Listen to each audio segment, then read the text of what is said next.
Hello, hello, hello, hello, fam.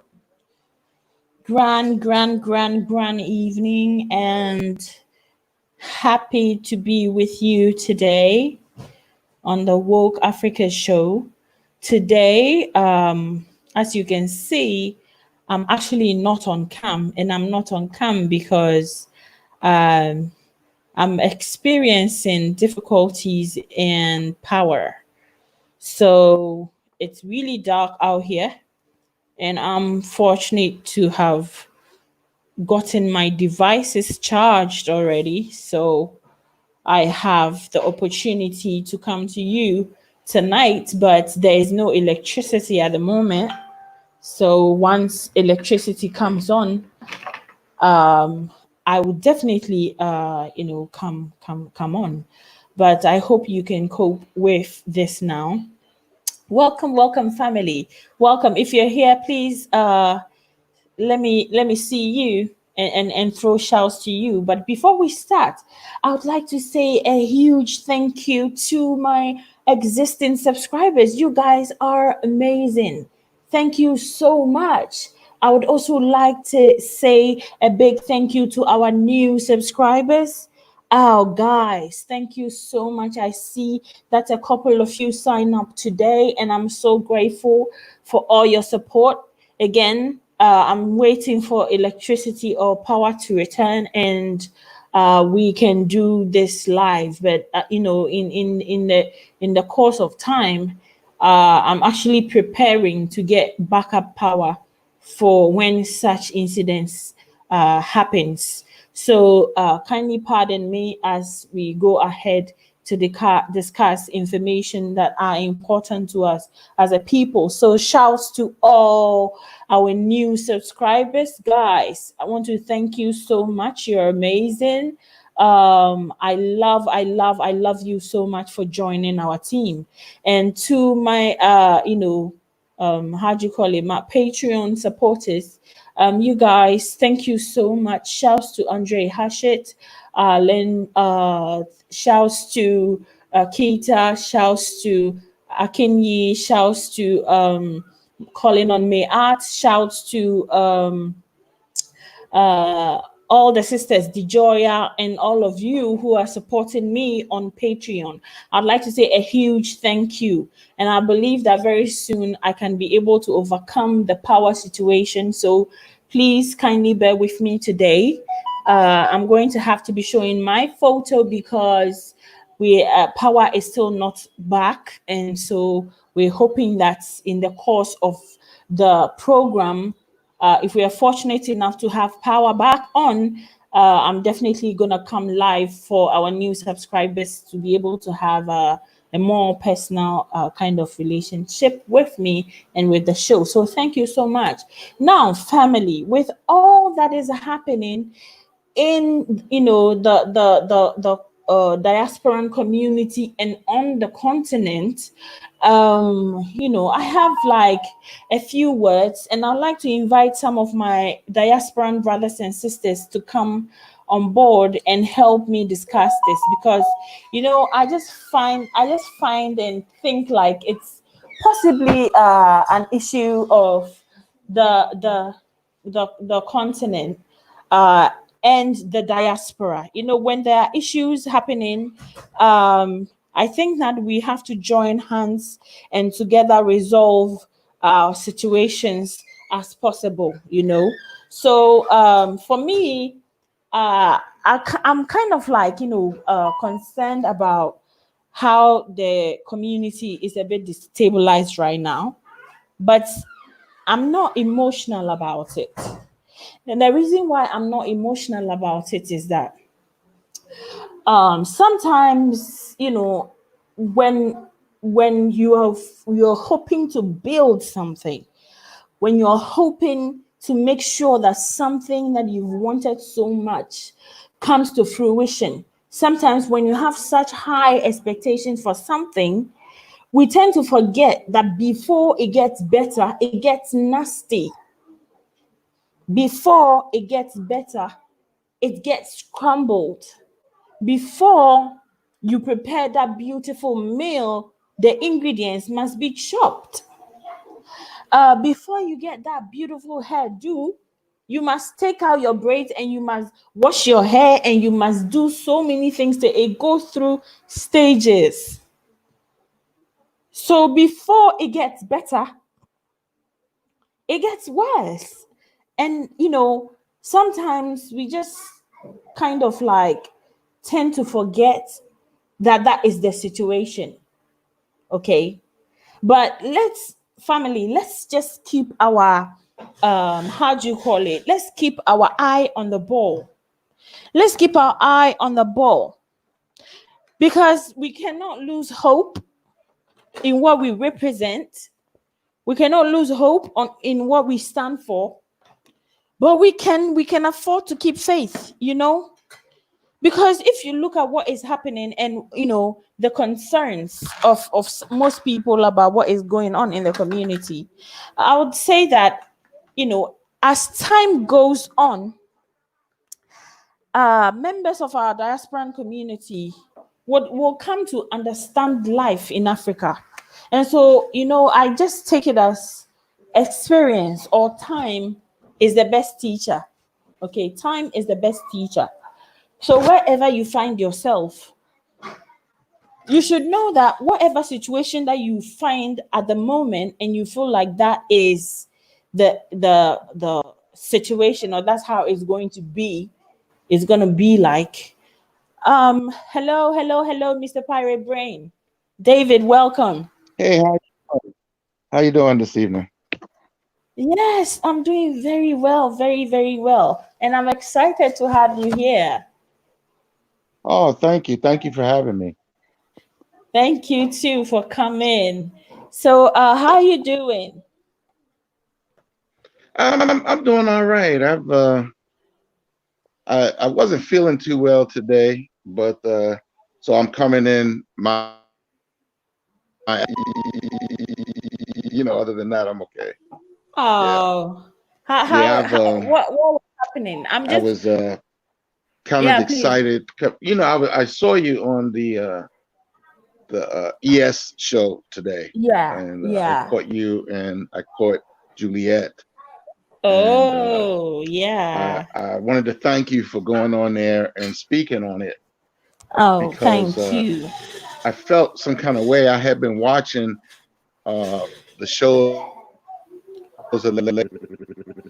talking about, and I'm not going to mention her name because Yeah, uh, give attention I don't to. want to add more to it or take away from it. She knows who she is, Yeah, and yeah, yeah, the reason why I'm not is because I want to give her a chance to have a learning moment yeah, and to repent for the damage she's doing, even though she may not seem to understand that she's doing it. But yeah, she's bringing our madness that we have over here and taking it over to the Gambia, and she's harming those people psychologically, and she's harming us because I'm planning on buying land and going over there. And I don't want to go whoa. over there in the wake of a disaster that she's made. So when the Gambian people see me, they look at me and go, "Oh, that's one of them." I Oh, don't want yeah. to feel that, and I don't want her to go over there and ruin it for the rest of our people that are trying to escape this madness over here. Because believe me, it's madness over here. I don't think you guys over there know of it. You know what you're seeing on TV, which is a lot that's just been exposed. But George Floyd, Ahmaud Arbery, Mm-hmm. and the other young lady from Louisville they went into her apartment and shot her. These are just the tip of the iceberg. This is happening every single day. Every single day this is happening, and all of these people don't get the publicity uh, that uh, George Floyd got. They don't get it. So Yeah, these people are getting away with murder, yeah, and what we're doing is we're going out there asking our murderers to take it easy on us. They never will. They're not Yeah. going to uh, really give those people justice. They're not going to take. How can you go to your murderer that owns the court system and ask him, please don't do this to me? It's Yeah. time for us to leave, really, and to get as much money as we can and leave. Some of us are leaving with less money. Some of us are leaving with more money. But for this lady to go over there and make it even harder for us, it and exploit people. Because look, I lived in Argentina for a while, Yeah. and when I first went there, I felt like she felt.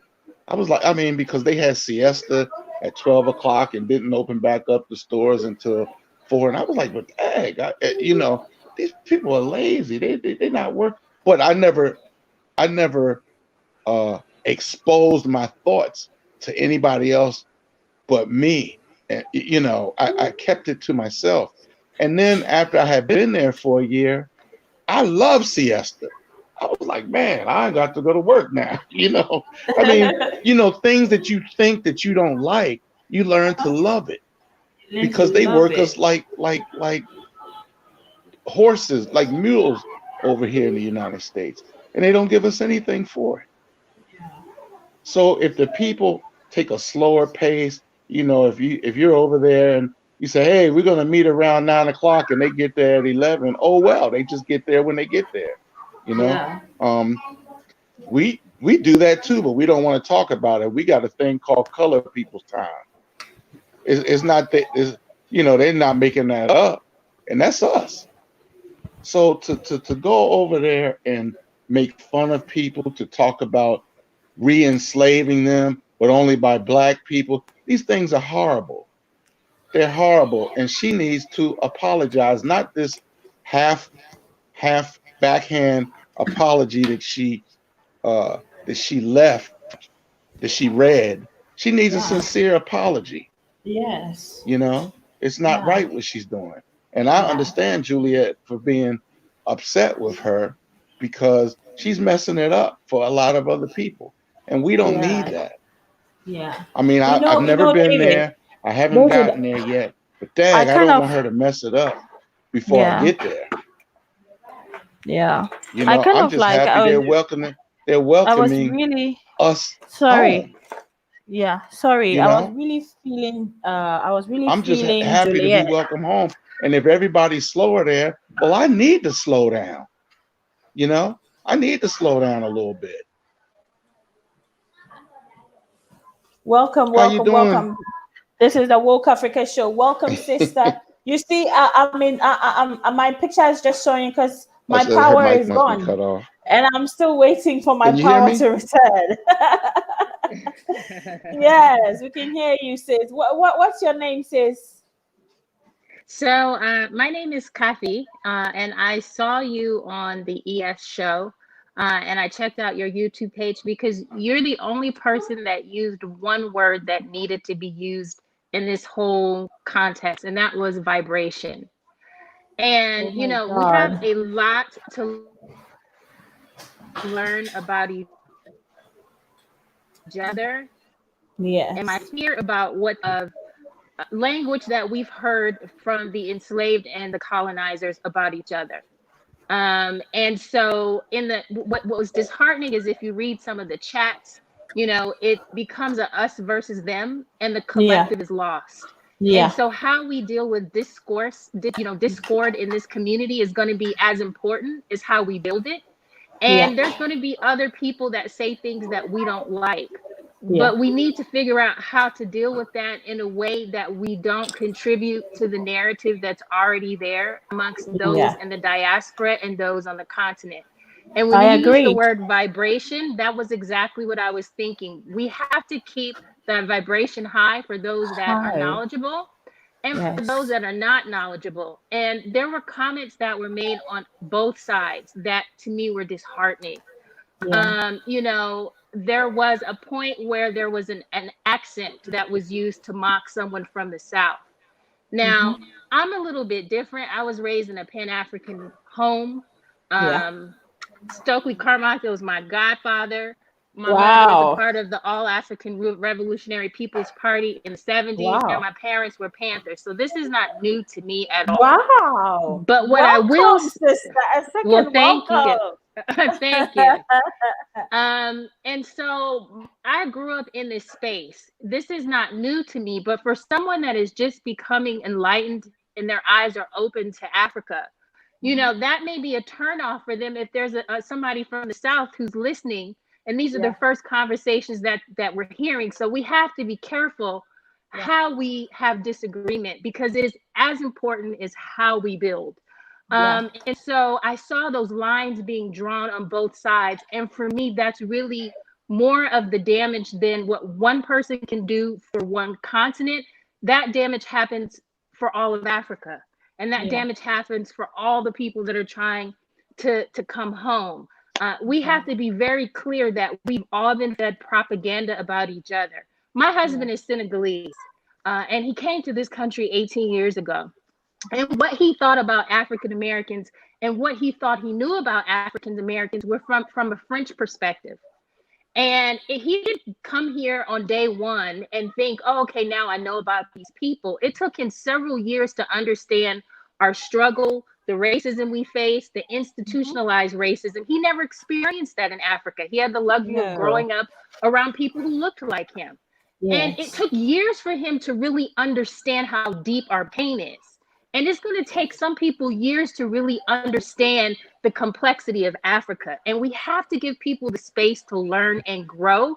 And we have to do what Africans do. One of the systems that you guys have that we lost in the slave trade is how we deal with problems, right?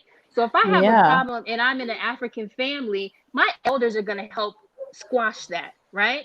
It's going to be resolved on a different level, that vibration that you're talking about. I'm not going to be in the street yelling at somebody for everybody to see. I'm going to go to the wisdom of the people that came before me to solve that. You know, and we didn't do that around this. We just, you know, it was just awful on all sides for me. It was just a step back. We have to keep the vibration high. You have to We keep it have high. to keep it high. And you were the only person that used that magic word. And so I wanted to thank you. And because you used that word, I learned who you were. I had never seen your YouTube channel. I had never heard you speak. I also own land in Gambia. Oh, wow. And land in Senegal. We have an apartment building in Senegal.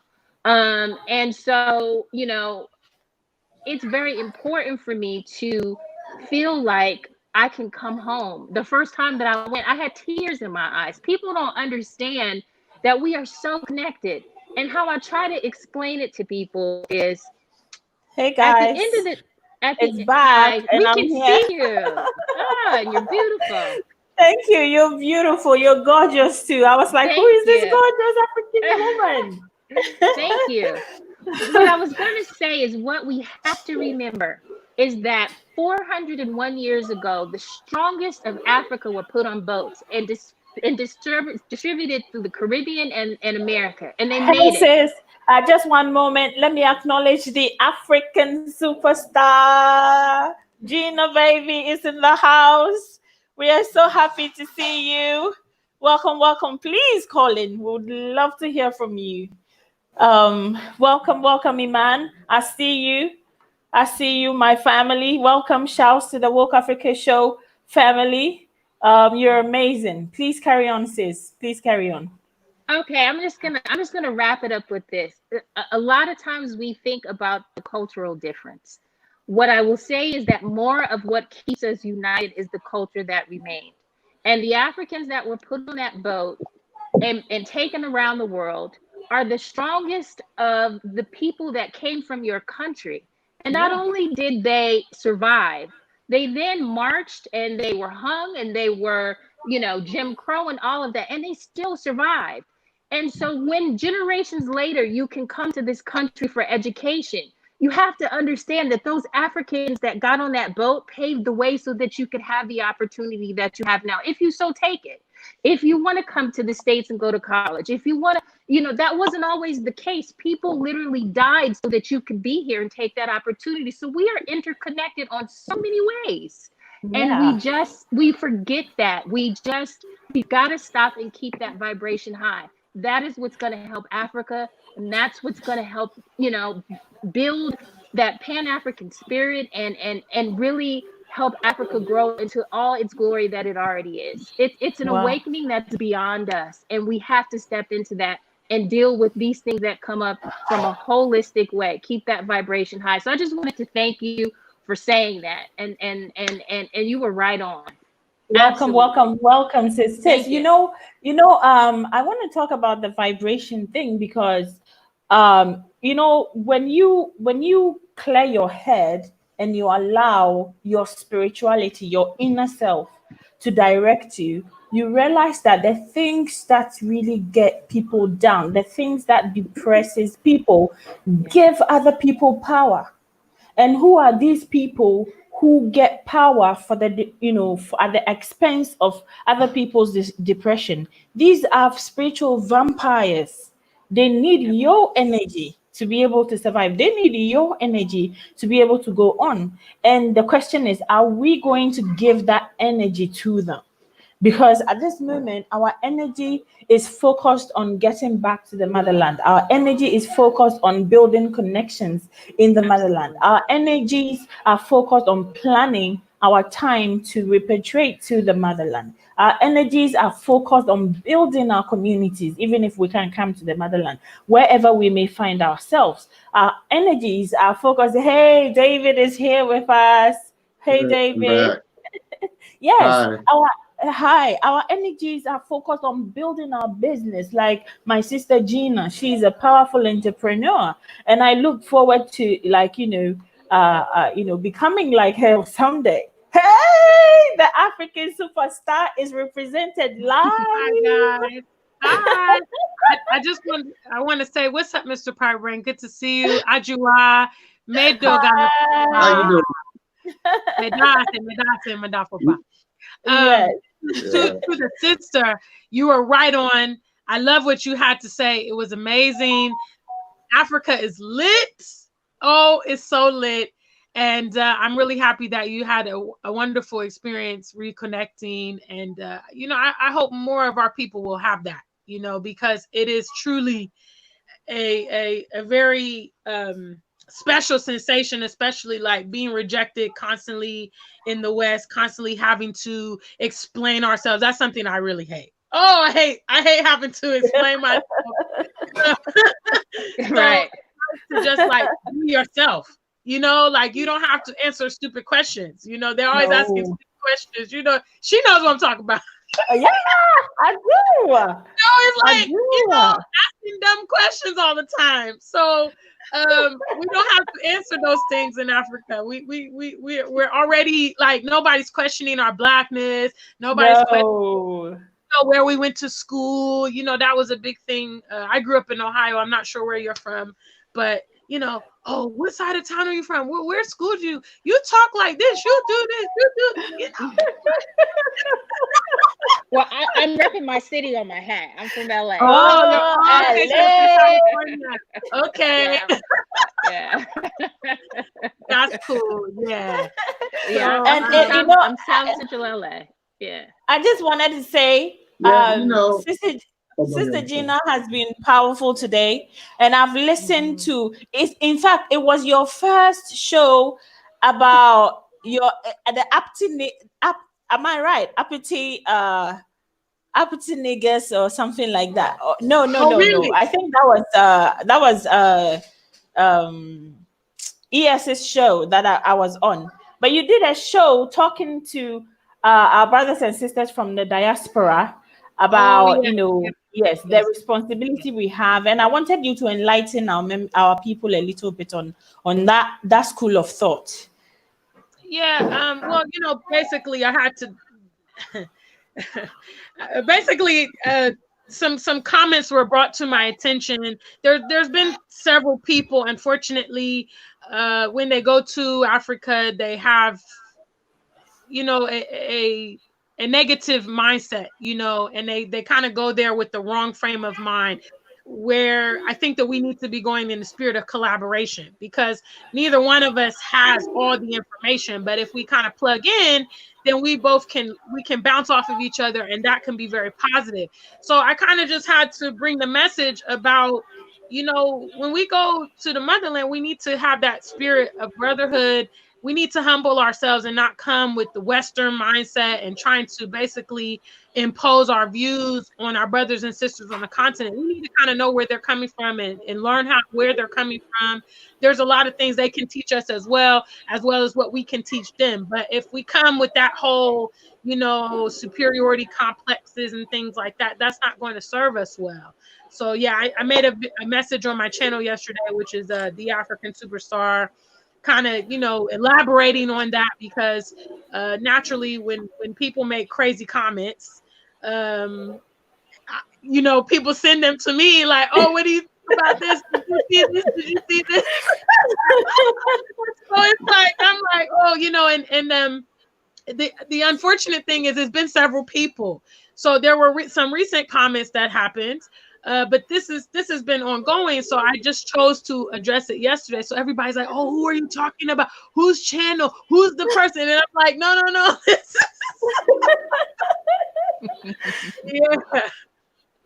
So yeah, I chose not to mention the channel because I'm not trying to belittle someone. I'm just trying to caution someone so that they don't,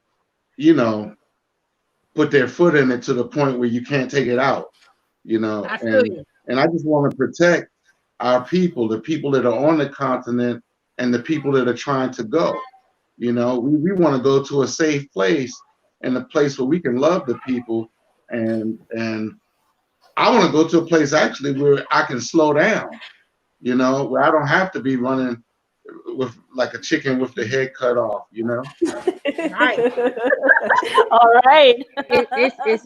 It's important, and you're absolutely right. I think when you go to Africa, at least my first time there, I got more out of it than I was able to give. And what I got from it was a sense of peace and a sense of belonging, and it all making sense, right? And then I became angry because I was taken away from this. And I know how many years and how, all of the injustice that run through my We've DNA. gone through, we have trauma so much.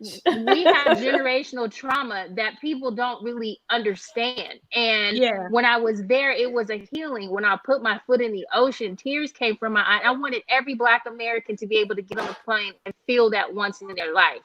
It just made you feel whole in a way that you couldn't feel here. The second time I went to build and to look for opportunities. And there are opportunities for business, and there are opportunities for education. There are all kinds of opportunities that we can bring. But you're absolutely right. That relationship goes both ways, right? And so you teach me things that were lost to me, and I teach you things that I've had to learn because I've lived in this land and how this world works from a very Western sort of perspective on how to protect yourself from that energy, because we've lived in it for 401 years. It's reciprocal. And when we forget that it's reciprocal, then we really lose the power of what's behind what we're doing. It's reciprocal. You have the right mindset, and I'm always excited to see other people like you that are heading to the motherland and remaining positive, because I do think that like you said, there's so much opportunity. And for me personally, I'm not necessarily in it for the enterprising aspect. I do have my own business and things like that, but I'm more into, I'm inclined to explore the social aspects, because I think a lot of what, we experience in America is a lot of strife socially. We're not accepted by our non-Black peers. And then we also have complexities in our own communities, or our own communities are challenged, and these kind of things. So being able to go and segue into communities and families, and it's amazing to me. I just absolutely adore it, and I think it's such a privilege, so I'm really happy to see you on here tonight. I just popped in the chat room. I need to make my circuit tonight, but I saw this beautiful young lady and I thought, wow, this is powerful. I love to see our people with the right mindset. It's powerful. Yes, family. That is Africa's a superstar. She's a sister, to me. I loved meeting her when she came to Ghana. It was amazing. We had time. We talked about personal things. Ajua brought me nice. Hey, Ajua. When I saw Ajua, I just got to toot your horn since it's your channel. Oh my God. Also, guys, make sure that you subscribe to the Woke Africa show. We also did a collab when I was last in Ghana back in February. Yes. But Ajua, I was in a very fragile situation when I was in Ghana. I had some things going on, and Ajua came to my place and she brought me food and she cheered me up and she was just amazing. And I was emotional. I actually cried. I told her, thank you so much, because these are the kind of things that I love about the continent, and you really embodied that. I love Ghana. Ghana is a place that I go to. Thank you. You and your people have been a wonderful representation of your country and of the continent to me.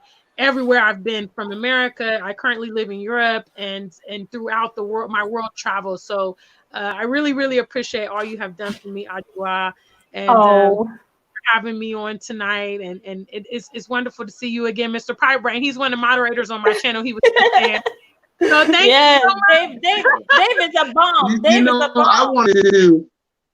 I wanted to piggyback on something you said, and of how important it was when you said that you were feeling down and she brought you some food over to your house.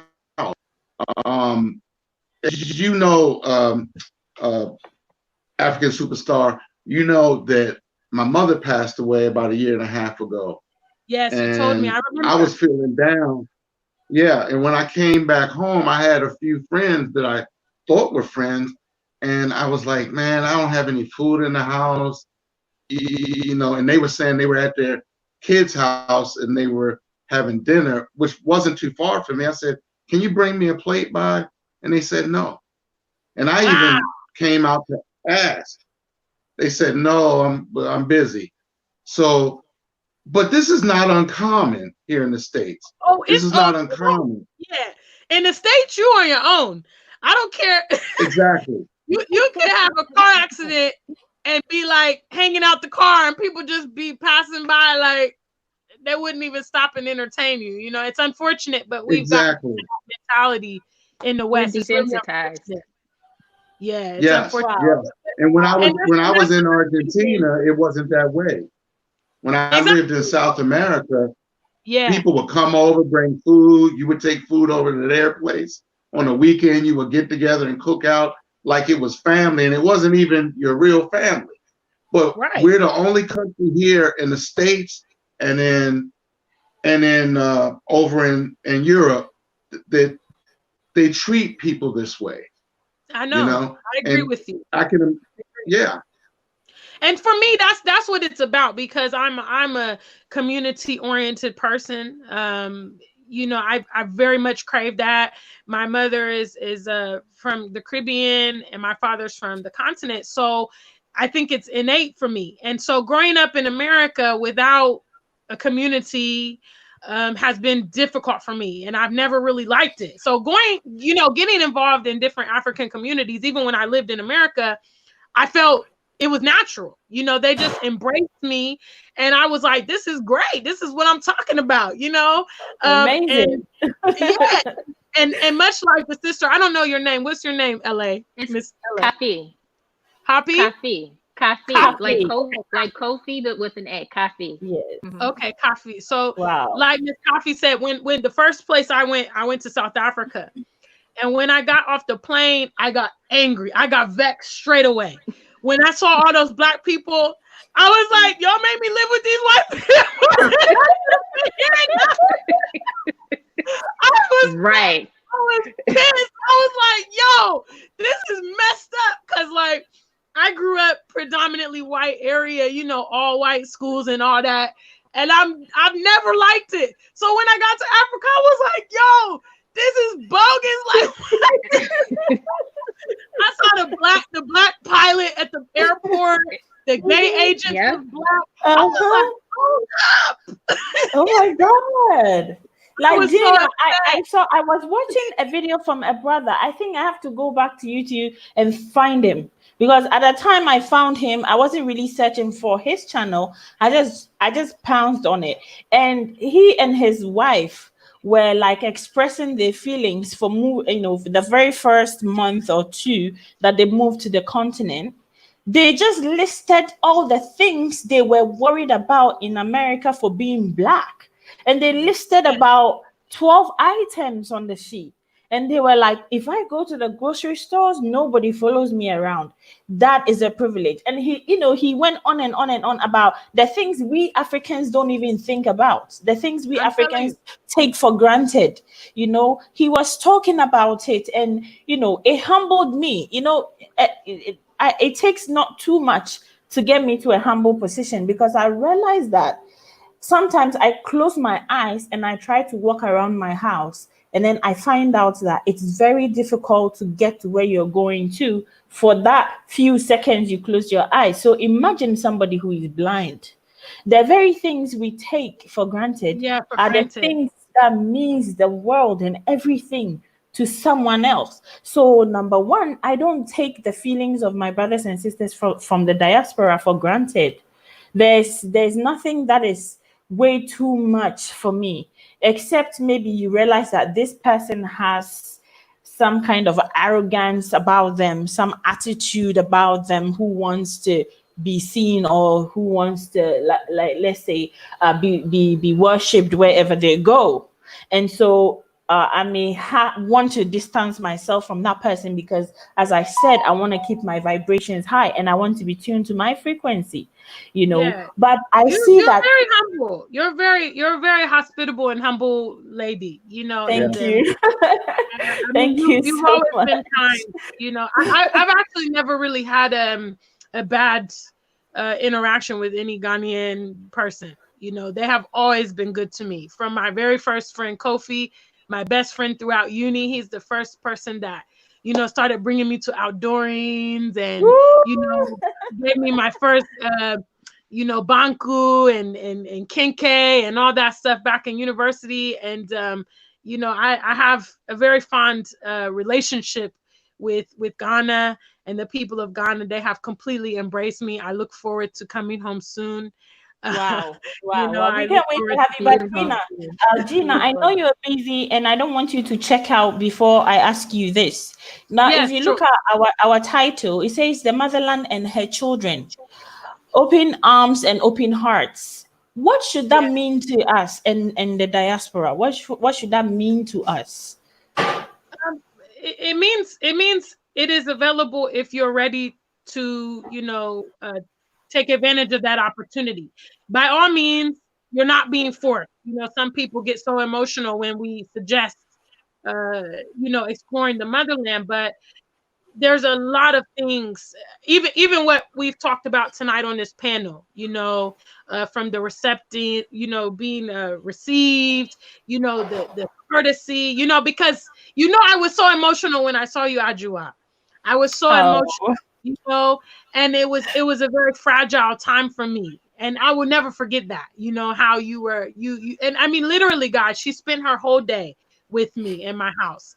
And it's these things that money can't buy you, and a lot of us socially, we are damaged in the West because we're used to dysfunctional relationships. And we would even see something like that and be like, what do you want from me?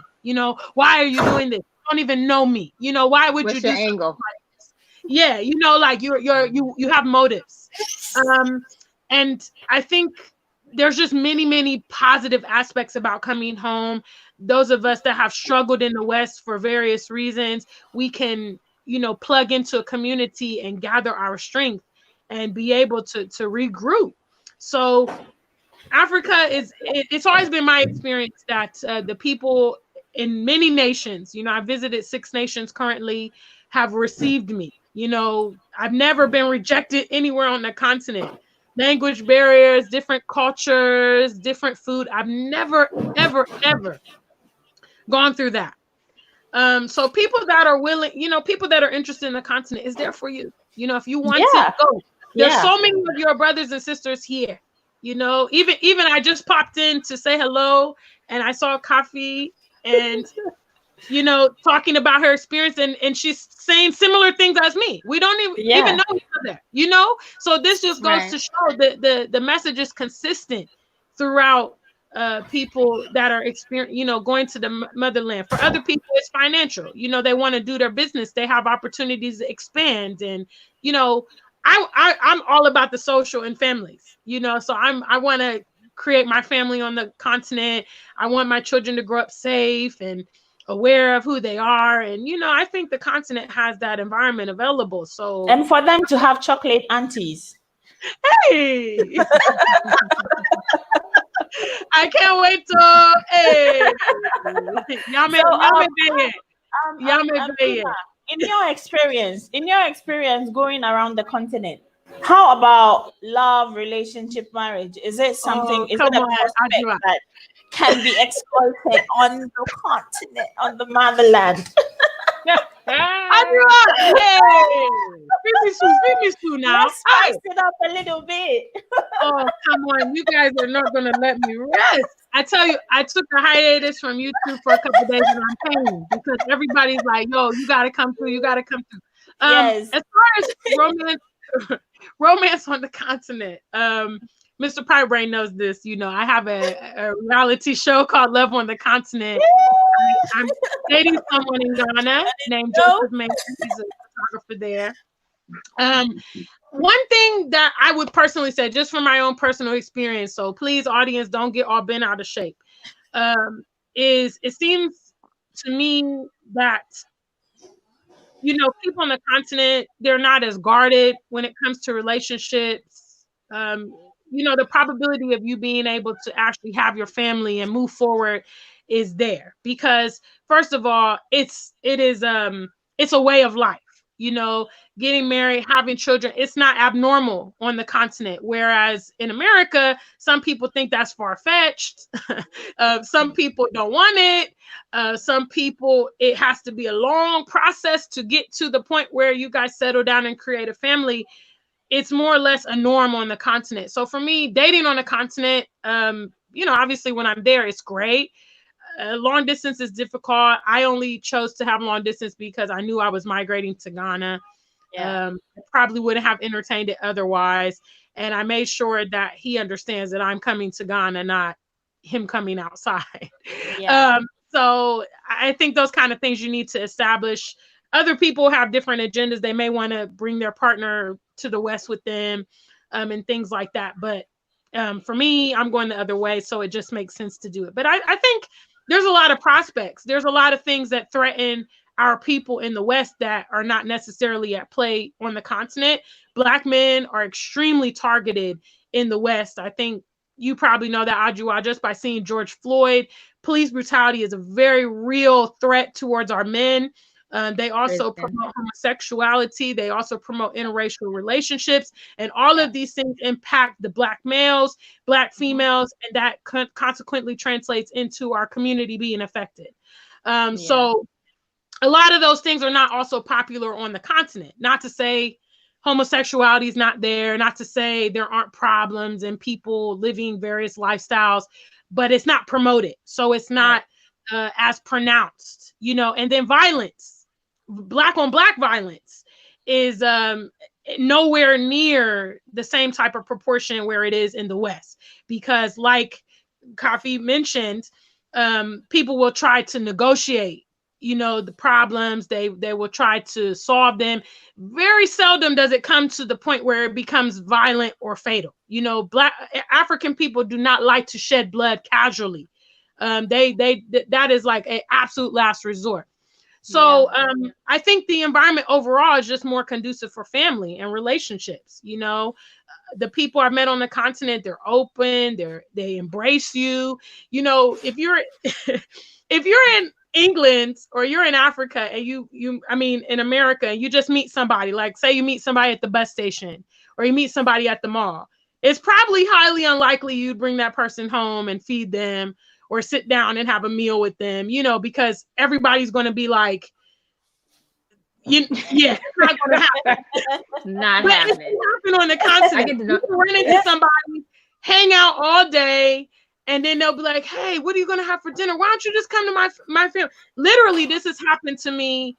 It happened to me in Egypt. It's happened to me in Ghana. It's happened in Kenya.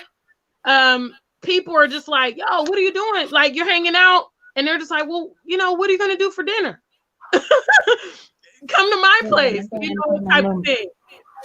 So that hospitality, you know, it's very inviting. And I know Mr. Pipebrain, he's been to South America, and it's very similar. You know, obviously there's a lot of Afro-Latinos down there, and Latinos as a whole are very similar cultured with African people in regards to food and hospitality and Really?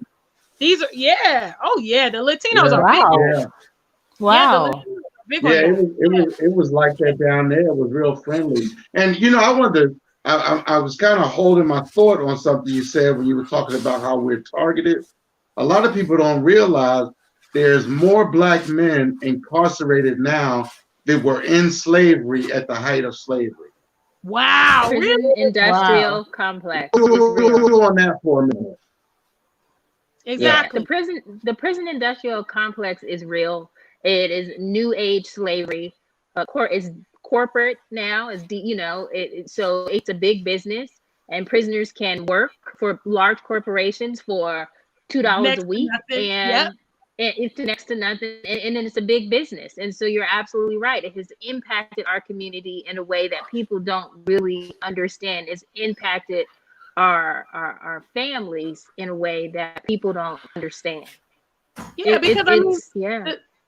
men are the genesis of a community, you know, and you can actually see this throughout ancient times. Historically, when somebody wanted to destroy a community, they would target the male children, the boy children, and this kind of thing. It's even referenced in the Bible in terms of, you know, the angel of death going to kill these baby boys and all this stuff, a plague on Pharaoh. And essentially, if you target the men, that sends ripples through the community. So when we look at a lot of the problems that Black American families are experiencing, we can start right there. You know, the Black men are unavailable, or they're dying, or they're homosexual, or they're in interracial relationships. So that is impacting our pool. Then you go right to the continent and you see where these factors are not at play in the same parameters. And you see that men are just abundant everywhere, you know, all over the continent. And so you can see when these factors are not at play, we are able to flourish. You know, Africa is one of the most populous continents in the world, if not the most. They wouldn't probably tell us, but it's probably the most populous continent in the world, because we don't have everybody attacking our men every 5 minutes. You know? Yeah. So the continent, it has so much to offer members of the diaspora that are mature enough to tap into it. And I would promote your viewers to continue on to the motherland. Big shout outs to everybody here. Ajua, you're fantastic. Miss Coffee, it's nice to meet you. And you're amazing, It's such a sis. You're pleasure to meet amazing. you. You're Thank you so inspiring much. greatness. You're inspiring greatness. I got to go over to African Tigress platform. All so right. that's where I'm going next. But right. I did want to show support, because you are always very, very supportive of my channel. And I love you for that. Thank you so much for everything. Love right back. Yeah. Love right back. Thank you. Thank you Miss so Shaw, much. all right, Mr. Pipebrain. That is the African superstar, people. If Good you're to not on her see you. channel, please rush to her channel and subscribe, and let's support each other. Black supporting Black is the way to go for our collective African rise, regardless wherever we are. So thank you so much, Sister Gina. We love you so much. I love you. Thank you so much, and we would love to have you more. We'd love to have, and that powerful smile. Keep it up. You remind me of Ghana. You remind me of home, and I always get so invigorated. So thank you. I will see you soon. Okay. It's about to open. Come on. Bye. Take care. Bye, guys. Take care. Bye. All right. Hey, I'm gonna check out too because my phone is acting up, and it keeps. That's why I keep checking out because it keeps. It keeps doing its thing. But look, it was great talking to you. It was a pleasure meeting you, ma'am. Yes. So it's nice meeting you too. David is checking out. He's leaving us, you and I, to talk about, the questions in the comments that we are going to be addressing. So I was hoping David was going to be on, and I'm waiting for. I'll stay for a few minutes on if you don't mind me checking in and out. Yeah, you can check in from time to time, but Enije, I'm waiting for you. Iman, I'm waiting for you. You guys call in because we are going to be talking about something juicy. So a brother just asked. He asked a question whilst my sister Gina was still on, and he said, "Where are all the single ladies on the continent?" Like he asked a question like that. And I did. I asked that question. A brother did. Yeah, a brother did ask that question. Oh, I thought you said I did. But you can actually ask that, Asking a question is not a problem at all. I'm trying to find it to highlight it. I think he's Israel Trump or something. Where are the single ladies there? And what I wanted to say is, for me, on my channel, I like to promote such conversations because we're more often than not talking about coming to the continent, establishing a business, coming to the continent and owning property, coming to the continent and having the opportunity to gain wealth. But there is no wealth greater than people. There is no wealth greater than family. There's no wealth greater than the love of your fellow human beings. So I love to come in here and talk about the importance of, and the topic for today was carefully selected because it's open arms and open hearts. So you have to realize that is an option. That is a possibility. If you're thinking like, oh, I'm going to the continent, I'm living here.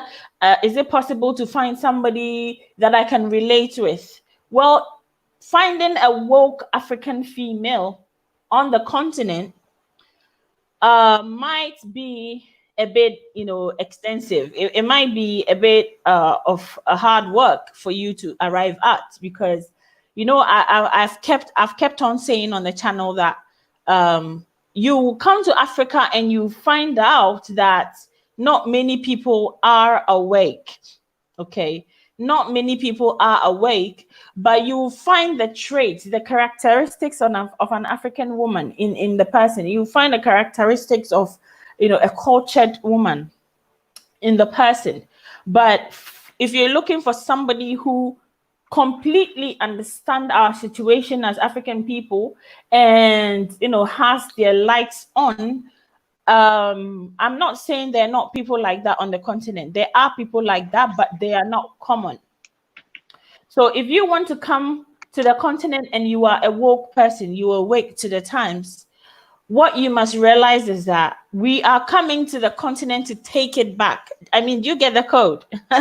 We're coming to take our land back, take our people back. That is the idea. So it's okay to meet somebody you like who might not be woke or might not be awakened to the times. And, gradually, helping the person together to get to that level where you all understand what this is. I also wanted to hit on this fact that you may come to the continent and you may find that the people that you meet, the people who are interested in you, may be trying to find their way out. because you know.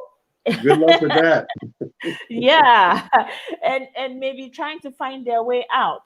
And so it's important to let the person know from the onset that I am coming to the continent and I am here to stay. Okay, I mean, who nobody knows life. Certain situations may come in where you feel like you want your family down here to meet your family overseas, or you want to go back overseas and get things done, and you want to take your family with you for a while. I mean, that's understandable. Life is full of ups and downs, surprises, and whatever comes with it. But you must let the person know when you come and you meet somebody that you are here to stay.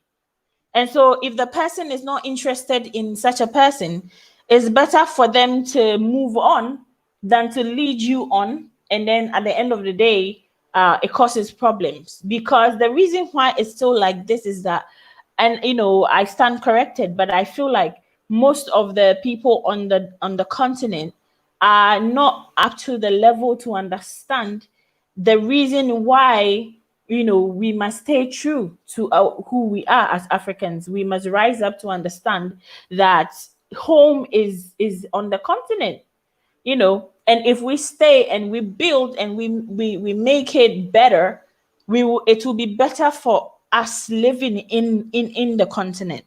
And we can do that in freedom, we can do that in power, and we can do that as a collective.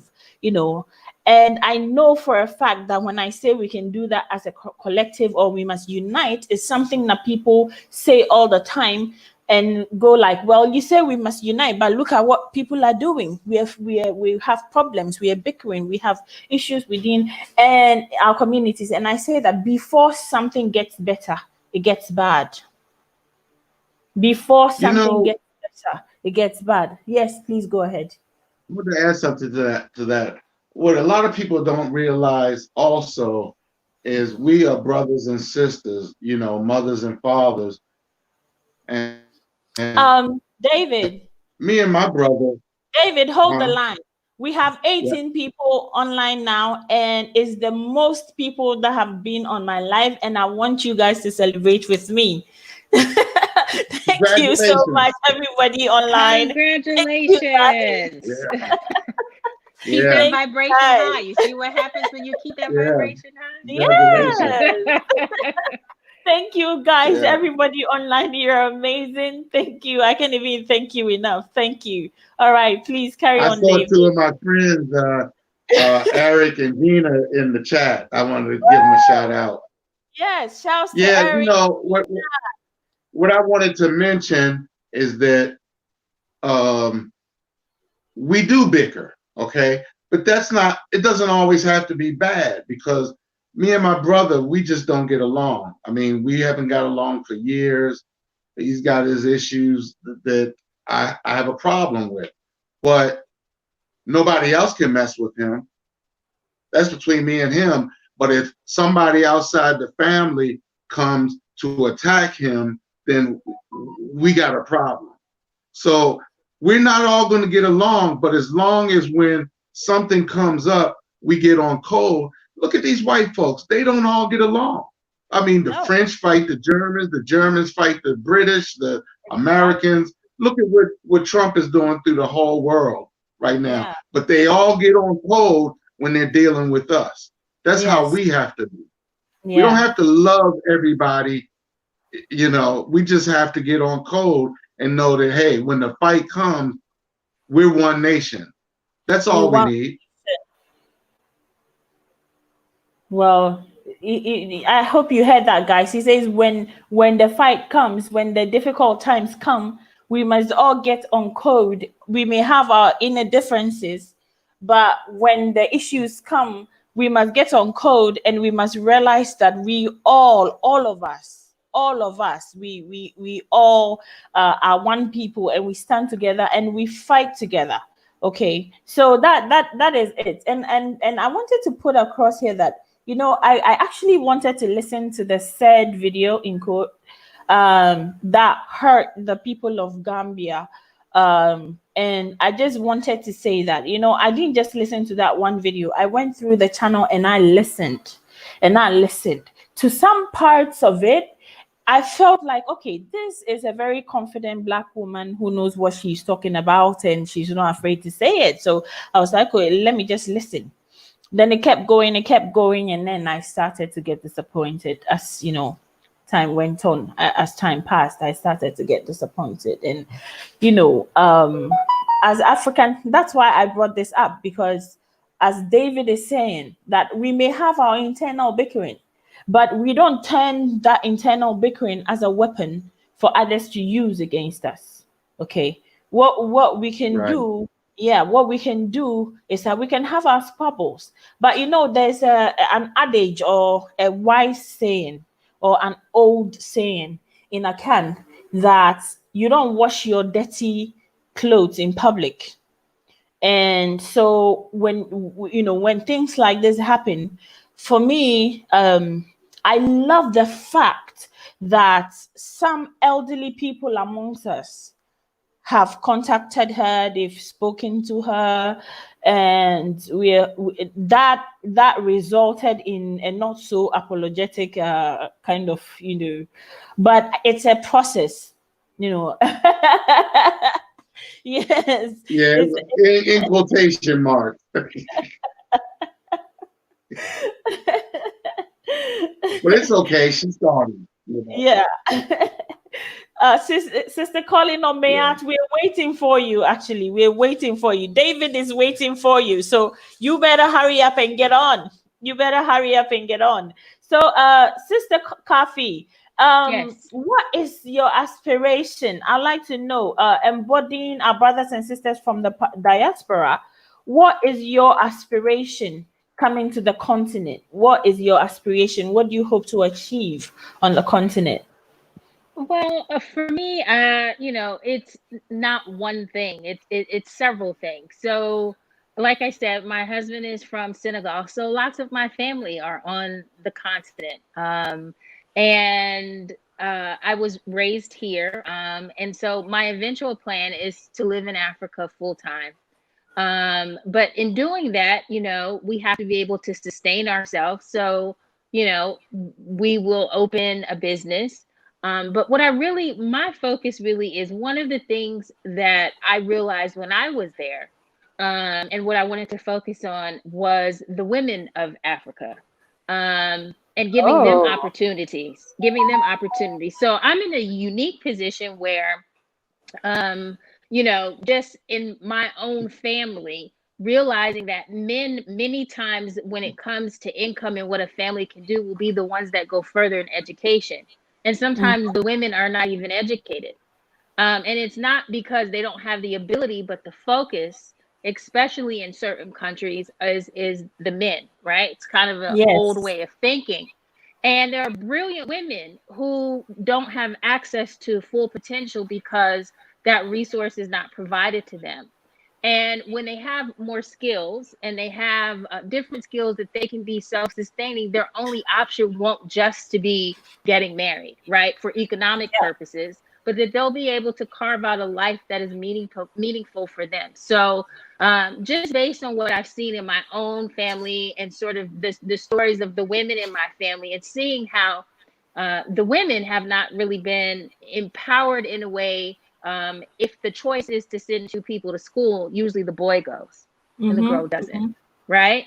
Yeah. And so there's a deficit there, and really being able to give programs, education, schools, trades specifically to women so that they can sort of level that economic playing field for themselves. They have more options. They don't find Yeah. themselves in relationships or marriages that are abusive or that they're Mhm. powerless. You know, when someone can fish for themselves, they have more choices, and that's not to disrupt, you know, the African way of doing things. But a woman should never have to choose to get married to survive, you know, because she doesn't have anything else, because she wasn't educated, or because, you know, uh, those resources weren't provided to her, maybe because the family didn't have it or it wasn't the priority. She has the opportunity to have a full life. And so for me, I saw that that was a big gap just from personal experience. So I'd really like to focus on women specifically in Africa.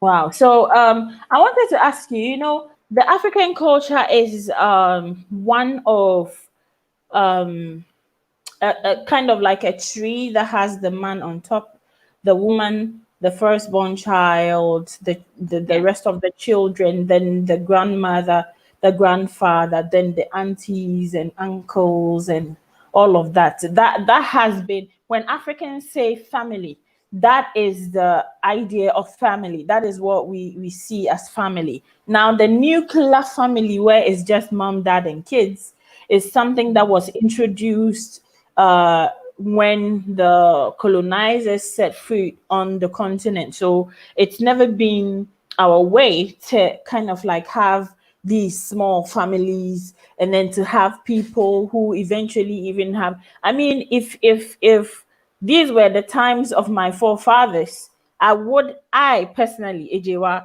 would be married to someone, and before I'm married to that person, my family will go into the family, find out, has he been trained, has he learned a trade from his father, has his father been able to give him land, is he able to care for a woman and her children? And then the man's family will investigate my family.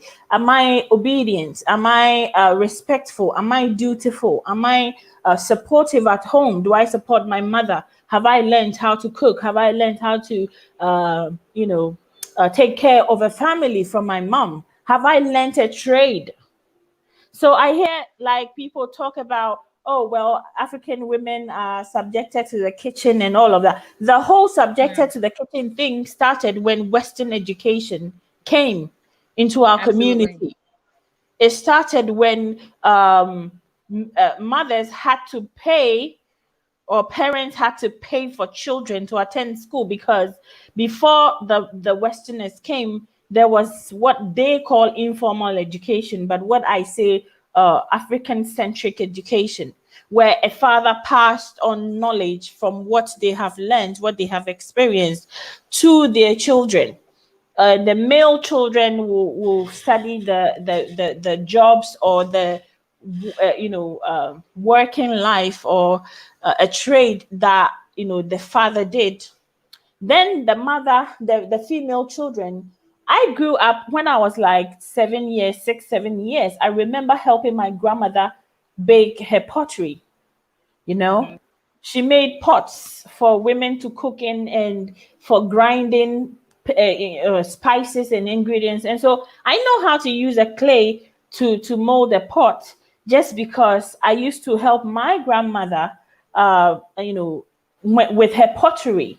And the first time I ever saw a cocoa tree, it was my grandmother who plucked the cocoa pod and told me, Akosiabra, we a cocoa, a sika, dachi, what the baba wa brabo, she saying it here. That's what my grandmother told me. And she said, Akosia, come, see, this is a cocoa pod, it's a cash crop. Someday, this crop can give you money for, or can help you, live your life. So know this. And she showed me the Wow. leaf and showed me the pod, and she cracked it open. And I remember enjoying the cocoa beans as she, introduced me to the concept of what cocoa was. So if That's generational wealth. that is generational wealth. And if I Yes. was living in an African society, I would have become an expert in her pottery, because that is what I would have done the whole time. And I would have learned the trade skills of how she was selling her pottery, how she was distributing it, how she was making a living, taking care of her 7 or more children, as I remember. You see my uncles. Yeah. And that, so we had a system. And if they say we didn't have a system of education, that is wrong. Now let me tell you how much we've forgotten about ourselves. Okay, up Mhm. until last 3, 4, 5 months, I think, right before the lockdown for COVID-19, I went to my sister's place and I was talking to her, and I realized that my sister was also like getting onto the information that I've been sending her, and she's getting woke. Okay. So I was talking to her, and then she just said, why don't we, talk to mom and find out more about who our ancestors are? So I called my mom, and we are talking, and we were asking her who our ancestors. We want to know who our grandmothers mothers were, who were they. And then my mom started to tell us, your great great great great great grandmother was a queen, this and that and that. Your great great great grandfather uncle was king this of Obomikwewu. And then she started to tell us the lineage and how it went. And I realized that, look, I have a direct royal bloodline, and I didn't even know it. I didn't even know this until about 4 or 5 months ago, when my mom actually broke it down for us. So I have got uncles and uncles, and sometimes when we call people queens, we just do that to elate them, to get their vibrations high and to get their spirit, heightened. So, but I've never really known that I'm actually from a royal bloodline. That's something I didn't even know until That's I amazing. discovered. Yeah, it's amazing, with my sister about 3 months ago. And so I've started this whole new channel so that I can go back to my roots and I can get that information out, because what will happen is that it will get people to start thinking about reconnecting to their roots and finding out who they are. And there is a lot of fulfillment in that. That is how much we have drifted from who we are as a people. Yeah. We don't know May I make a ourselves. comment? Yeah. Please come in. May I make a comment? I see this person that you put up in here that made a comment about too many black men in the U.S. See, this is a representative of the hurt that both our men and women are doing. It's a backhanded attack on black men. I don't think it's a fair commentary on men. Just as I don't think it's fair when men blame women for all of their ills in life. We're both under attack, and her remark is a result of the warfare that is planned on us. See, when we were in Africa, we were fine, black man and a black woman.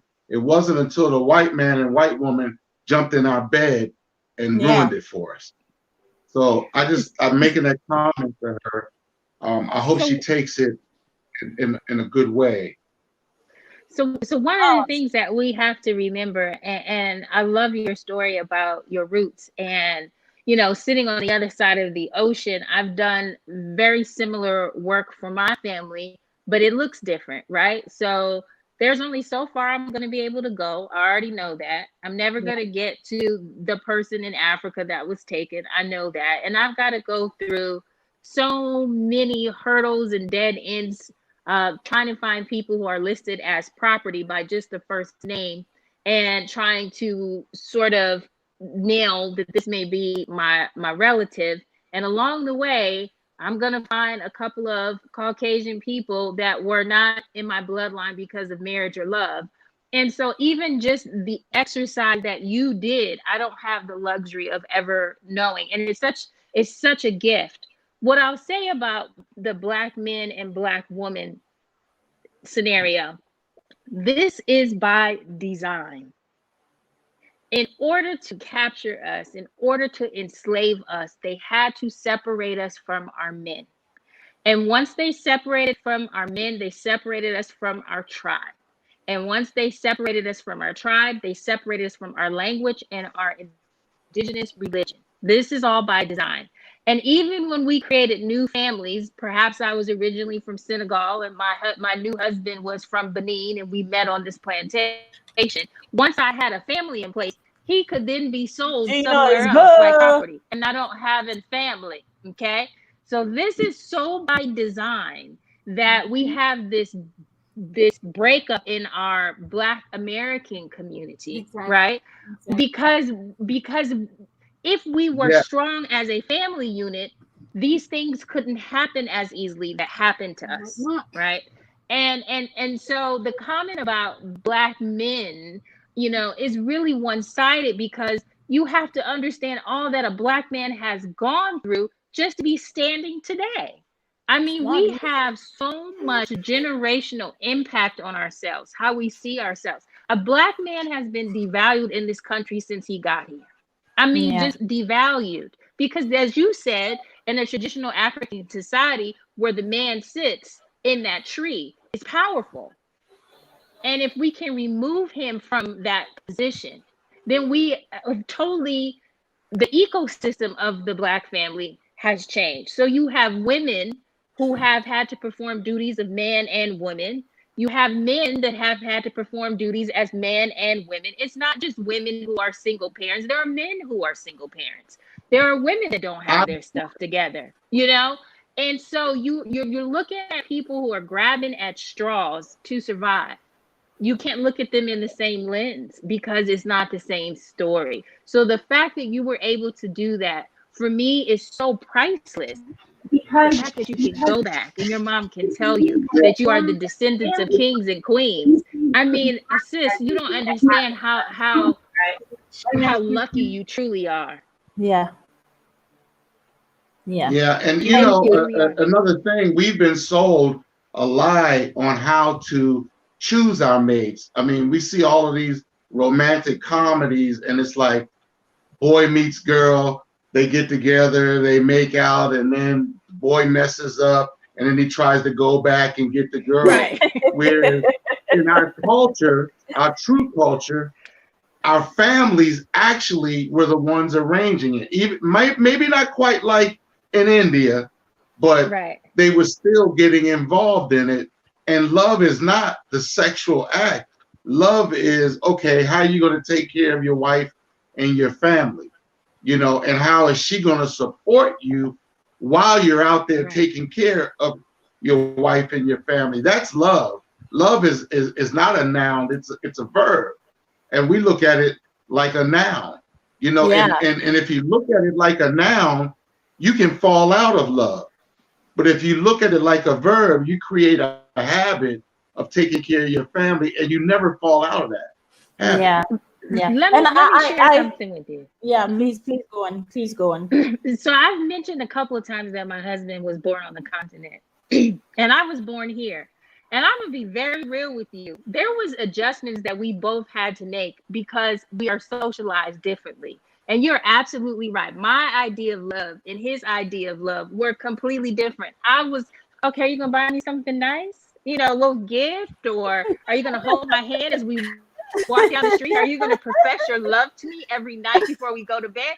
And he's like, listen, my love is actions. My love is I'm taking care of this family. My love is that, I work through things with you. My love is partnership, right? And because I came from a Western world where man and woman relationship looks different, right? You know, my dad did all the cooking every night. My husband could not imagine that. What do you mean your father did all that? My dad cooked every night. That's what my dad did. I mean, it was so foreign to him, you know.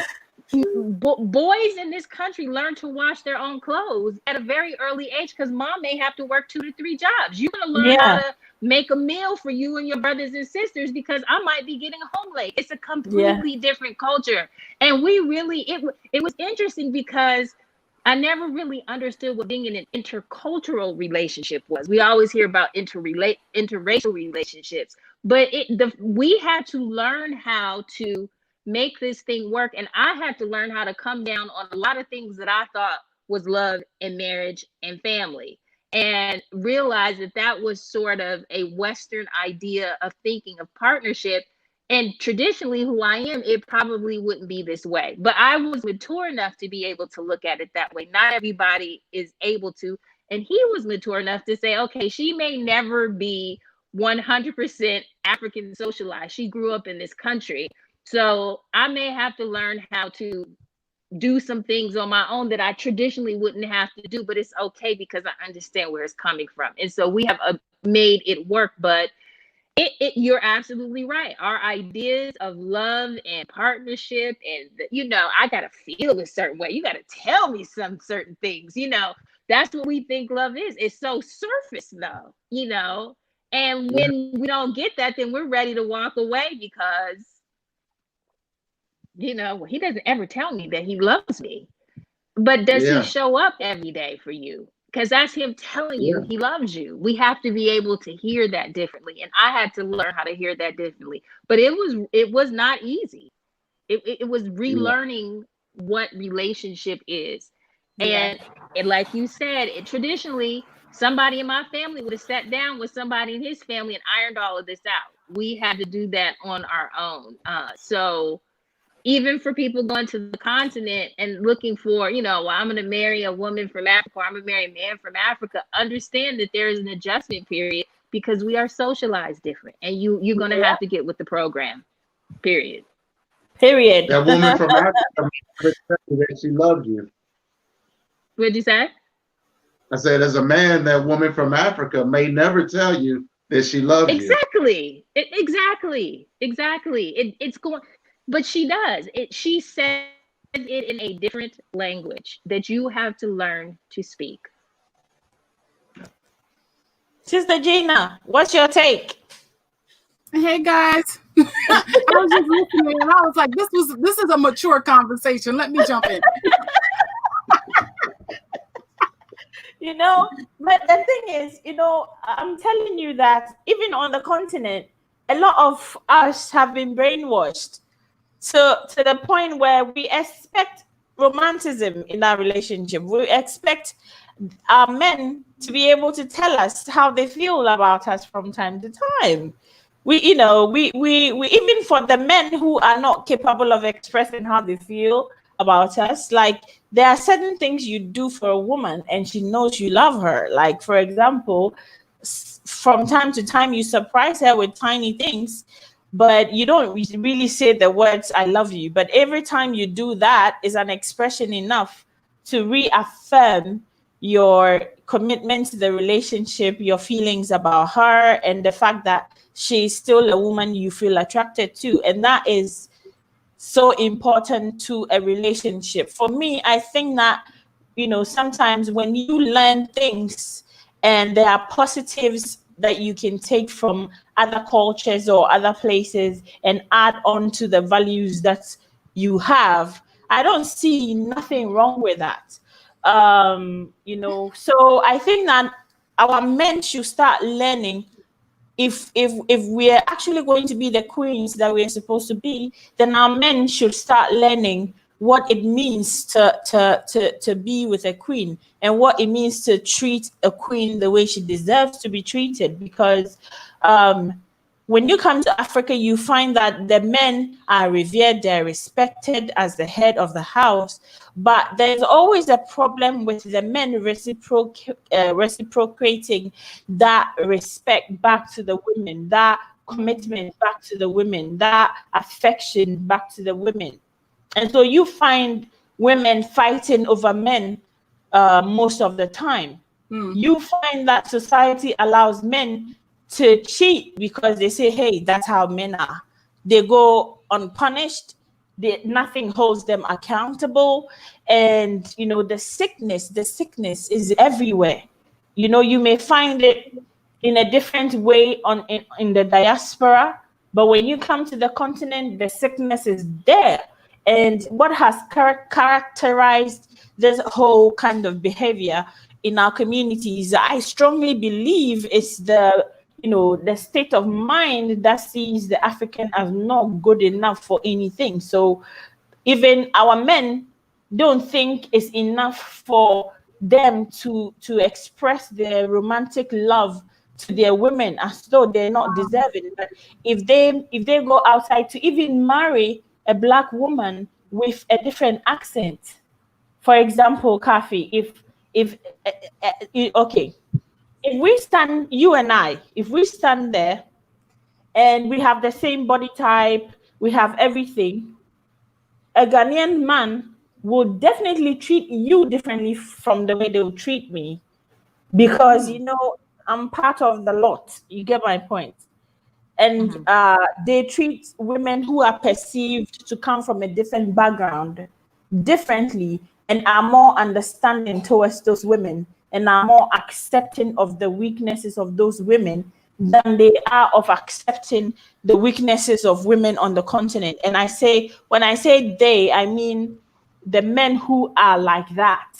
But you know what? You know what, sis? The same thing is said about African American men.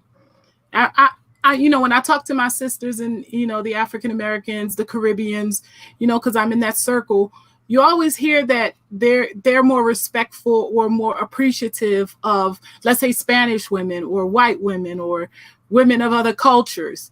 It's no different across the road. It's the same thing. It's just that, you know, what I think it is, and I might be wrong because I'm not in a man's heart, but what I truly think it is that the Black man, like my sister was saying, have been through so much, and to think themselves anything, you know, you always lean on the weaker vessel.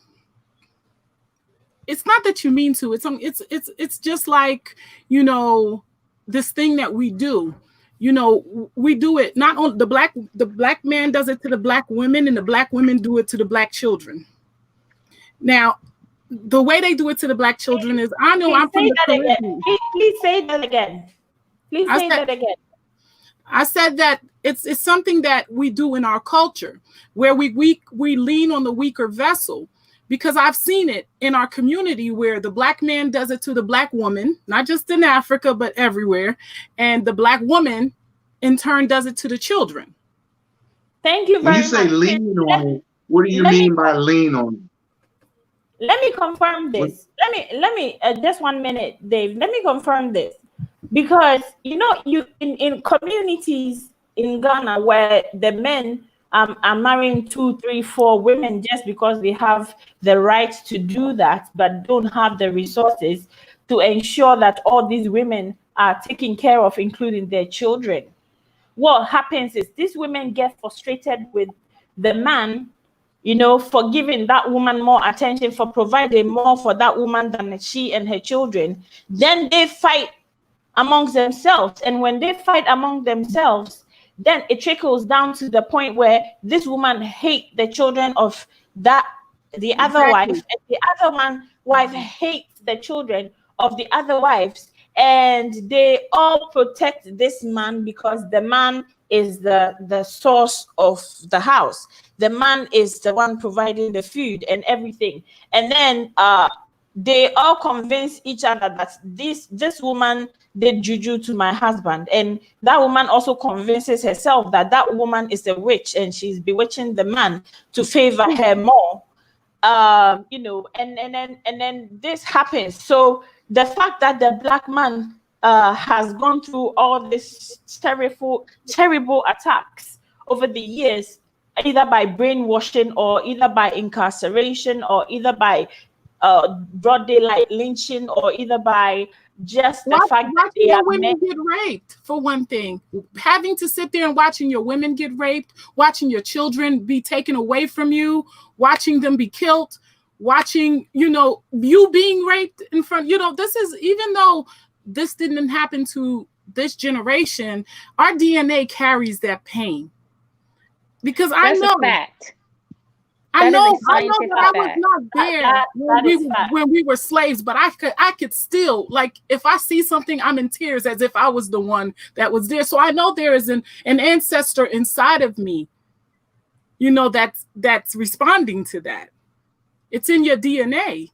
It's residual. We know this brokenness, it goes back. It's a spiritual thing. It's a call. It's not something that we can just, you know, when we see things like that happening in our community, it comes from a place of hurt. It comes from a place of distrust. We don't trust ourselves to love ourselves. We could love a stranger better than we could love each other.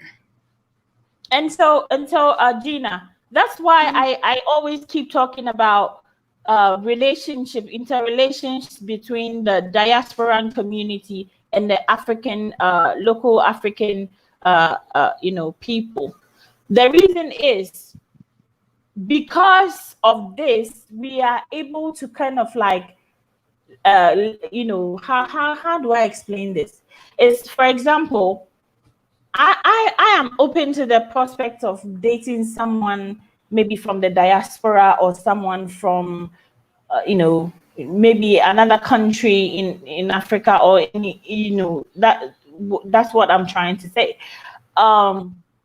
Because first of all, I ask myself, I mean, there are a lot of eligible young men in Ghana who definitely will be interested in dating me, or will be interested in having relations with me. But, maybe we can give each other, with what we've been brainwashed to accept or think what love is. We all look for that kind of love from each other, even if we are in the position to give it, or we are not in the position to give it. That is what we are always looking for.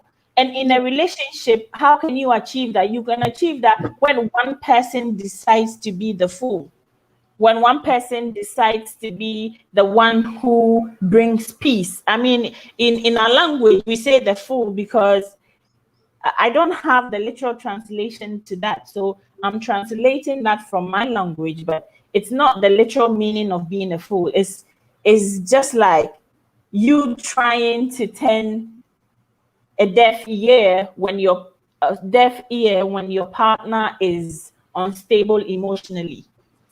So you kind of choose to be the one to bring peace at home.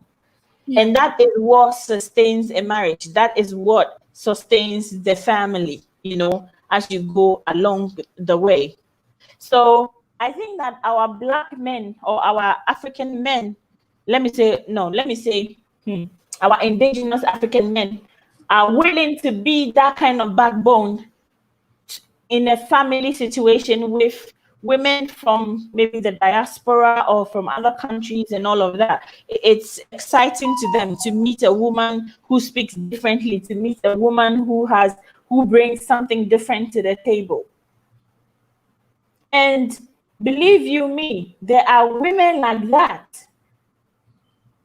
on the continent who also wants to experience what a brother from the diaspora can bring on the table, something different that I can experience. For example, if a brother from the continent is more interested in playing with the kids, while a brother from living in Africa would want the woman to handle everything, the children, there are things that women are looking for in a relationship, in what the role of a man is, and so people tend to do that because, I mean, in a society where we are not conscious and we're still in this situation, it's always been Black and white people intermarrying, okay, for this specific thing that I'm telling you about.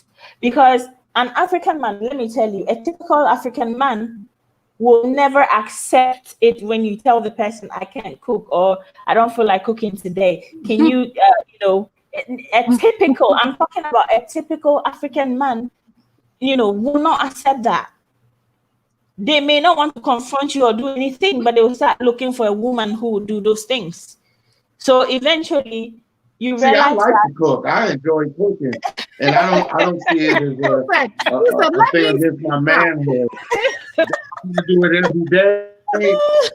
But I especially on the grill, shoot, I enjoy that.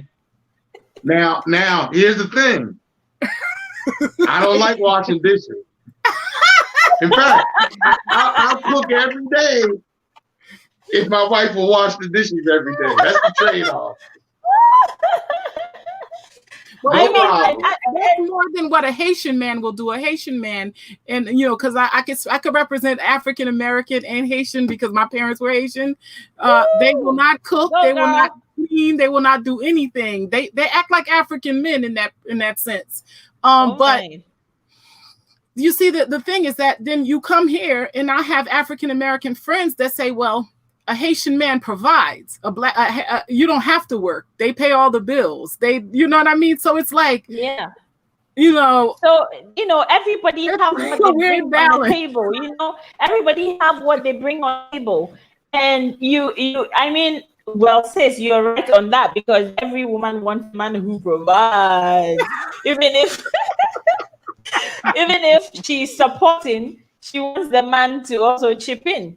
And I I don't think we as women have a problem with being women if he could do if you have a man that's paying all that provides you everything and you don't have to work, all you have to do is cook, clean, and look pretty. I don't think that's a hard job. I would look at it as a job. That is in fact a very nice, good, beautiful job to have. If you don't have kids to take care of, all you have to do is to get your nails done and get your hair done and go to the gym and go shopping and look pretty. And make sure the house is clean and the food is done. That's a great job. Oh my God, that is a great job. And cook all day in the house. Yeah. I love cooking. So, like, yeah, please give me that check, okay? It's hard though. It doesn't even have to be too much. It doesn't even have to be too much. Just $5,000 a month will do. I believe it used to be that way in our community. Hey, like, I'm going to spend $1,000 on my clothes. I'm going to spend like $500 on new shoes. I'm, staying at home looking pretty and having great hair and looking amazing. I can do that job. Tell me you can, sisters. Tell me you can do that job. Look. I was looking at you saying, look. Let me tell you something. I was going, she has a nice accent. She can cook a little bit, and I can start up a little business there and everything. And then when she started talking about $500 shoes and stuff, I was like, oh. While you were talking, she was talking my language until the $500 shoes popped up. David, look at it from this point. Okay, look at it from this point. No, okay. If I'm earning like maybe $2,000 a month, or maybe $1,500 a month, going to work and coming back home and maybe contributing to the house. If you're going to ask me to stay at home and do nothing, just look good. Looking good is expensive, Dave. Like, you want to come back home and see me looking like the price. It's expensive to look good. It's not easy. Yeah. But $500 shoes. David is still not sure. No, David is still not. He's still confused. I could get 4 pairs of shoes a month. 4 pairs of shoes a month, and that is like. Let's aside. But hey, that's $2,000 just in the shoes. I'm just saying that is not me, but I'm just saying. So let's. All jokes aside, how should our men be? Yeah. Well, for me, I think that what we women want, some women want to be feminists and they want to, lead the whole thing and put, on their shoulders and just move and go. Well, I don't know if that is being a feminist, but it seems like that is what it is. But for me, I'm a traditional woman. But I'm also an empowered, educated woman. So how do I balance this in a relationship or in a marriage so that I'm not taking the place of a man, but then my man also understands that I'm a partner in the marriage or in the relationship, and then we are a team. That is how I do that without letting my man feel like I'm taking over, like I'm controlling or all of that. And I think that depends on me. And when I'm all butterflies and I'm in love and I'm all like that, I should really study this man and know what this man's deal is. Is this something I can cope with? Does he want me to be a housewife? On what basis does he want me to stay home and take care of the kids and the family? On what basis? Is that seen as a partnership or is that seen as that is your place. Stay there. I need to find out what this man's deal is. Okay, because I was on, I think, another channel. I think I will just tell you when I remember the channel. I was a panelist, and there was this African American man who was on there saying he's coming to Africa and he's going to get 10 wives, and he's going to help solve the. He doesn't know what he's getting himself into. And I was like, 10 men. Do you know how difficult it is keeping 2 women under the same roof? Like, do you know how difficult that is? You want to go on and take 10 men? Well, congratulations and more grease to your elbows, because you are about to run in the middle of your adventure. Yeah, it's not that easy. So I think that if you should find out what kind of woman you are. And you should project that into the universe, because if you project that into the universe, it's just going to be multiplied and amplified and brought back to you. So for me, I'm just looking for that man who is laid back and who wants to allow me to be a woman, and then he doesn't get offended because I put on too much makeup. He doesn't get offended because I wear too many tight clothes. Or he doesn't get offended because I went out with my girlfriends. I want to have a man who sees me as a partner. So I am also allowed to bring the business idea, and we're, working on it together as a team. I want a man who feels like I must protect my family. So it's not always about the money. It's not always about the money, though money is very important because we run the family with money. So it's about trust. Sorry? It's about trust. I mean, for example, one thing you said, well, he's not going to get upset if I'm going out with my girlfriend. Well, that kind of cuts both ways with men and women. So he has to trust you and you have to trust him, and you make that arrangement, and you earn the trust too. So that the man knows, well, you're not going to be like those girls' night out movies. You're not going to be like that, and all going to be looking for that second or third wife, because one woman is really enough. I mean, you don't need more than one woman. Good answer, David. To be honest, so I just think that's my what's husband needed. says 1 woman, 1 problem, 2 women, 2 problems. Man, my phone went out again. Well, let me ask you guys something. Gina, look at the screen. Gina and Kathy, look at the screen. The time is now. He has something to say. Oh, if I'm rich, I want a sit-at-home wife. Okay. If you are rich, you should have a sit-at-home wife. Yes, if you are rich, you should. But you need to find an intelligent sit-at-home wife, because money sit at home is and make you poor. Yeah. Right. See, I think go ahead. I think everything that you explained of what you want in a partner, or what type of situation, marriage you want to be in, the word that kept coming up for me is honor. You want to be in a situation where who you are is honored. You want to be in a situation where all that you are is honored. The traditional part of you, the modern part of you, the part of you that wants to start a business. I think that's what you're looking for. And when we can honor who each other is, it doesn't mean that we are all exactly alike, but we can honor the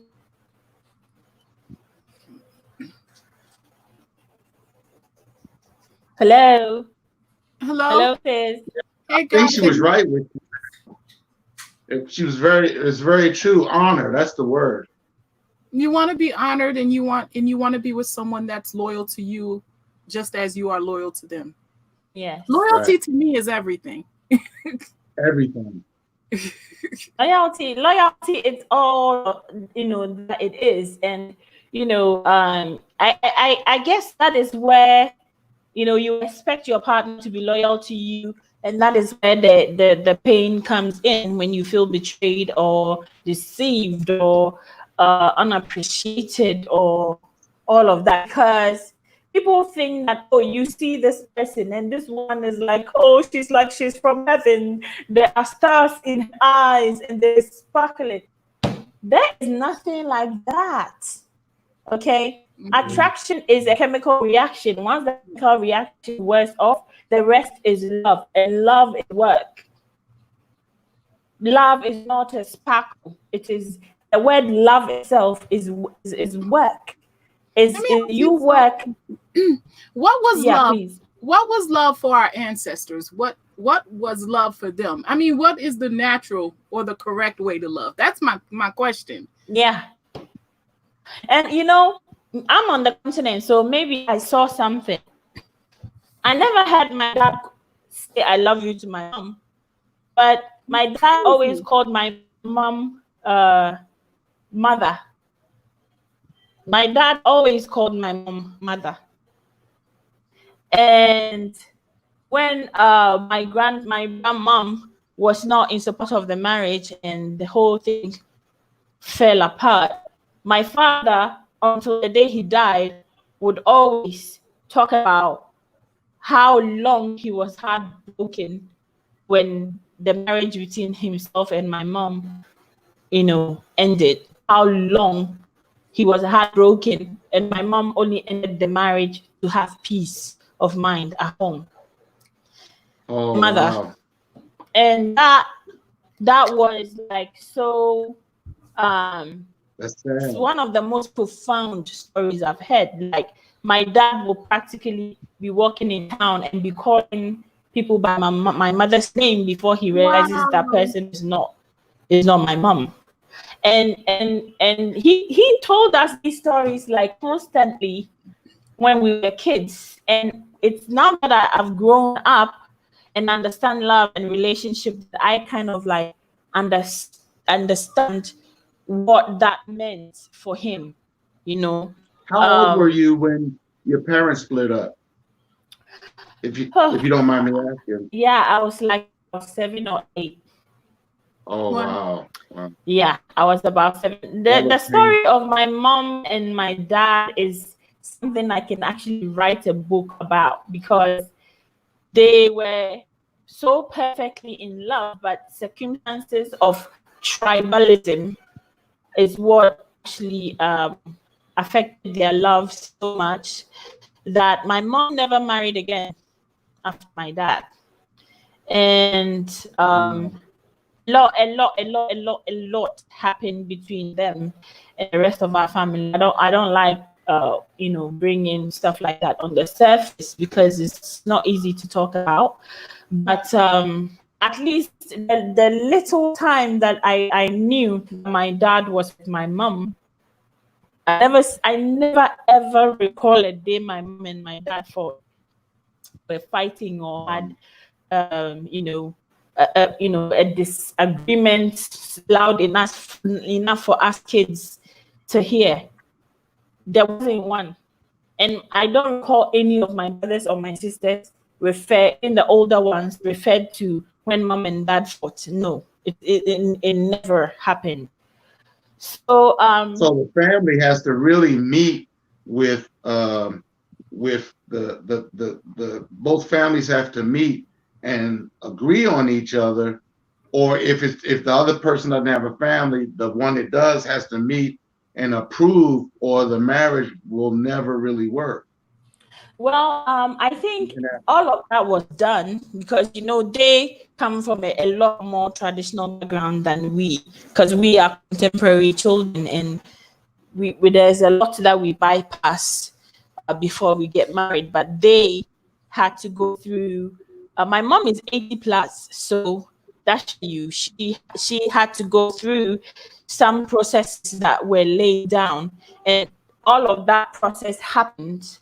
But honestly, I don't know what happened between my dad and my grandmother till today, because they were sworn enemies after the marriage. After we were born, this whole thing started. So I can't really talk about what happened between them and what started the whole brouhaha, but it kind of like really affected the whole marriage. What could have, because I remember my dad would always buy us the nicest, most beautiful dresses, and I had a dress. My dad traveled and came back. He brought me a dress that was like newspaper, and the design of the dress was so flamboyant. And it was so big and puffed up. People started calling me Cinderella in the newspaper.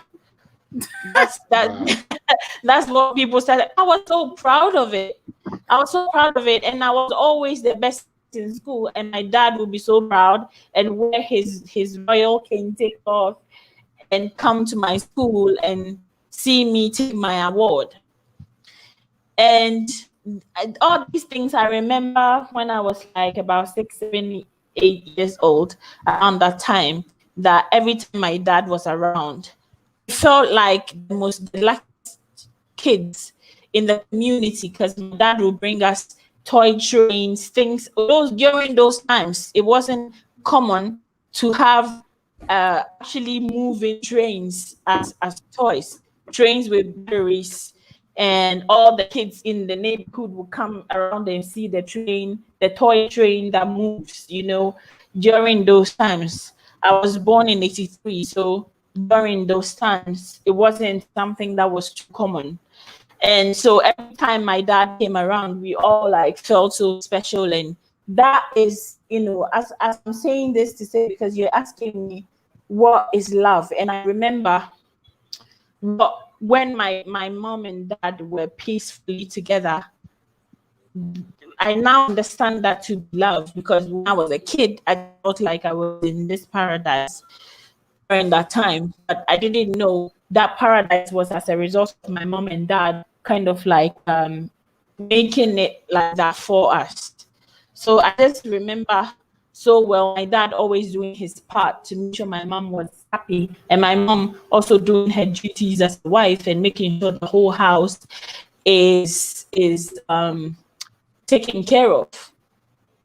So I think that if you ask me the real definition of love, because if you hear the stories about hunters who love their wives, the story will say once upon a time there was a hunter who loved his wife so much, and when every day when he would go for hunting, he would kill a special antelope and bring it to his wife, just for his wife to know how much he loves her.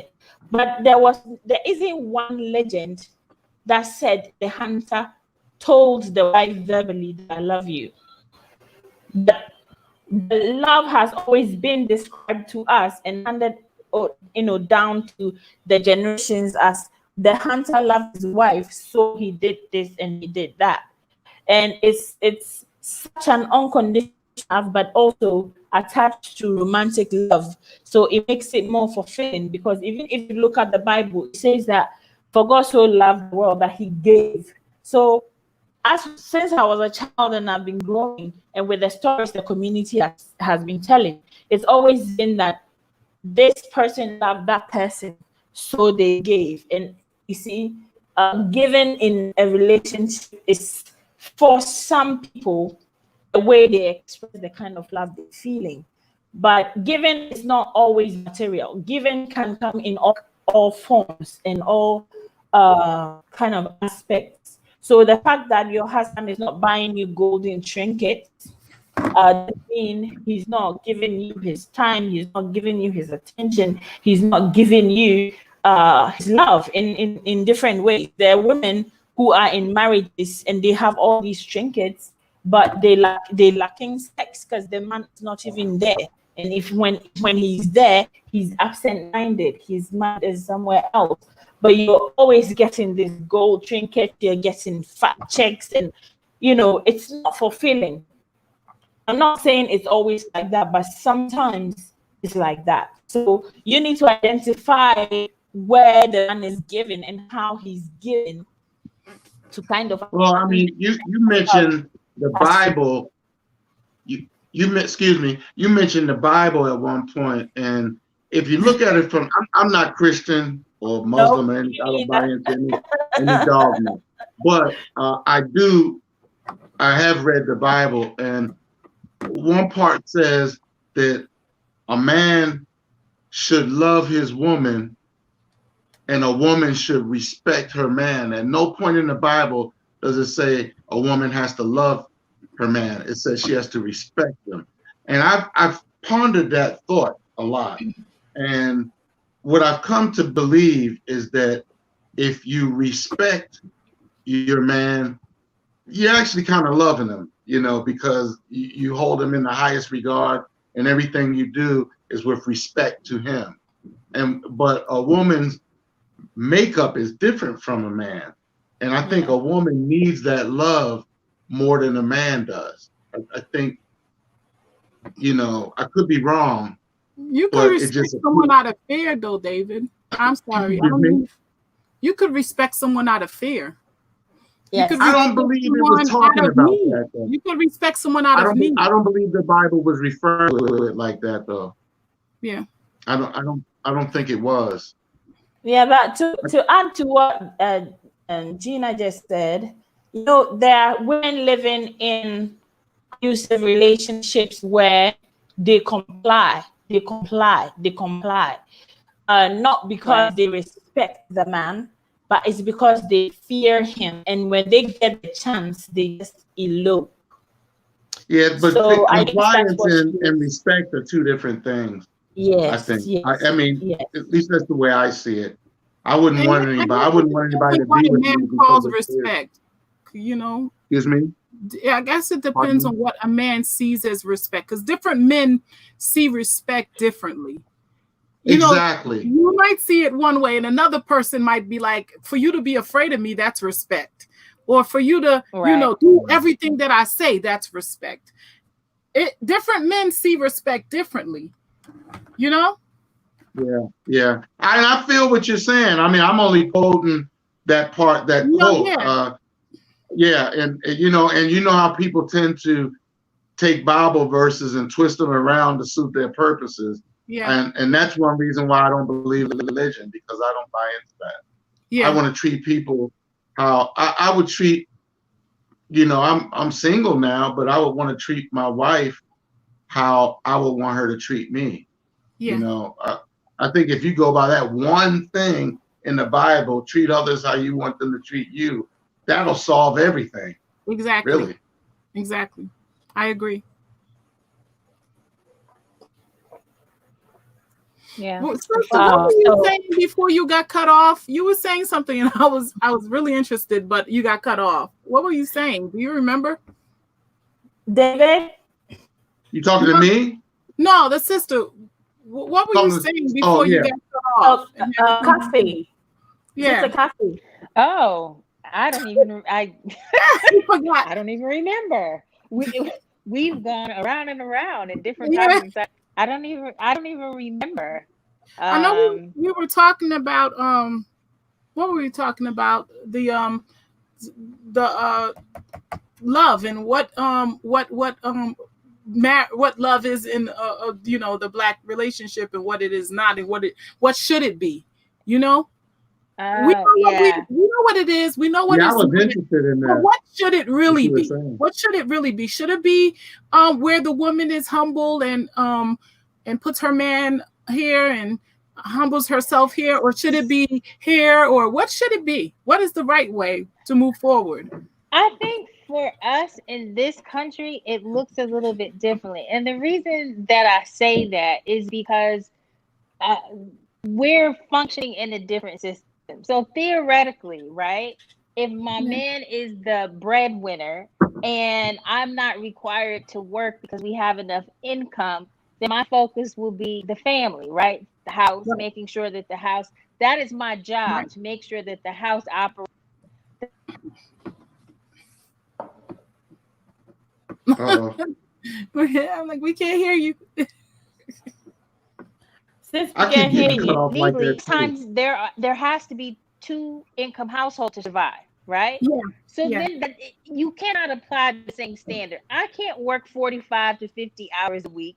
You work 45 to 50 hours a week, and the expectation is I'm going to be a traditional woman and take care of the house and clean my clothes and cook all the dinner. That doesn't work here. It just doesn't. What you end up having are people that are resentful, people Yeah. that can't keep up their end of the bargain. You know, it does. Our system here has to be more collective, right?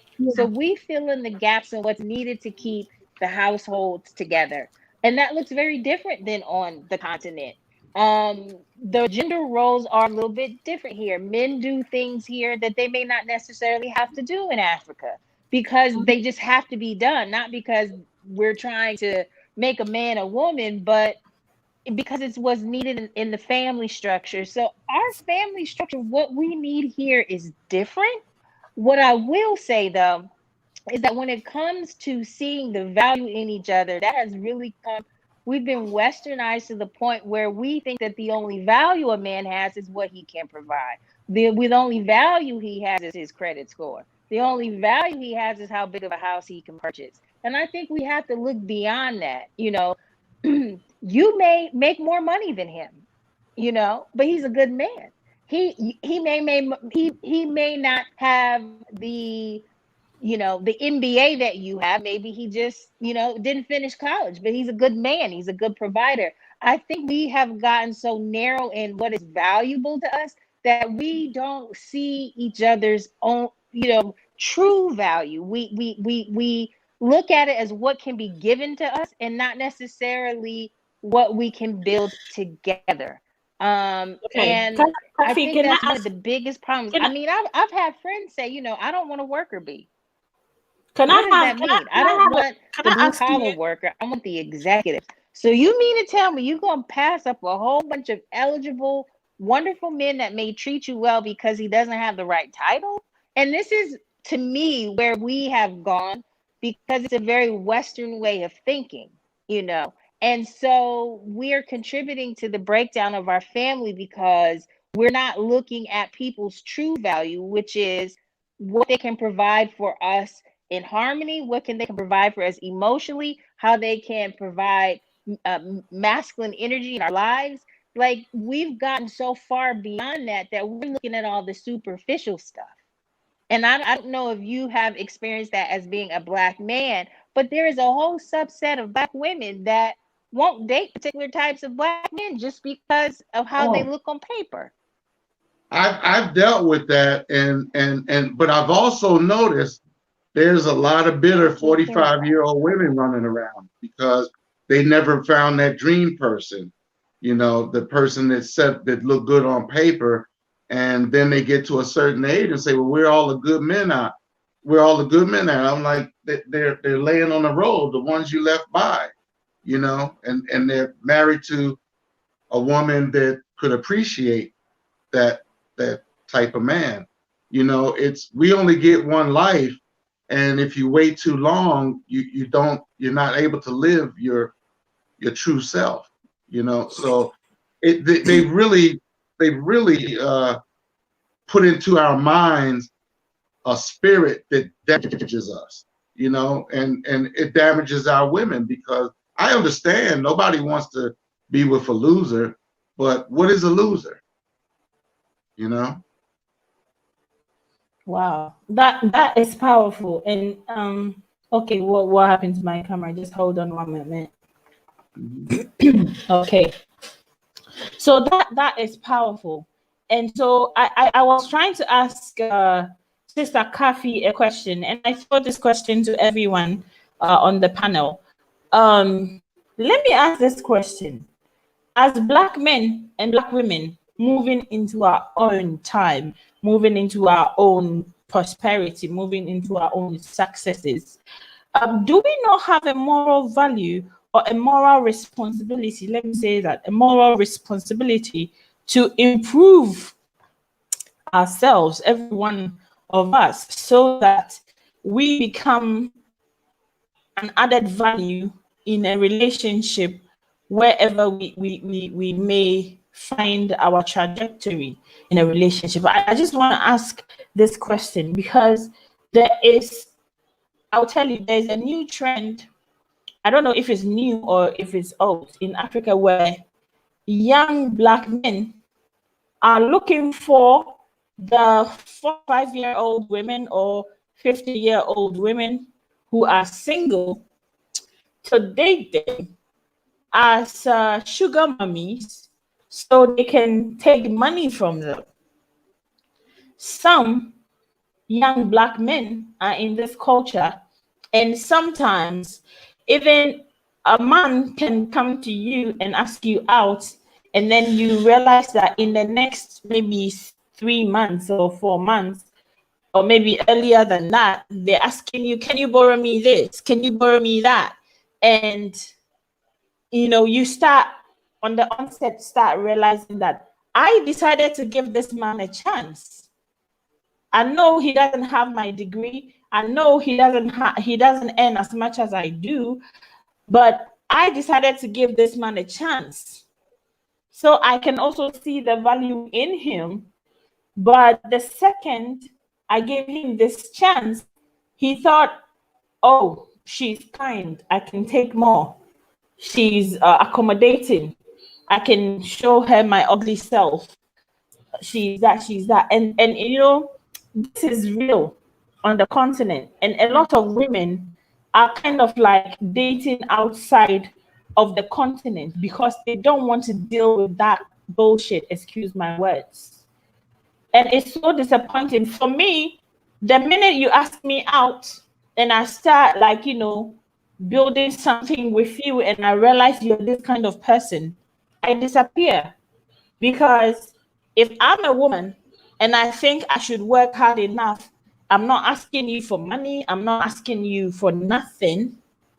And that is not encouraging you as the man to say that, okay, she's not always bugging me for this and that. So that is her value. Let me also improve on myself. Let me also see what I can bring on the table. And it's just going to be, I love you, baby, but can you give me a check? Then we're going to have a problem. Because I am not here to exploit you, and I don't expect you to exploit me. And that is some of the problems that we have in our community that is hidden and people don't talk about. People don't talk about. Yeah. And for that Black man to be treated as the king he is, there is an old saying that to whom much is given, much is expected. I'm happy you brought that up, sis, because, on our journey back to the continent, we need to be journeying. We need to also have a journey back to our true selves, the people that we should be. That's why I had asked that question earlier. What should love look like? What was the natural way to love? Okay, I can say this about Black men. I think a lot of Black men are far removed from the men that they were created to be because they don't know how. And I think the same thing goes for us as women. To be honest with you, I see fault in both. I could start with me. You know what I mean? I know personally as a Black woman, I don't think I had the full comprehension of what a Black woman should be. Now, I've learned some things along the way. I've picked up some things, and I'm a good person. I'm loyal. I'm all of that. But what is the true? Well, how? Okay, you see how the white people, Chinese people, all these other cultures, they come together and they work in a way where it benefits them. We need to really take a look at that, and that's why I feel like there's so much of our essence or our person that is lost in the transition of everything that we went through. These young Black men cannot feel good about themselves trying to take advantage of women. That can't be. No, I'm sorry. I said that can't be a good feeling for any man to try to because I would think a man would feel more masculine being a provider. Yeah. My father is still alive. My mother passed away about 1.5 years ago, but my father is still alive. And he went to work every day until he retired. Right. And wow. In fact, both of my parents did. That's a keeper. That's a keeper. Yes. That's a keeper. And they stayed married. they stayed married until my mother passed away. That's beautiful. Now, did they have problems? Yeah, because they were descendants of slaves too. So they had their issues and their fights. My mother could be violent. She'd get mad and throw stuff at you. Well, my father could be aloof. You know, I mean, even to this day, we don't. I call him all the time. He's like, "Oh, Dave, you called me. I'm busy. Let me get back at you." You know, he's not good at communicating, and that's just who he is. I have to accept it. So I have to work on my communication skills because I didn't learn how to communicate from my dad. You know, I have to learn more of how to treat a woman all the time. It's an everyday work because my mother didn't treat people very well. I mean, she didn't like my ex-wife, and she just treated her bad, and we wound up getting a divorce. After we got a divorce, I found out and talk all the time. And I'm like, well, Mom, why can you do that while we were married? You know, you guys were just arguing all the time. So these things that your parents do go down through generations, you know. They caused me to have a little strife in my marriage, and it didn't work out, you know. So I don't know if your mom and dad having their issues caused you to have issues, even though you wouldn't blame it on them, but you couldn't figure out how to fix it, you know, because if you're not in a relationship with your parents that teaches you how to fix the problems that you're going to inevitably run into, then this is going to be a problem for you and probably your children too. You see? So it's hard to know what that love is. The only thing I could say is if I don't think I can have a relationship successfully here. I've tried it a lot of times. But I think I could probably do it in Africa because I would be going to a place where the people are a little bit different. They're less hurt than they are here. I'm not saying they aren't hurt and aren't damaged, but they're probably a little less damaged than they are here. And I understand their damage, and I'm an older man, I'm 58. I can understand their damage. When I was younger, I couldn't do it. But now at my age, I can do it. You know, I can have, even if she had children, I can understand how to do it. Yeah, I completely agree with David because I think the healing definitely will come when there is intermarriage between our communities, the diasporan community and the African community in a situation, I always keep saying, like the sister who is making waves in Gambia for all the wrong reasons. I would always say that, you see, you're educated in a country that have paved roads. That have paved roads. Right. But we're also educated in a country that has dusty roads, okay? Right. But our kind of educational system and cultural system and religious system has always taught us to be humble and to be content and to be all of that. Now, the difference is when you come to the motherland, you're going to find people like that, but do not mistaken them for a weakness. Do not mistaken that for a weakness. Don't take their kindness for weakness. Yes. Yes. Don't take their humility for their stupidity, because what will happen is that people, when they know that you are, our brothers and sisters who have come to the motherland, and they see you as that, you wouldn't like it when they start treating you. And people think that these Westerners, when they come here, they get everything for free and they go back. Do you think is that really what's on the ground? Wow. Yeah, I'm not about to go to some strange white woman's house and welcome her and just I'm not about to do that, But I don't mind welcoming a brother or sister that I've met online. I don't mind welcoming that person and making that person feel a lot different. Comfortable. Yeah. Of course, I'm never a racist person.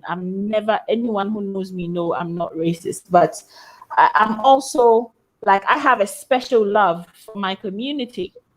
Okay. And that special love has been born out of all the struggles we've had to face, all the persecution that we've been through, differently in the diaspora and differently on the continent. But we've all had our fair share of issues that we've had to confront. And that love and that jealous love I have for my community is stemming from that, because I've come to understand what our experiences are. Though they're different, they're the same in all aspects, the way you see it. So for me right now, I would rather say that we need to kind of understand when we decide to love each other, or when we decide to look at what the continent has to offer, and especially its people. When you're coming, they will have a certain kind of knowledge that you would not possess because of your background. For example, when ES and Oyoko, outed themselves as, they were dating, then on that very episode, I saw a barrage of attack on ES. Wow. Why would you date a polygamist? Why would you date this man on the continent? Why would you date this? All he's looking for is a visa and a green card. This and that. The comments, they kept coming. The abuse, the disgust that you can see, especially from the male community. And I was just looking. You know what I was about to say, sis, and I don't mean to cut you off. If she had picked a Ghanaian man that had money, and whatever the argument was going to be, that she was picking him because he had money. Yeah. If he had picked one because he was young, it would be, oh, she picked him because she's a what do you call that? A cougar. Yeah, it's gonna be something. It's our people, they're gonna watch this show and they're gonna find something. There's always some. Oh, she had her hair down and she put it up because my neck's hot. People are gonna make up a different story. Now, if he was rich, they would say, "You go, girl, you leveling up."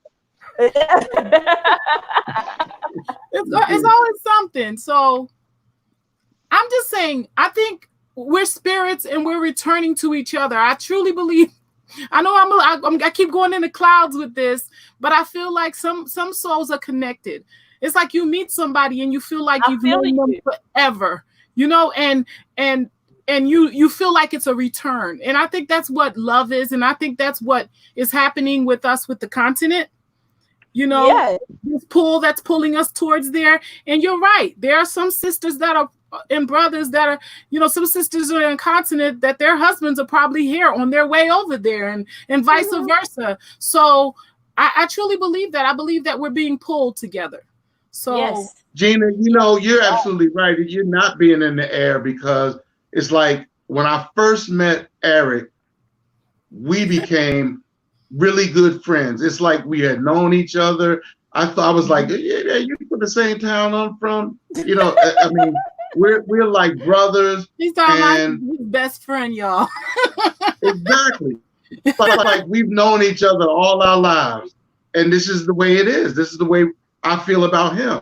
And then when I met you, I was like, wow, that's cool. Y'all are really cool, and Jesus is cool. And the same thing when I met you, Lily, I was like, man, she was cool. And that's why I wanted to come on your show and help you push your show, because I like what you're doing, Yeah.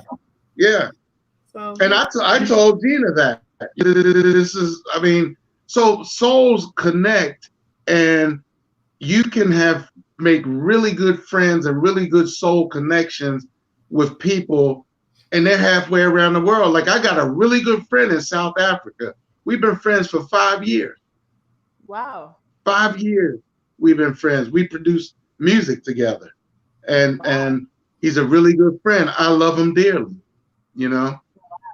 And so I really believe that, you know. I really believe that, and I just met you, sister, but I can see that we're going to be good friends. You know, it's just that certain people hang out in different spaces. On our way to the Gambia. Isn't that something? I got land in the Gambia. She's got land in the Gambia, and you're on your way to the Gambia. And So I'm on my way to buying land in the Gambia. You gotta get some land in the We're Gambia. all going to be there. Objection! Where is my paper? I need my placard. I need a paper. See, Gina, I knew you was gonna start that. I'm coming to Ghana too. I'm coming to Ghana too. I'm gonna get me some land in Ghana too. I'm getting some in the Ghana.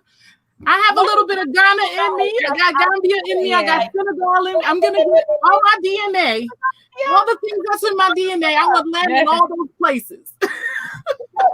Look, I'm gonna get that $700 land that they said I can get. I'm gonna go ahead and get it. I got DNA from Ghana, from Nigeria. I want land in all those places.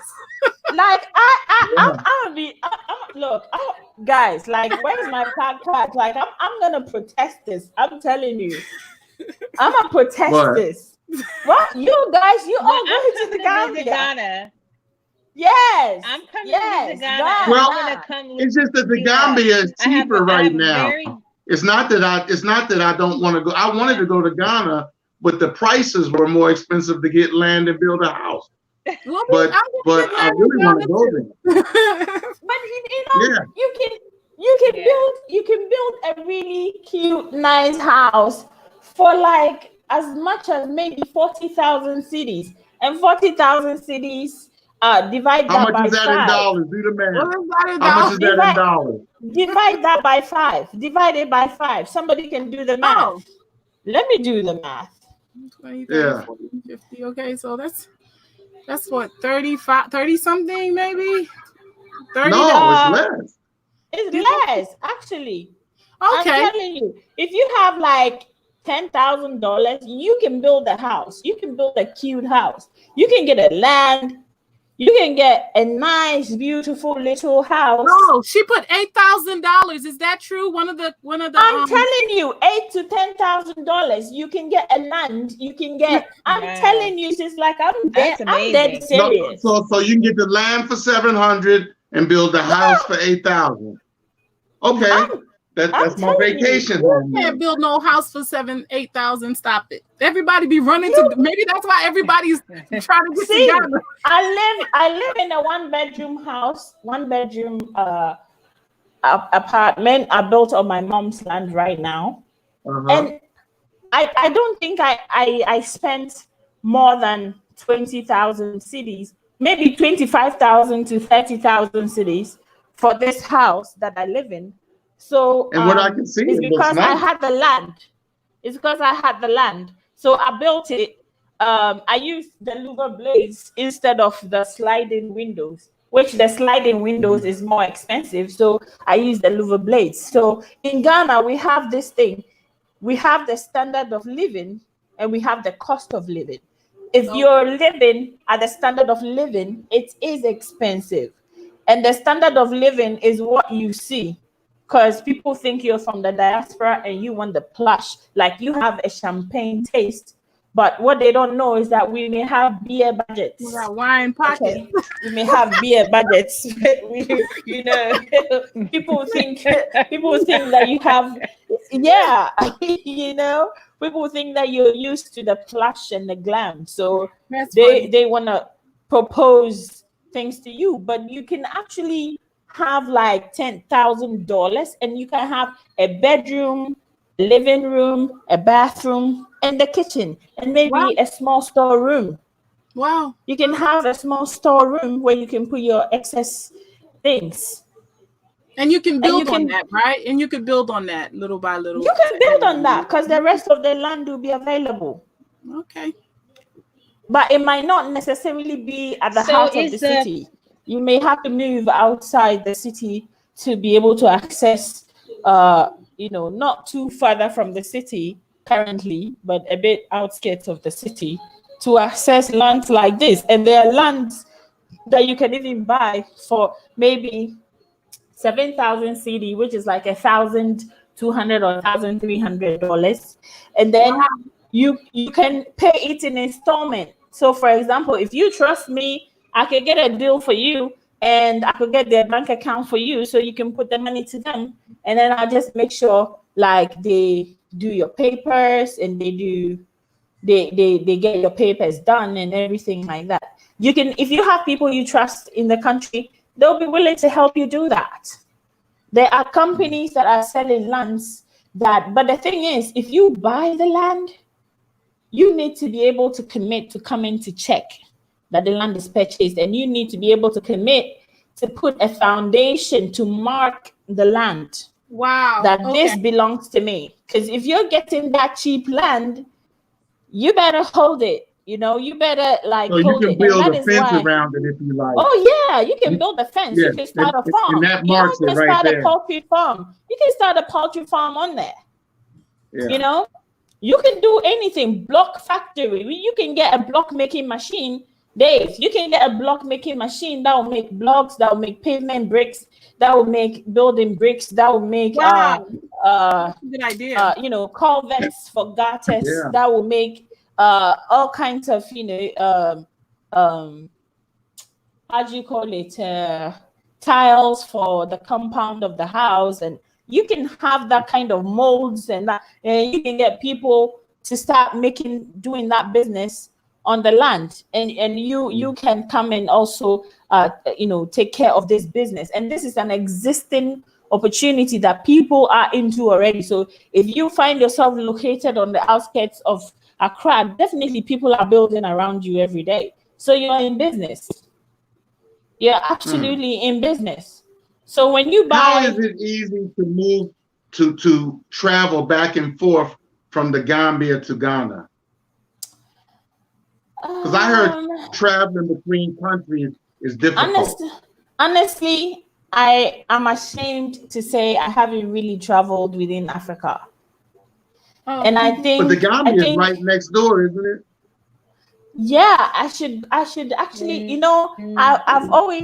I've made my plans. I actually had plans to start traveling, within Africa before the lockdown came by. But I think that. Go visit Juliet. I should absolutely do that. She's amazing. I should absolutely do that. But so I don't really know much. All I've done is I think I've traveled. No, I haven't traveled by air to any African country before. I've traveled by road to Cote d'Ivoire, but I didn't really go into Cote d'Ivoire because I had a meeting in a mining company just along the Ghana, Ivory Coast or Cote d'Ivoire border. So I think I need to do more with my travels. I heard it was difficult to travel in between the countries. I don't know how much truth difficult, it is. Not so much. Expensive, yes. Very, very expensive. Wow. Yeah. Just to go to a neighboring country? Yeah, because when I was in Switzerland and I was going to Germany, I paid $250 for first class ticket. Wow. $250 for first class ticket. But if I want to go to Kenya or Nigeria or South Africa, I'm gonna pay a lot of money. And so but you don't need necessarily a plane. Land a real thing? Do you need a plane? I mean, when I look at the map, it seems like Ghana's right next to the Gambia. Do you need a plane to travel between the two countries? Maybe I'm a spoiled brat, so I might I hate sitting in the car for several hours just traveling. So when I'm going to the northern region for work, I don't even take a car. I just sit in a plane and even when I'm traveling within Ghana, I sit in a plane and I just go. When you told me about those $500 shoes, I should have figured. No. Don't get me wrong. I'm not like no. I'm see. Okay, let me tell you something I'm just about me. playing with you. I'm just I am a playing. Kwewu woman. Okay, I'm a Kwewu woman. So KWHU. Okay, you need to Google the people of Kwewu. KWHU. The Hey, let people me of write it Kwewu. down. KWHU. The people of Kwewu in Ghana. I'm here taking notes. I got my pen and pad here. Yes, and we own the pharmaceutical industry in Ghana. We own the automotive parts selling in Ghana. We own the food manufacturing. We own, like, my people, Kwewu people. We are like at the forefront of trading and business in Ghana. So Kwewu people have always been referred to as, like, the people who love How are money. your cars there? Sorry? How are your cars? Do they have very strong shock absorbers and stuff to handle roads that are iffy? Yeah, I mean, the Kantanka has a reputation of that. The Kantanka automobiles have a reputation of very strong shocks and all of that. But in Ghana, you find that most people use used cars. I have a used car because I cannot afford a brand new car. Is there an age limit on what you can import for a car? Yes, you can't import vehicles aged over 10 years. If you import a vehicle that has aged over 10 years, no, it's not allowed. If the vehicle is exactly 10 years, you pay higher import duties. Wow. Yes. So if it is if it is within 5 years range, your duties are quite low. So so when you're buying a car, Senegal is 8 years. Senegal is 8 years, and you are taxed on the Kelly Blue Book value, and the tax to import a car in Senegal can be up to 47%. Wow. Wow. But look, if you're moving, do you avoid all those taxes? In Ghana, the tax on imported cars is, I think, more than 100%. If you put everything together, you can get a car that costs you like maybe $2,000 or $3,000 to buy. Then shipping, it's not just the tax; it's shipping and the tax. Shipping can cost you like close to $1,500 dollars, US dollars, $1,200, $1,500 US dollars to just ship your car in. And when you get here, you can be paying for like an engine of about 1.6, 1.8 capacity. You could be paying for like maybe between 20 and 30,000 Ghana cedis on duties and taxes. And even if you're moving to, like, suppose I was migrating there and bringing my things from here. Doesn't matter. Yeah, if you're migrating and you're bringing your car in, Gambia too? I think I don't know about like the Gambia. that everywhere. I know Senegal. Yeah, I think it's like that everywhere. Gambia is cheaper. Yeah. The import tax from Gambia is very. So do people bring cars to Gambia and take them to Senegal? Is that what they do? Because I heard that if you were people try to do that, but the thing is, if you're moving along the borders, it will get to a point where if you don't have a local number plate of any specific country, you may have to pay for duties at the customs. Oh wow. So so if you ship it through maybe the Gambia, the only advantage could be that you would have maybe cheaper or cheaper free to the Gambia. But when you're bringing it in, you're definitely gonna have to pay duties at a point. So for you that the car belongs to you, that's why, like, for me, let me tell you, I've never bought a car from overseas and shipped it to Ghana before. I've never done that. I've always bought a car somebody used over here that they're selling for all kinds of reasons. Maybe they need money or, you know, something. And then I buy it and then I fix it. Okay, I fixed all the parts that needs to be fixed in the car, and I use it until I think I want to change it. That is how I'm able to afford a car. Because my if you car, look at, I've had it for a while. It's a 2009, but because I've been on disability, I rarely use it. So imagine a 2009 with only 43,000 miles on it, you know. So as far as I'm concerned, it's like new because I've done all of I've done all the maintenance and everything. So it's okay. Then it's going to be better to ship it down here. Really, it's going to be better to ship it down here. But for me, I think that if you look at how the CD has taken a nosedive, for me living here, it's not going to be beneficial for me to buy a car from overseas now, because then I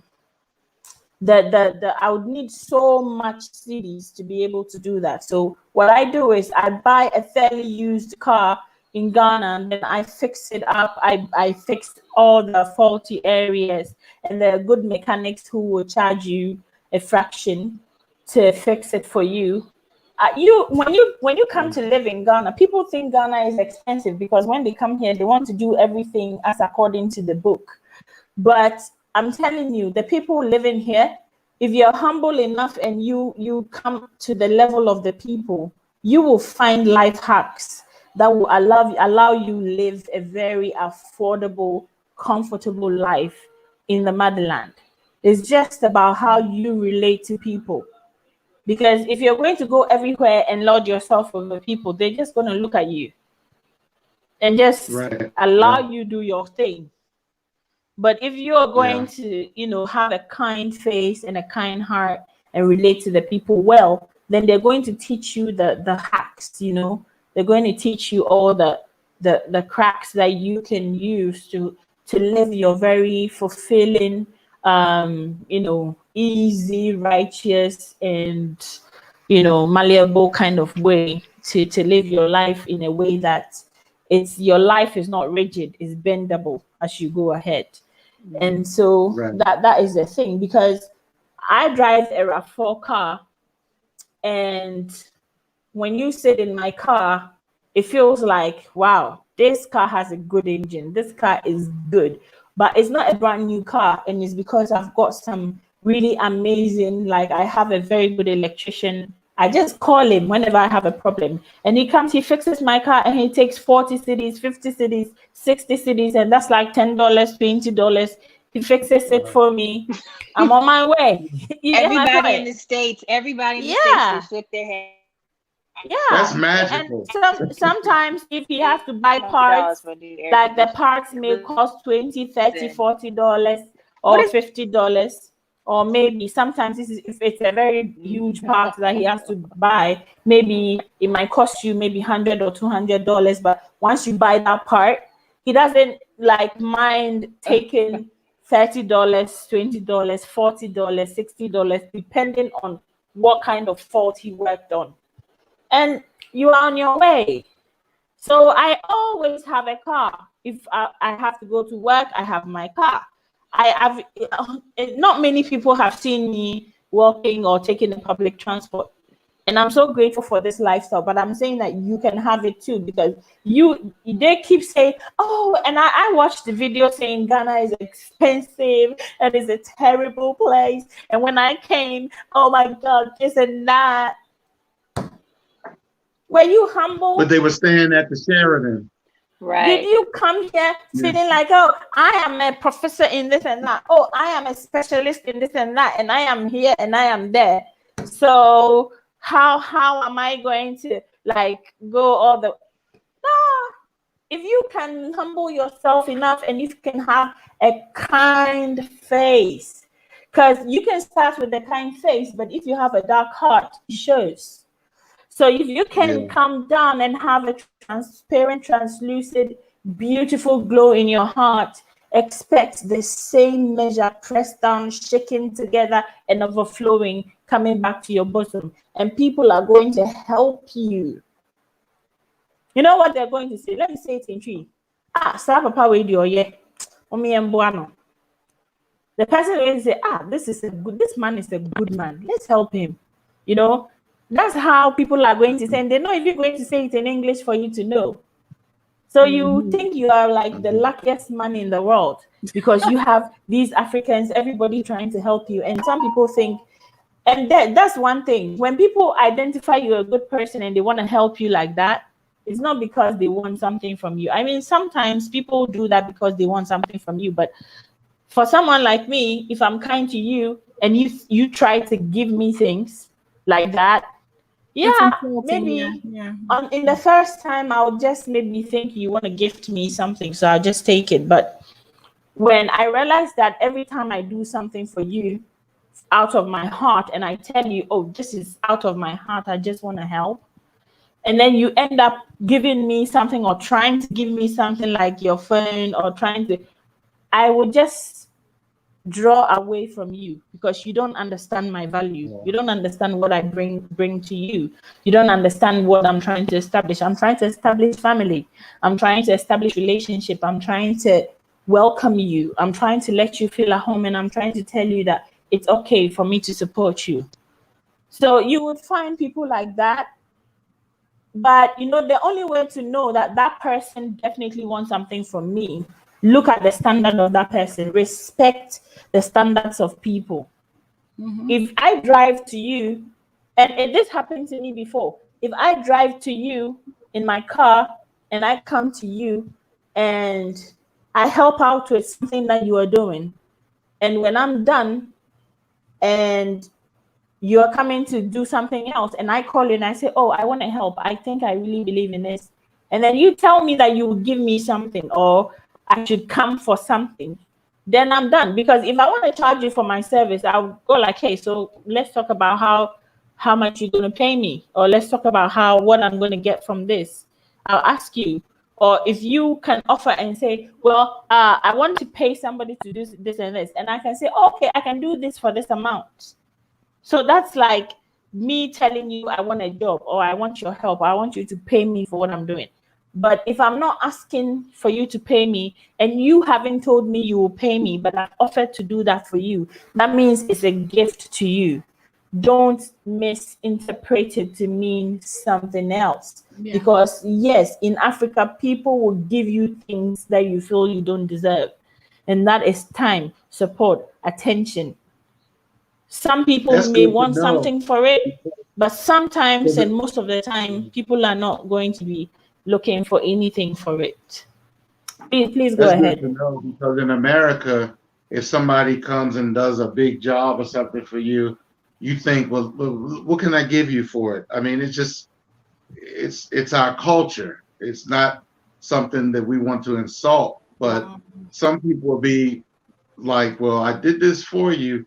I did this for this person, and he didn't even do this. You know, it kind of comes back to slap us in the face, so to speak.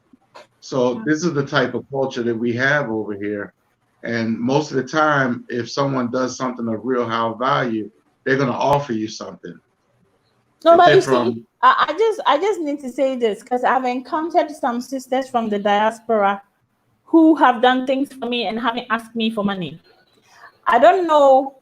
I don't know if for me, it's normal for me to do things for them too, without asking them for money or any kind of payment in return.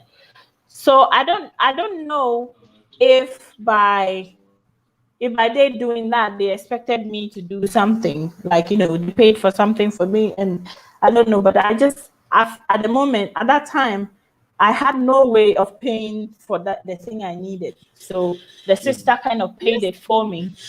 And there's bad people everywhere. I think, you're gonna find good people here too.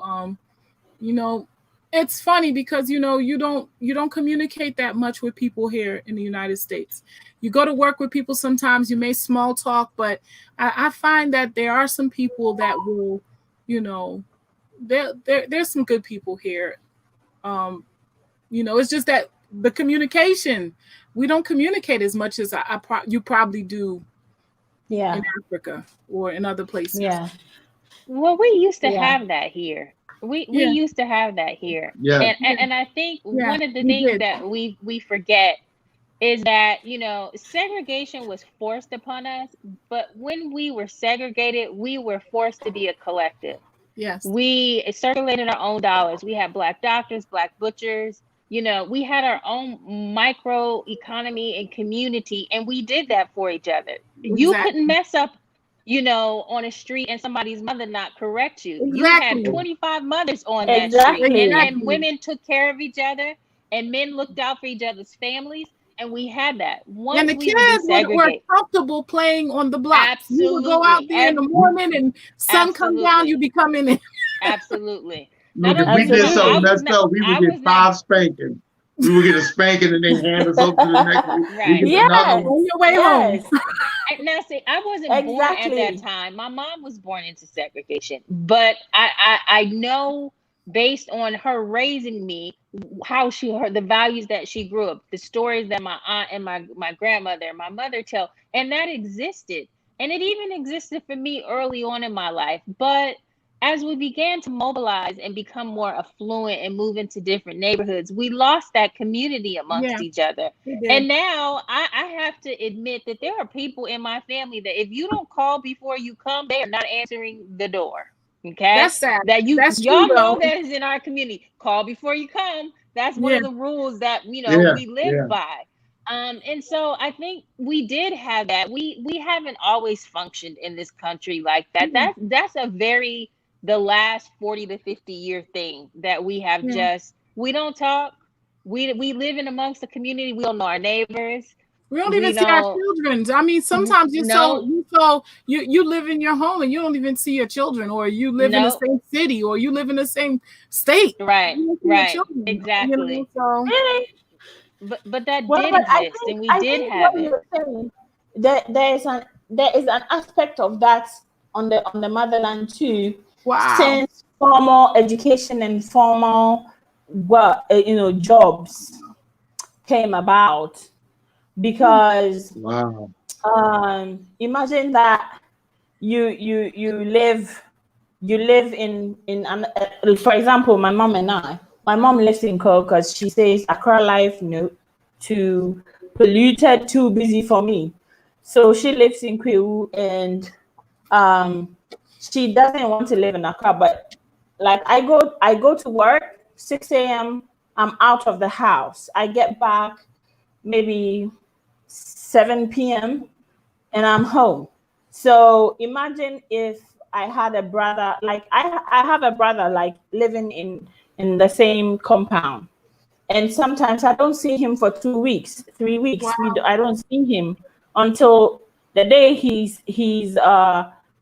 home on Sunday or on Saturday, and I get to see him, and I'm like, hey, what's up? And he's like, hey, how are you doing? How is everything? How is Kylie? How is, then we start, catching up and stuff. So in the urban lifestyle, in the urban situation, you will come here and you find that, well, let's say 70% of Ghanaians are self-employed. So if you happen to be working with maybe the 30% that are, employed in companies and stuff like that, when you live in the city, you may see a semblance of the same, lifestyle that you're used to. But when you move more towards the villages where mostly people are farmers or traders or stuff like that, life is a little bit different. But before the onslaught of Western invasion, life was more communal, life was more like, hands-on, and people had time for other people except their computers and their laptops and their phones. And so building back our community, I think these are some of the things that we should. The reason why I'm starting Ubuntu Center is for us to kind of like get off our laptops and our phones and converge at a place where we are actually communing as African people, learning about, having African authors come and read their books to people, where people can have a knowledge center, a conferencing center, a communion center, event center, where people can actually come together and meet under these umbrellas and have these history that they can refer to, okay, libraries, museums, and all of that. So I realized that we miss it. We're missing it, and we don't even know. The whole yearning to reconnect, the whole yearning to become a family again, the whole yearning for us to go back to our roots comes from a deep-seated place where we all realize that there is something that is missing. The glue that holds our network together is weakened, and we must strengthen it and take it back to where it's actually supposed to be. So family, I want to ask you before we conclude this, the motherland and her children, what is our idea? What is our perception in a home? How is financial responsibilities distributed? Especially amongst the diasporan community, and then maybe I can also talk about the local community. But how is financial responsibilities? What is a fair financial responsibilities for a man and a woman in a home where they are equal partners, or they are maybe 60-40 partnership in kind of like looking at taking care of the home? Either it's 60-60, 50-50, sorry, if it's how does a fair financial responsibility for both partners in a home look like? You want me to go first? Yeah, please. Okay. Well, like here, I came here, I wasn't married when I got here to Austin, Texas, and I bought my own house, got my own car, got everything. So we don't even have to think about it. A woman, I'm not going to get married here in the States, but if I was, a woman would be walking into a home, transportation, everything would be taken care of. If I was to move to Africa, I would do the same thing. I would build a house, make sure I have my transportation in order, and I would start a business and have my income set up. So, I mean, we wouldn't have any kids right away, I would suppose. So she would come and help me with the business, So I would provide that, because I'm not going there to the Gambia to look for a job. I'm going there to create a job, So that's the way I view it, Hats off to you. Yeah, that's me. So for you, financial responsibility at home is 100% for you? As best as I can, I mean, I would do my best to make that the priority. But, the way I see it, if I go, like I'm buying a property in the Gambia, if I buy the property right out, if I build a house, dig my well, put solar panels up, if they got wind, put that up, I won't have any expenses except for maybe cable if I need. I don't really watch TV that much, but antenna or in my cell phone and internet, that would be my only expenses. Taking care of your wife. Providing. Excuse me? Taking care of your wife's needs. Well, I mean, yeah, taking care of her, but $500 shoes, all of well, it. I don't know about that. I mean, that's where the negotiation He's still not sold. You lost the negotiation begins with that. That's where the negotiation begins. I'm just messing with you. I'm just messing with you. But that's not to say I wouldn't love a movie. But these days we're going black, so I'm just messing with you. Yeah. But I mean, I don't have problems buying gifts. I mean, but even with this is me. Besides my musical instruments, so I have to say that because Gina knows me. Besides my musical instruments, I don't buy frivolous things. I mean, I buy clothes as I need them. This shirt, you see me in this shirt a lot of times. You know, Really? I buy, huh?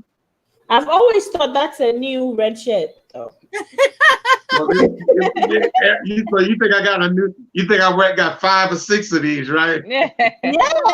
I mean, I have other shirts, but for my channel, this shirt pops out against the background I use. So I tend to use it for that. It does. Yeah. It does. But other than that, I don't buy a lot of stuff. I don't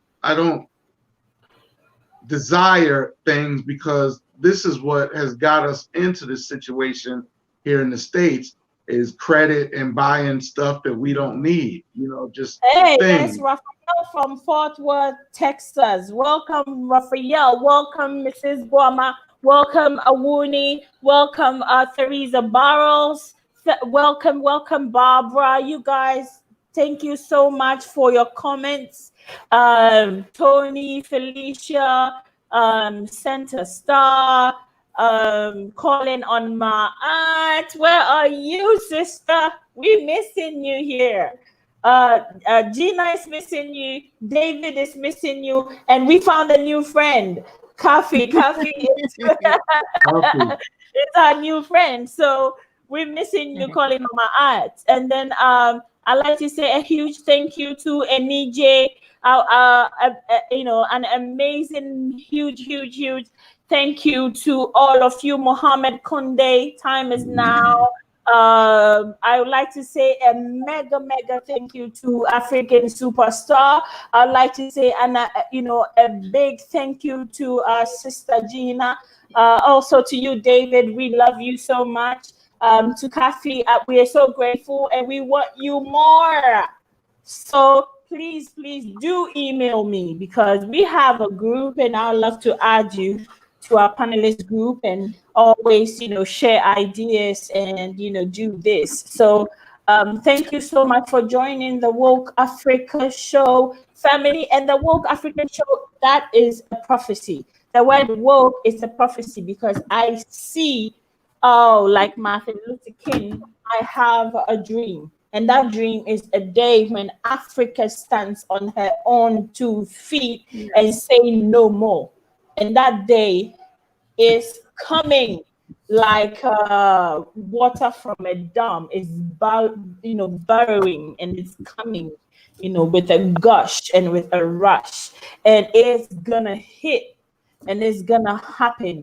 So for me, the name Woke Africa, well, that is a prophecy, and I don't take that light. I don't take that for a joke. So thank you all, guys, for coming on this channel. I just want to tell you that we have the Ubuntu Center project. No stress, no hassle. You can always support us on Patreon, but, whatever you're doing in the community to support our reunification and our repatriation is also effort. So if you can't support the Woke Africa project, don't let that be a problem to you as on the channel. But if you can, then please go. We would appreciate $5, $10, $20, $50, $5 million, and $10 million. And if you don't mind, $100 for the shoes as well. So you woke me up with the 10 million. I'm like, if I was like, we're gonna wear some shoes, Yeah, then I'll be like one of those guys that, hey, Lily, you got a couple $100,000 I could borrow? I'm talking about you're gonna buy us all. Yeah, David, we'll have a big complex over there in Ghana. David, I believe in a strong, powerful African man. That is who I want to date. So if you want to chicken out and be like a woman and start asking me to be the man and start giving you money for food, you are not I don't want attractive no to me. food. I want the land. I'm not gonna ask you. Look, I'm not gonna ask you for beans and rice. See, a man like that is just not my type, because if you let me, I will take control. But I am a traditional woman. I believe in traditional way of family. And so I don't want to overtake my man. But if he won't take the lead, I will. So it's too easy for me to like be in this relationship like, oh, okay, I'm going to work. Please make sure by the time I come the house is clean, or what. I can't do that. I don't see, that's not that's not my man. That's not my man. That's probably my boy toy or something. That's not like my man. You get my point? My man is strong. Yeah. If you want to be my boy toy, okay, let's talk about it. How much you want? Yeah, you should be discussing everything. It shouldn't be like scheming and all that. It should be like, look, it should be discussing. here's my You want to be my contract boy toy? Okay, here we call it the side dude. How much do you want? We call it the side dude here. Yeah. The maintenance man. Be my man. The plumber. If you want to be my man, and if you want to control, and if you want me to support you and root you on, you should be doing something to make me want to root you on. Okay. So, well, it's time already, King. It's time already, King. It's time to take your crown back. Okay. That's right. Do you think? Look, don't let me even get there, because I don't even want to say that our power comes from the white community. But sometimes you got to take a look. They put the white woman up there and worship her like a goddess. That's what they do. That's why their communities are strong. And we have to realize that, like, Black men are so lucky. You have Black women that are strong because our situation has forced us to be strong in that position. So if you decide to become the king, it's a very easy thing. Because for me, trust me, if I'm like, seriously, if I'm with a man and he doesn't think about me and say, oh, my wife doesn't ask me for money, so I need to do something for her, we're just going to be in a relationship, and at the point, if I find that you don't care about me, you don't think about me, I may have to think twice. But I'm not the type to be begging you for money every day. Nah, not gonna do that. I believe that Black women have always been. To ask a man for money. They should know what is needed or what is required. I'm never gonna come and say, hey babe, can I have $1? No. That doesn't even sound right. Look, Black women have always been strong. If you look at some of the Black African history on the continent, I mean, you have Black warriors, but women warriors, women chiefs. So women have always been strong on the continent. And I'm not strong. I don't like when Black men said that we are strong. Black women are not. I don't mean strong. Thing about that. I don't mean strong. Because strong is a tag word for me. I am not strong. Killing us in this country. I think what he means by we are strong is, for example, if I'm married to a man and he was hardworking, loving, and everything, and something happened to him along the way, I'm gonna hold the family together as a Black woman. Yes. Okay, I'm not going to abandon his ass because he went into this problem or he went into that problem. Okay, I'm not going to be self-centered, and I'm not going to look for the next best man who can provide my needs.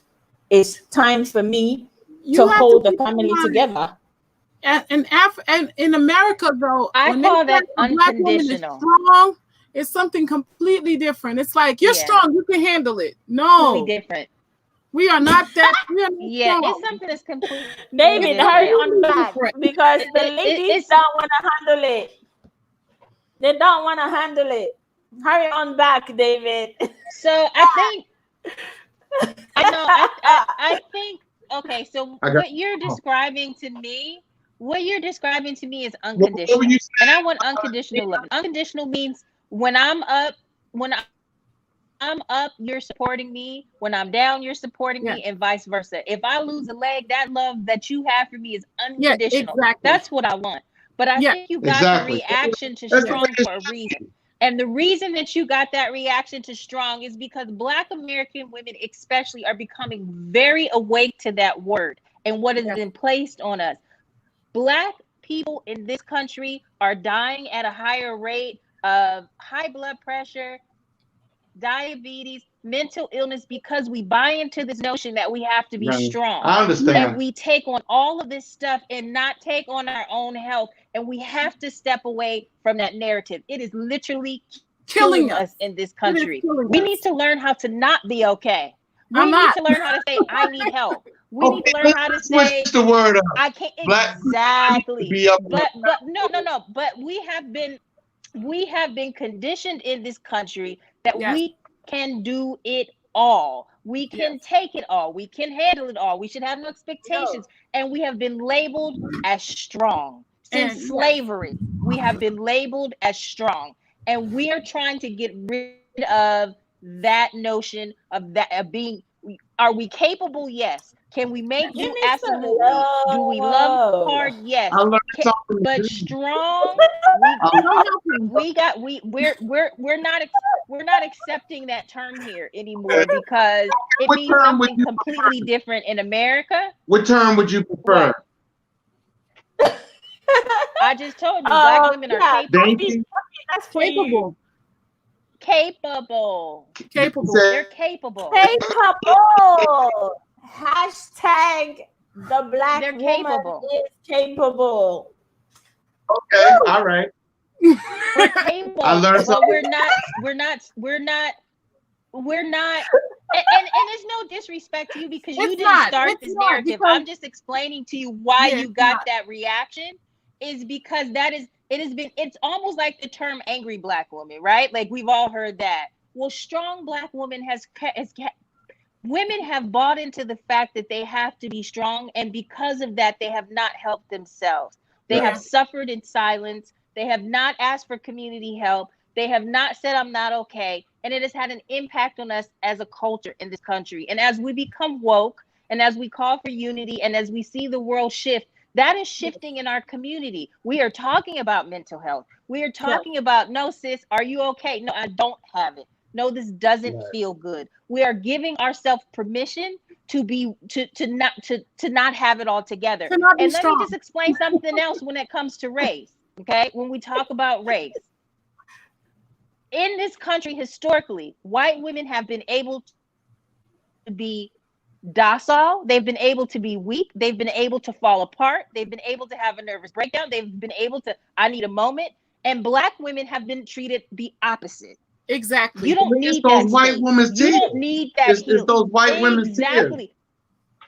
They have all, but I'm trying to give you the historical context where they've always been fragile. And because they have fragility, we have the opposite. We have strength. And there are times where Black women are fragile. And when we are fragile, what happens to us? There's nothing there provided for us to fall. There's no soft landing. Right. And so we don't give ourselves permissions to say, I'm fragile. We are trying to, as a people, as Black American women, we are trying to step away from that because it has been a noose around our neck. I think Are that's we terrible. capable? Absolutely. I think it's terrible too. And that's why I think it's good for us to be migrating to an African country, because I think you'll have that space to feel fragile. To be and women. to feel Yes. Excuse me? To be women. Yeah, yeah. To be women. Yeah, exactly. Exactly. I agree with you on that. So one of the things my husband tells me all the time is, if we lived in Africa, you wouldn't have to do all this. I said, what do you mean? We would have somebody to help you cook, You wouldn't have to come to work after work and figure out what the Oh kids are yeah, doing. We would have that's help true. in the house. We would That's have a true. complete community around us that you wouldn't have to do all of this on your own. And because we don't have that, we're trying to be that, right? And we're not successfully doing that and maintaining our own sanity. And And so let me we don't let have those Kathy, systems built Kathy, into Kathy, place let me like just you do. interject here. Kathy, let me just interject here. Mhm. I think that the African Sure. man has been able to enjoy having a woman who does everything at home is because we've always had help. We've always Yes. had help. We've always And on the I envy continent that. had I help envy that. because most The Yeah. only often thing than I not, don't if like it's a about that, woman, the only thing I don't like about that is, and this might be a whole different topic that you might need to cover on a different day, sis, because I need okay, understanding for this, is that okay. the only thing I don't like about it is that most of the time the help that you have are young children or young people that should be in school. And most of the time I feel like it's a sense of servitude, and it reminds me somewhat of slavery, because people are not Well, being paid properly, or they're not being taken care of properly. That's the let only me thing come in I have here. a problem with that. Let me come in here. I don't know about other African countries, okay, but what I know in Ghana is you cannot have. Sometimes you actually have a house help, as in a kid you brought into your home to come and help you out around the house to do chores. Yeah, I don't like Even with a kid like that, if they are not asking for payment, if they're asking for payment, then they are paid as people who are working at home. But if they're not asking for payment, you have a responsibility to take that child to school. And if you are not taking that child to school, the community are going to ask you why the kid is not going to school. So, We had a maid when I was in Argentina, you know, and she was a live-in maid, and she was, I don't know if I remember correctly. I think she was in her 30s. You know, she wasn't that young. She had a son, and her son lived in our house. We had like a maid's quarters, and her son was my daughter's age at the time. He was 3, and I think my daughter was 3 at the time. And so my wife didn't have to do all that stuff because the maid handled it, and we paid her well. I mean, Now she was we an paid adult. her double She's an adult. what That the I don't have going a rate problem. was. It's when they're We paid children. her. I don't mind the adults, because I know the adult is getting paid and they're not going to be there for free.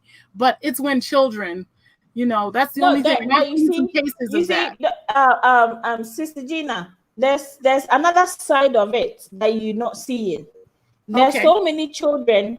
If not for these people who are asking them, come live with me, let me help you, let me take you to school, and then you in turn help me around the house because I have to go to work and I don't have anyone to take care of my kids when they come back from home. So you come back from school, you wait for them, they come, you all do your homework, you eat something, you make sure the little kids are bathed, they bathe, and then you guys go to bed whilst I'm on the way coming back home, maybe at 7 or 8. And a lot of families have this situation. So what they do in Ghana, and I'm sure when you come here, you would find this out. What they do is they have the help, and the help goes to school. The help closes around maybe 3, 4 p.m. and comes to wait for the kids of this person. And then when the kids come home, she feeds them, she makes sure they are bathed, they're clothed, they've done their homework, and they go to bed. That is the kind of situation that urban families are having to deal with. But these kids are being put in school. So if you know anyone who has a kid like that, who, you know, you have a genuine situation where they have kids like that who are not going to school and just staying at home and working, that is child abuse, and social service department is not going to allow you do that, for as much as I know. Because either than that, these kids come from places where the mother has maybe 10, 15 children or 6, 7 children, and they don't have the means to take care of these children. And if the community is not taking these kids in, the reason why when you come to Ghana, you hardly see a kid on the street, aside from these Eastern Fulani people who are here asking for money, but you hardly see, especially in the city, you hardly see kids just roaming around doing nothing during working hours or school hours. It's because it's not that there are no kids like that, but there are thousands of kids like that living with people, getting an education and helping people out at home. I'm telling you this because my sister took Kofi in, and now Kofi has completed his senior secondary education. But if Kofi has stayed with his mom, there's no way Kofi would have been able to get a secondary school education without my sister's help. So when Kofi came to my sister, Kofi was like about 7 years old. And Kofi left my sister's after she had completed her high school and wanted to move on to do other things with his life. So in a broadly, a broadly a sane situation, these kids are that's why they're not going into gun violence. I heard a sister Gina talking about the level of gun violence in some of the streets in America is not as is not the same measure on the continent. And I think it's because people take these kids in and they give them the education and they give them a roof over their head and they give them, of course, definitely, I'm sure there will be some bad nuts amongst this, but when you come to live here and you see kids who have had their lives changed, otherwise it would have been a different situation. I think that is more social work, that is more social contribution than taking money and giving it to some organization who are probably going to be driving big cars and paying their executives huge sums of money. And then these charities never really get even to the people that you expect these monies to go to. But if you come to Africa, the charity, or for me, I would say Ghana, the charity, if you cannot take care of an extra mouth, you don't go for a kid like that. So for me personally, I've helped a lot of kids through school. I've helped a lot of kids through school. And I have a situation like this when I'm helping one kid now. She came to me when she was like 7 years old, and she's almost 9 years old. And I put her in school, and she's in basic school 3 now. And I brought her home because my mom called me and said, what is happening to this intelligent, gorgeous, beautiful girl?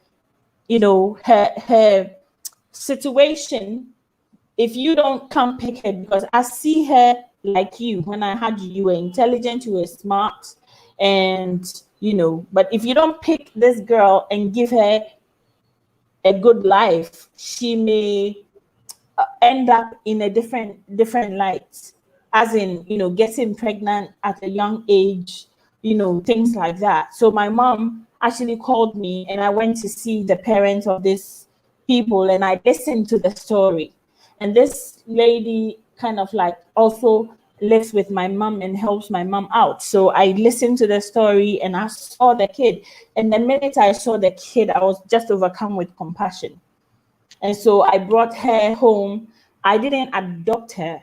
So it's like I'm just giving back. She's not my adopted child, but I brought her home. I put her in school, and I'm still trying to reform her. And I can't empty her dirty linen in public, but I'm reforming her. I'm really reforming her. And what that has done is that, like, she lives with me and my daughter, so it kind of like it makes our house a home because we have more people at home. And so a lot of people are doing a lot of good. For me, I'm speaking because I live in Ghana, and I know I lived with people. When I went to secondary school, my mom and my dad separated, I told you. somebody took me in, and I had my education. During that time, there was no free high school education. There was no free basic school education. People took me in till I got to the SS. I had my scholarship for senior high school, and then I got to the university. I had my scholarship for the university, but I was still living with people. And I want to say a big thank you to Dr. Vladimir Inchudansu, because I lived with him when I was still going to school at the university. So the society, the community made me. And that is the culture, that is the silent culture people don't talk about, because you hear that Africans don't do charity. The kind of charity that goes on quietly is huge.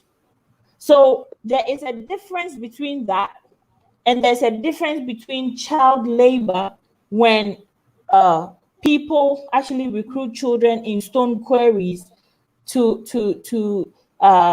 crack stones, or recruit children in cocoa farms. So I don't have evidence to that, but I'm using that as a comparison.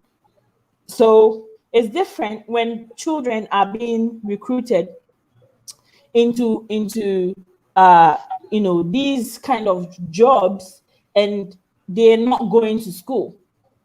And when that used to happen along the fishing communities in Ghana, because in our the communities that are still maintaining the olden ways of life, you went to sea with your father. If your father was a fisherman, that's what you did. You went to sea with your father. So you find that a lot of along the coastal lines, that tradition has been carried on. So you find children going to sea with their fathers, and some of the children who don't have fathers or something, they go to sea to make money to come and take care of their mothers and things like that, So I remember the government stepping in, and that is what you were talking about, Gina. For me, I'll take it as that's what you were talking about, because the government stepped in, and then they started to reform the fishermen who were practicing that, and they started to reform the children. So for me, I'm just thinking that if that is a problem, it's actually better to hire a grown-up to help you around the house, and then you don't have to deal with this kid's issue. But the point is, if these kids are not being attended to by someone who is responsible and has the resources to give them a life, how are they going to turn out? Because somebody took me in, and I turned out this way. I would hope that the African culture could get to a place where children can go to school, and yes, they could have people that don't have parents, or for the most part, I know that children are being taken out of their homes because they have, or leaving home, or being sent from home because they're too much of a responsibility for their parents. Let's say their parents have 10 kids. Yeah. So I don't think a parent would send their children away if they could afford to feed them and send them to school. Yeah, no. So that's the root. That's the problem. So that needs to be corrected, because, children should be able to stay with their families, and they should be able to go to school and be taken care of by their family. That's a problem. And you see, I understand that there are some good-natured people out there that take in these children and do right by them, but then there's a large percentage that do not. And I'm saying this not because not because I'm talking about on that note, I doubt it. From a perspective of Haitian culture, because this happens in Haiti, it happens in the Caribbeans. May not happen so much. I was thinking that. I didn't want to say it, but my ex-girlfriend, in Ghana, this is not an issue in Ghana. I'm telling you, Sister Gina, this young girl that is living with me, I do not want to wash her dirty linen in public, but this young girl has gone through mountains of issues living with her mother. Like I said, there are some good people that are helping children, but then there are people that are not. You know what I mean? There are No. some people I've that never are. heard of I that understand, going on but in Ghana. I don't know if it No, I is, don't know but about I've that. never that heard is of not it. my Ghana in experience in particular. We were Ghana. talking I about understand Africa what in Sister whole. Gina, You know. Yeah, yeah, because I it's understand what more Sister north, Gina is saying, north, but it's not my east experience in Ghana. Africa. I mean, north, no, you know, like in Libya or Saudi Arabia, places like that. They take a lot of girls, young girls from Africa, and have them working inside the house, not paying them. I've never really heard of it in Ghana. That doesn't mean it doesn't happen, because You know, it all goes back to You this see, for me. I think I like to, Go ahead. Sister Gina, I'm very strong on this point because sometimes if we clump it all together and we start talking like this, there are kids who are going to suffer. For example, with the child that lives with me now, imagine that something happens and just because she's not my daughter, I take her back to her family. Maybe we can talk after the show. But this kid is going through a lot living with her mother. So the point is that there are a ton of kids who are living with people right now, their parents who are taking care of children in schools, but these children are not their family. And our community is like police. Okay, if I see your kid or a kid in my community and that kid is always walking around, first of all, I'm going to ask, whose child is this? And when I ask whose child is this, people are going to tell me, oh, this kid, he lives here. Oh, this kid, this.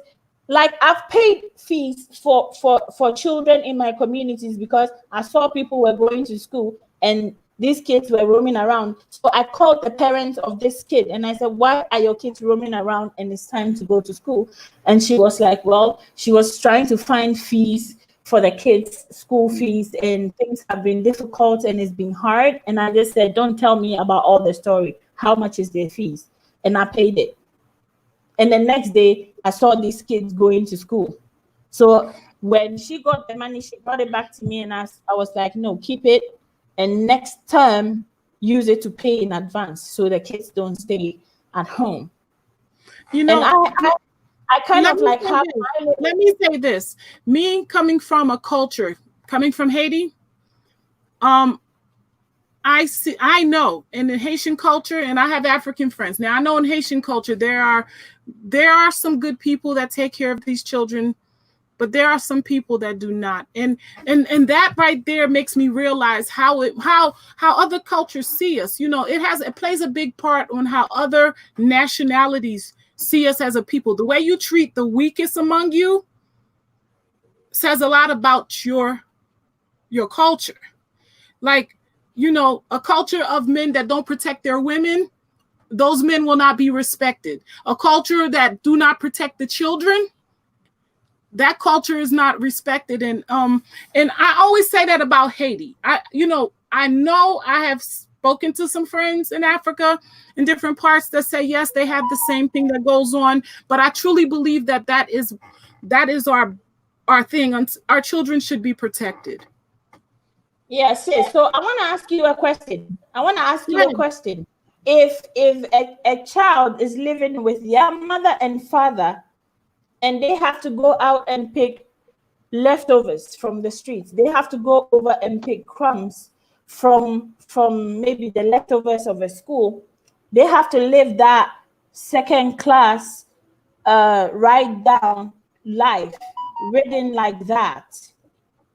Should the community not come together to take care of the child? And you know, that is culture, that is our tradition. No. The community should come together and take care of the child.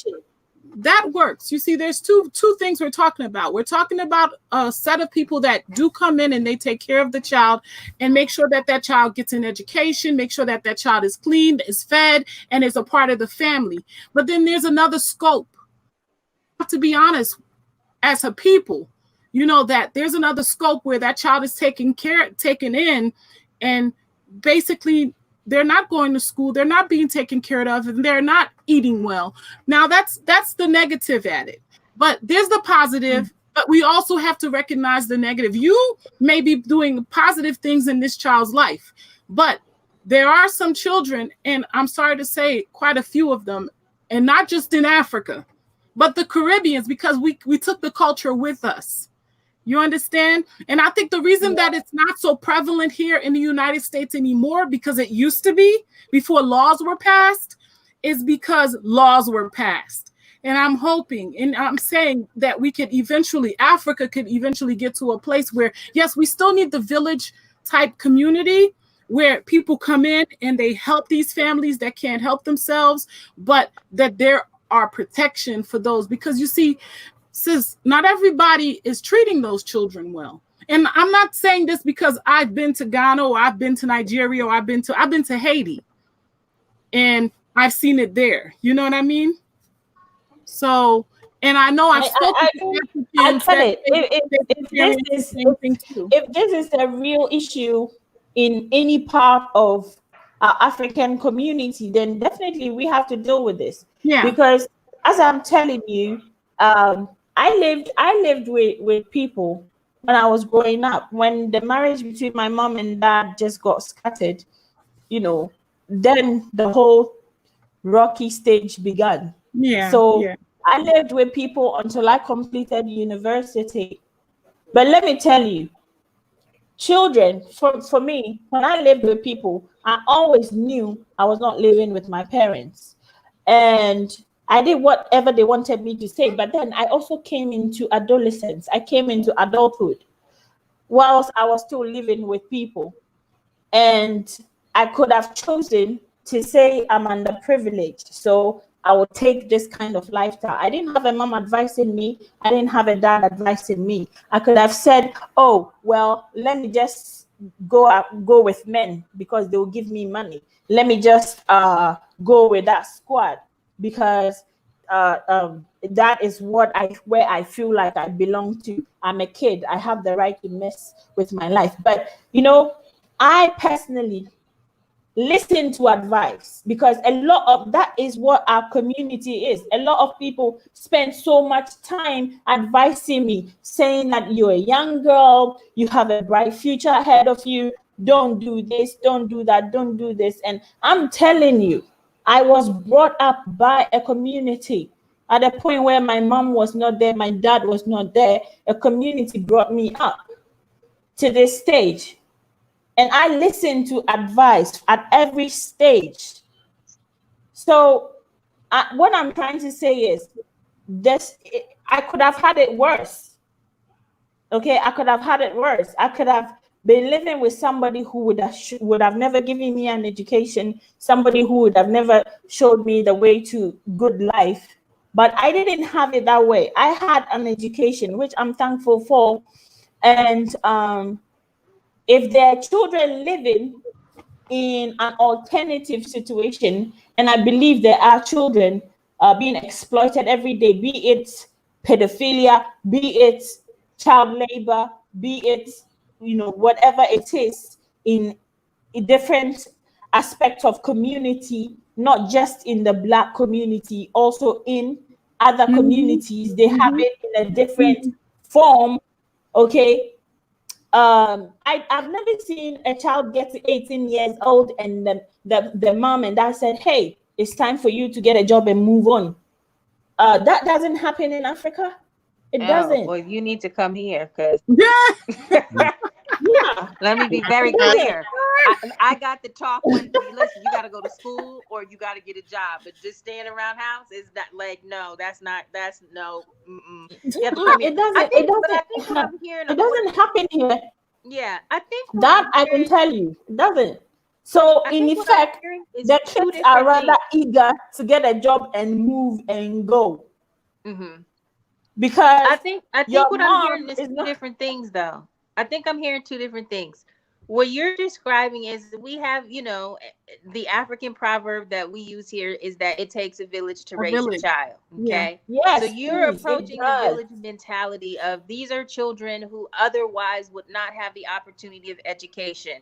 And I need help. I need my household to run. So here's what we're going to do. I'm going to bring you in, provide you a home, provide you a place to lay your head, provide you education, and in turn, you're going to help me in how I need to be helped so that this community continues to run. And that's the village mentality. Yes. What I will say, though, is that, and again, I can't speak for Ghana, but you do hear about, young African children going overseas, especially in Kenya. They go, and they work for people who, have money, or they're taken to the Middle East or something. And their parents never hear from them again. They're mistreated. There've been many stories about, especially East Africa, where these young girls go thinking they're going to help their families with income and opportunity. This sounds like a great job, and they have horrific experiences. I think that needs to be discussed and tackled so that those women or those families don't have to be put in that position, and educated on what actually happens when they send their daughters away. But what I will say is, we don't have that system here. We have laws, but we also have foster care. And let me tell you about the stories of foster care and what happens to children in that system. I was just about to they come go to from that. home to home. They are abused. They are mistreated. And when they are turned 18, they are let out on the street and go figure out your life. That's a worse system than what you're describing. That is even worse. Happening in Africa. If I was a foster kid, I mean, there are horror stories. I mean, it's more the norm than it's not. Good-hearted people taking in kids, no, they get a check and they treat them terribly. And they can get rid of them at any time. And these children go from home to home to home with their items in garbage bags until they turn 18. It's mostly white people that are doing it. That they get black children. The laws don't necessarily mean anything, because we have laws here and we have a foster care system, and most of the people in foster care are people of color, brown and black. And no. And you see what I'm talking about. Like, for example, Kofi, who lived with my sister, Kofi comes home, and when she sees the girl with me, Kofi starts telling her, hey, you've got to be good for Sister Lily, because look at me. I wouldn't have had this life if not for her sister Mary. So you've got to be good, and you've got to just be a good girl, because she's too young to do anything for me. I do my own stuff around the house.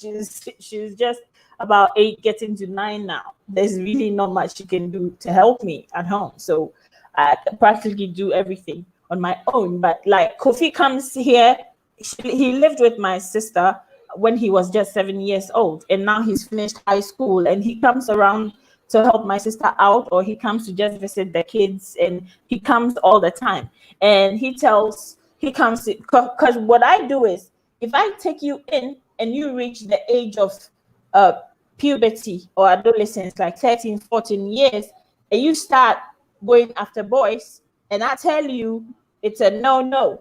You can only start dating when you're done with your senior high school education. That's why I give you my approval. You can't not start dating boys when you're still trying to figure out what your GED is going to be. Well, that is my rules. So you can't be doing that kind of thing here.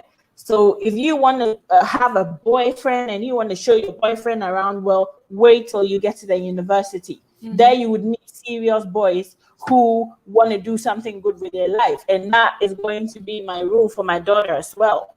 So if you get to the age of 13 years old and you won't listen to me, you want to go out and be with boys and stuff, then you gotta go back, because I don't want to have the responsibility, or I don't want to be blamed for the fact that you went and then you got pregnant, because I'm a woman and I'm trying to give back to my community. So when I feel like you are not fitting in, I have to take you back to your parents, because I'm just giving back. So you find that, like, I've got colleagues at home that will tell me, oh, well, and it's not everybody who has somebody living with them. Sometimes it's a family member. Most of them are family members. Your auntie's son, or your auntie's daughter, or your sister's daughter, or your brother. It's just sometimes you don't know this person. Like, for example, the girl with me, I don't know. I didn't know her from anywhere. I was there one day and I got a call, and my mom was like, "Oh, Ako, you have to come for this girl. I know you can give her an education. I know you can. She's so beautiful. She's just like you. I see you in her. When you were her age, you were so smart, you were intelligent, and you were so outgoing. And, you know, I see that in this girl. But if I see the trend that is going on, by the time she's 12 or 13, it's going to be a problem. So please come for her, because she's so young. She will learn your ways. She will learn what you like and what you don't like. And by the time she's old enough, she'll make something good of herself. And that is the hope that my mom has for this little girl that's with me. And she's been with me for 2 years, and already she's too tall for her clothes, and I need to change them. So that is the kind of community that we have. That is the kind of communal responsibility that we have for each other. Well, in a perfect world, everybody should live with their parents. Everybody should live with their mom and dad. Everybody should have that kind of pheromones, you know, exchanging that with their parents. But now It's not a perfect world. it's not a perfect world. So for me, what I've always wanted, and I've told myself, it doesn't matter how many kids I have on my own, I'm definitely legally adopting a child before I die. Because there are kids who need homes to go to. There are kids, and listen, if you're a Black person and you have the means and you have the heart, please, legally, if you can, legally adopt some child and help them. Because, you know, there are also people who don't want to take care of another child unless that child belongs to them. I'm not the type. I can take in a child and give the child the best.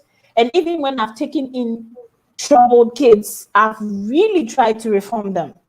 I only send them back when I know I just can't take this. Like, for example, some time back, I had a kid who would not take a shower, who would not put her clothes in the washing machine. I have to come from work, put her clothes in the washing machine, wash her dishes. Like, she wouldn't just do nothing. So it got to a point, I'm a career woman. So how am I going to be able to do this? You know, I'm not asking you to do anything for me, but at least you should start learning the kind of home training that I'm giving you. So when you remove your dirty clothes, you know, you put it in a laundry basket. Don't put it on the floor. Like, you know, that's how I'm training my daughter. When you remove your clothes, where does it go? Laundry basket, straight into the laundry basket. And that's the same training I give to my daughter.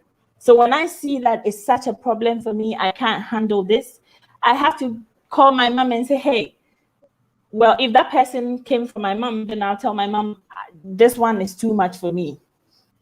You know, I can't do this. I have a child that I must focus on. So if you want to come and be part of the family and be a team player. And I'm saying this too, because if you're coming to the motherland, you may find a child and fall in love with that child. You may see a child on the street who doesn't go to school, or doesn't, even if they go to school, they're just, you know, coming to your house to eat every day. And you want to find out who this child is. And maybe you want to provide that kind of protection for that child. In Ghana, it's really not a crime if you're giving the child everything that you're supposed to do, you would do for your child.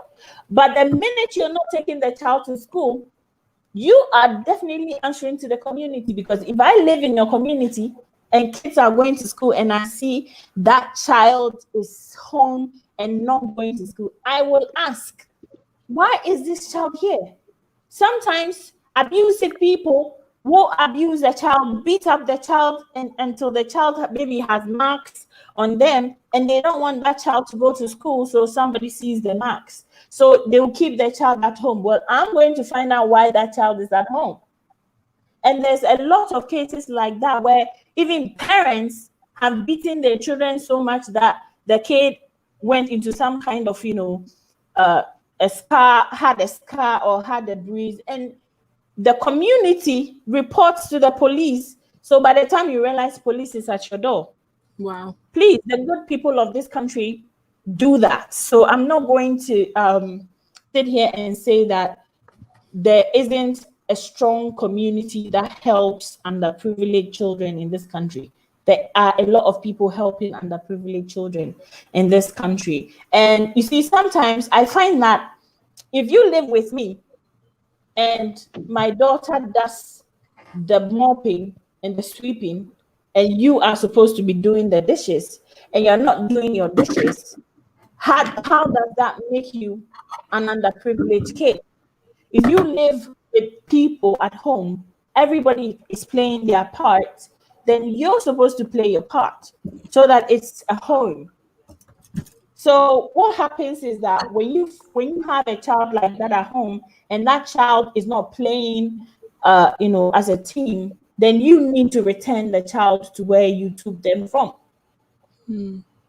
Because for all you know, you think you're providing protection and care, but that child prefers being in her situation, but with her parents or with his parents. So you should return the child to wherever you took them from. So I'm explaining this critically so that our brothers and sisters who want to come to the continent, who you don't have to take a child in.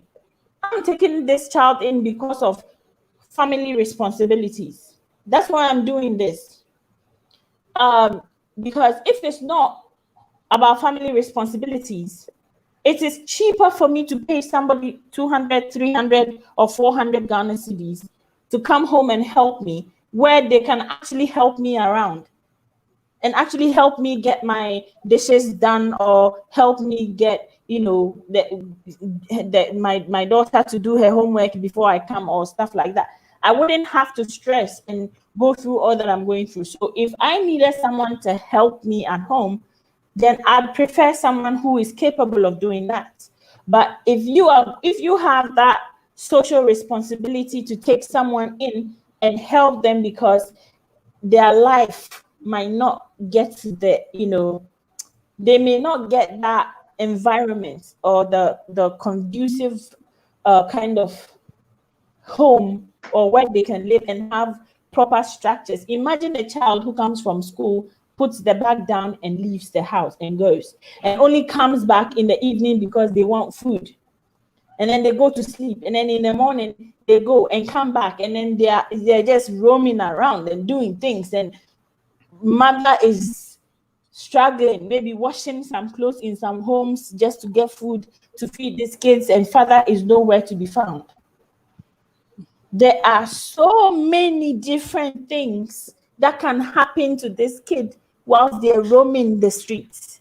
So many different things, including getting kidnapped for all kinds of things. But you get my point. People like that shouldn't be having kids. They shouldn't be bringing kids into this world. But such people have 10 children, 7 children, 15 children. I have a job, I have a degree, I have everything, but I have one daughter. And because I can afford to help another kid, that is why my mom knows that you are in a position to help this kid. Please do that. And I'm telling you, there are a lot of families that are helping children like this on the continent. And I'm telling you, that is the greatest love that I see. Because if Kofi can come to my house and he was in my house about 2 months ago, because I was going to give some bags of rice to my sister, and he called me that he was going to see my sister, so he would pass by and pick the rice and take it to my sister. He wanted to do it. So he came home, and before he left, we sat and we spoke for like 2 hours because I hadn't seen him for a very long time. And then he started to tell me everything that he had learned from my sister and how grateful he is for that opportunity now that he's grown, because he went home and he saw his brothers and sisters and things were not the same for them. So it really humbles me, because me as a person, I also had the privilege of people helping me get an education, but I paid my due. If I'm supposed to wake up and clean the washroom before I go to school, I wake up at dawn, I clean the washrooms, I get ready, I take my money, and I'm off, I'm gone. So I made it easy for people taking care of me. And I'm telling you, I lived with people till in my university days. In my university days, I could have gone to live with a man somewhere. I could have taken a boyfriend who would take me in and give me a place to stay. But I didn't want that option. I wanted to complete my education, get my degree, and then now I know, even if I go for a man and that man doesn't take care of my kid, I would have the means to take care of my kids. I could get a job. If for nothing at all, I could get a job with my certificate. And exactly how my life has turned out. I came back from my opportunities abroad. I came to live in Ghana, met someone. It didn't go well. I have a daughter. It still is not going well because I'm the one paying for everything. But I'm doing it and I'm not even complaining because I look at my life and I say, I could have been that woman who sells sugar for a while, sells toilet tissue for a while, sells oranges for a while, all trying to find out what she can sell to make the most profit. And if you want to go out on the sun the whole day to sell, or if you don't want to, you don't have the option of an air condition. I live and I work in air conditioned office every single day. I'm grateful for that because somebody took me in. Somebody helped me. So we have that situation, and I'm always careful not to, discourage good people because there are bad nuts amongst them. But this system that we have here, if we're being honest, there are a lot of people working in banks, executives who have stayed with people who were never taken care of by their own mothers and fathers, but they lived with people, and those people gave them education, and they are there where they are today. So if you come to Ghana, you would find a lot of people, children like that, living with families.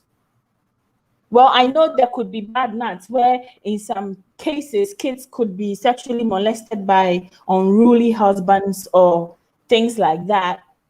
But in those cases, when that happens, and only if the child is able to be bold and talk about it, it is quickly resolved. Are However, children in that situation a very common occurrence in Ghana? I hear it on the news from time to time. But like within my immediate community, like my family, my extended family, we've never experienced anything like that. So but I am taking care of someone. Okay, I don't want to say this. But there are kids, because I really want to protect the privacy of my girl. But there are things like that goes on that if I see, I cannot live with it. I cannot let it go on. And I'm telling you, there are good people in this country, David. I'm telling you. They're good. You know, when you come to Ghana and you're lost and you're trying to find your way, somebody will come in and help you. But I'm telling you that that person is not helping you because you're only a foreigner and Ghanaians like to welcome foreigners. There is some good aspects within the community that is rich, that is lovely, and that is loyal to the community. And people do this. You know, I wish I had some Ghanaians on here. Yeah, sometimes you may get beaten, sometimes you may get lashes, sometimes. I remember there was a time someone stole something and I was blamed for it. And in fact, that day, I had so many lashes, I had bruises all over me because stealing is something that people hate. If people like in our community, in our culture, it is so disgraceful to be a thief. So disgraceful. So if you are caught as a child stealing, woo, even if you live with your parents, you're not going scot-free with that. You're getting spanks. And Felicia Siedu is here, and I know she's Ghanaian by her name, so she can attest to the things I'm saying. If you steal, if you lie, yeah, these two things, a child who steals and a child who lies, nobody is going to say, oh, well, that child has been through so much. Oh, let's just love this kid and he's going to stop stealing. Now you're getting your ass whooped. Okay. Your mom, like my mom, she will put some ginger in your ass and she will lash you till you cry, and then you can't breathe. So you are like, Yeah, you go to jail for that here. Yeah. That's called child abuse. You go to jail for that here. Yeah. you get some ass whooping. So I'm telling you, the first time I stole, I was stealing a little bit when I was a kid. I used to be stealing coins. And one day I was caught stealing. And you know what my mom did? She said nothing. She waited for me to eat, go to bed, and started snoring. Then I was sleeping when I heard the sound of the thing.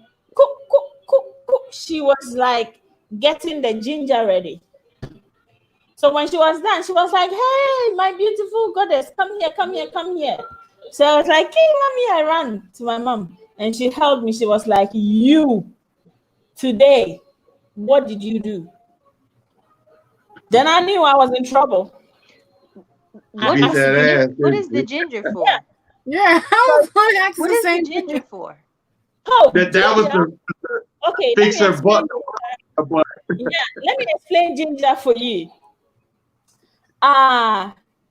Ginger is used in so many kind of cures. In fact, if somebody gets a knife wound, a big knife wound, or some kind of boil or something, and you just ground a lot of ginger and put it on and bandage it, give that person 2 to 3 days, that person is good. Wow. Is okay. So ginger is a powerful antioxidant, is a powerful antibacterial, is a powerful, it's powerful. I mean, I know about ginger. Okay, in what that did the ginger aspect, have to but do with this story, though? in the Okay, ass so whooping. let me I'm tell like, you. I'm trying to make that connection. So, I know You about see, but anti- ginger is hot. You know that. So when you be messing around, your mom gonna hold your legs up and it's gonna push a ball of the ginger in your ass. Okay? Come. What? Wait a minute. What? I mean, she pours hot water on you?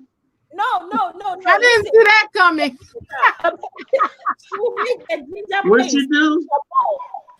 The We ginger need paste. a whole series. We need Okay, a whole series on the ginger this paste into a diaspora ball. talk. Okay, a small ball, and she's gonna put that in your ass. In your ass!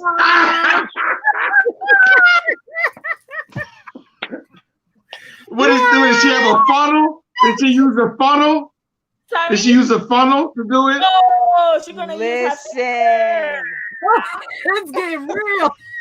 I will never look at ginger the It same. gets real in these streets. Ginger I has was a whole never new meaning. steal anything. Oh my god. Yeah, Felicia. I don't know if Felicia is here. Oh. Felicia can tell you more. Okay, we need Yeah. a whole Yeah. conversation So, on You the know ginger. what that is doing? But the truth is, kids You see what I mean? are always, kids are always getting infections, Mhm. So what that was doing for us is when you get that ginger up your ass, it's absorbed into your system and it goes straight to attack and fight your infection. Like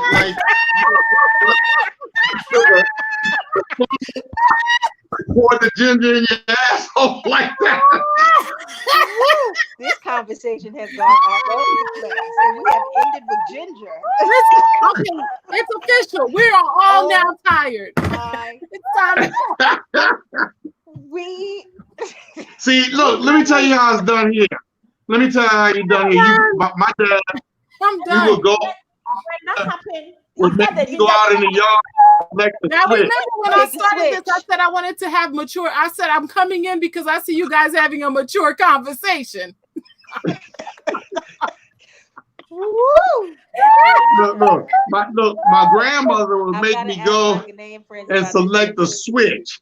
So I would go out and I would look for the right switch, and she would say, "No, that's not right. Go get another one." She would make me choose my weapon. Then she would beat my butt. Then I would go home to my father, back home, because my grandmother was watching me at that time. I would go home. We would eat dinner. My dad was, "How'd your day go?" "Oh, it was great, Dad." I would watch TV there. He'd be reading his paper, just all calm and everything. And he's like, "Well, it's time for you to go upstairs, take a bath, and go to bed." So I would go upstairs, take a bath, put on my pajamas, hop in the bed. About 15 minutes later, I was like, "Dang, I'm okay now." 15 minutes later, I hear him walking up the stairs. Then I hear him go in his bedroom and go in the dresser drawer, pull out a belt. Then that's how you know he would come in my door, turn the lights on. You know what that time it is already. You know what time I it thought is. I was gonna get away with it. Nah. And he would tear my hind parts up. Exactly. But you know what? When I think about those times now, the stuff I got to go through, I think about it like songs in the key of life. Looking back on when I was a little nappy-headed boy, I wish those days would come back again. I remember those days. That is And wow. so if your mom, because it's called chia. If your mom say make chia, Oh wow. at that time, But here's the thing. you are These sick, are and your mom has been putting enema in your ass all the time. In the Wow. old like before, I'm before dead. your mom would get the head. Now, I Behind never it, got an enema. I have to tell the truth. I didn't get an enema. Wow. The most I had when I was a kid was a suppository. You were definitely not born on the continent because you, Felicia, tell me, have you ever gotten is it called enema? Yeah. Have you ever gotten it? Because I remember, I've gotten it. Like a And the colonic? reason the moment they push it in your ass, all the water goes in, and then they're like jump. Ooh. So you start jumping. Get the Hershey squirt.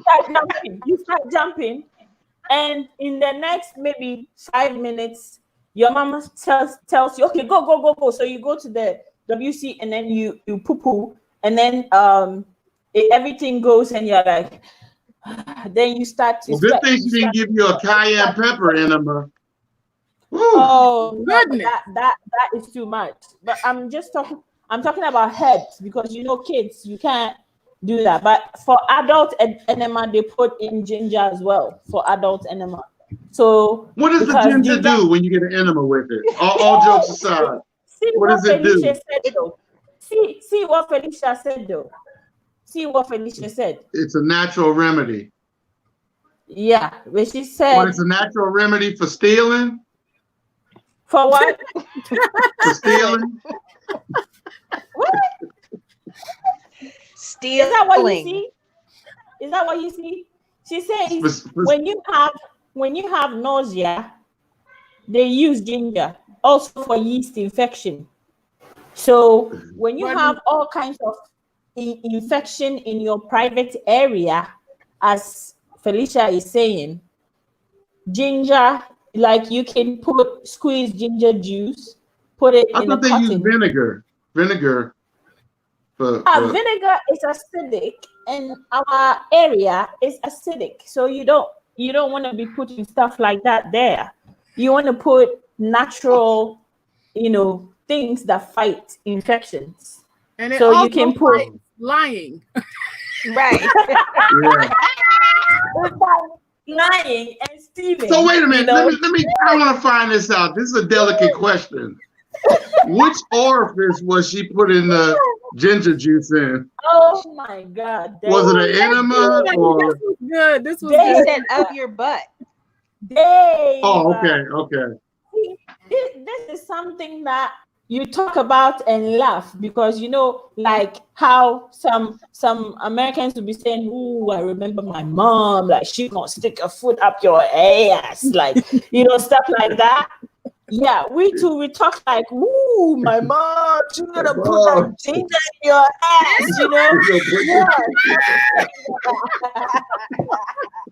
That just don't sound. And That's funny. I guess ginger is much better than a foot.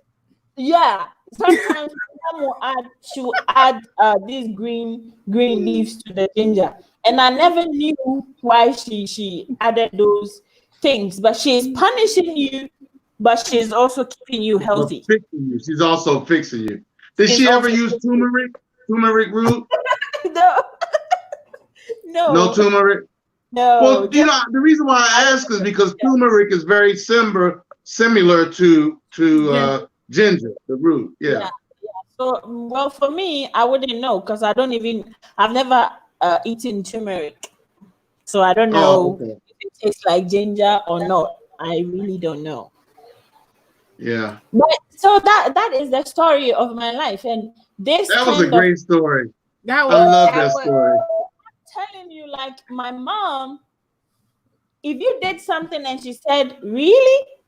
All right. Okay. That's fine." You know that you have to make that right. You know, else you're not coming to sleep. You're not coming home. If you really want to enjoy your bed, to go fetch that water, to go fetch that firewood, or to go buy that thing from the market and bring it home. You know your chores, and you have to go do it. And that is how a single woman was able to raise 7 strong children who are doing well and making impact out there. So I bless my mom. You have 6 brothers and sisters? Yes. Oh wow. That's a big family. The elderly ones, they were older by the time we were born. Because my mom, she lived her life in a grand style when she was young. She was pretty. She was just like Gina or Kathy here. She was really pretty, and and she was a beautiful black woman with thick long hair. And so she caught the eyes of a minister of state at the time. A member of Council of State in Nkrumah's administration. Oh, wow. And his name was Metonunu, and that man was quite influential. And my mom, she actually was driven in motorcade for the bettest part of her life, her young life.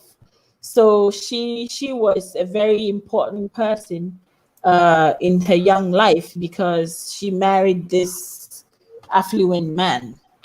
Is she still with you? My mom? Yeah. Oh, my mom, she wouldn't live in Accra though. No, I meant is she still alive? No, I'm blessed enough to have her alive. Yeah. And she's the one who actually told us about our family secret, that we actually descend from a royal bloodline. And I would have never known this because of all the issues that went on in my nuclear family. And we got a bit scattered.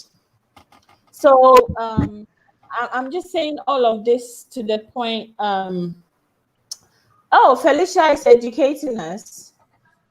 It's nothing new. When you sick, that's what our parents use. Okay, so ginger is very powerful. It's the best form of Did it this medicine. sting when you got the ginger enema? Did it sting or anything like that?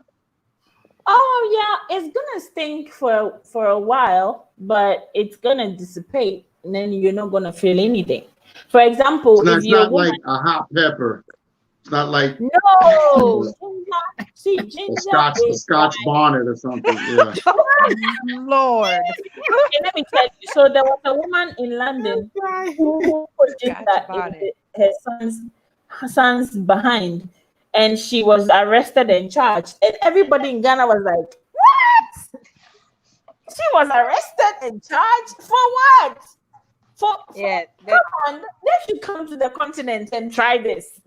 Those police people are gonna get ginger in their own asses. Like, whose mother are you taking in because she put what ginger in my ass?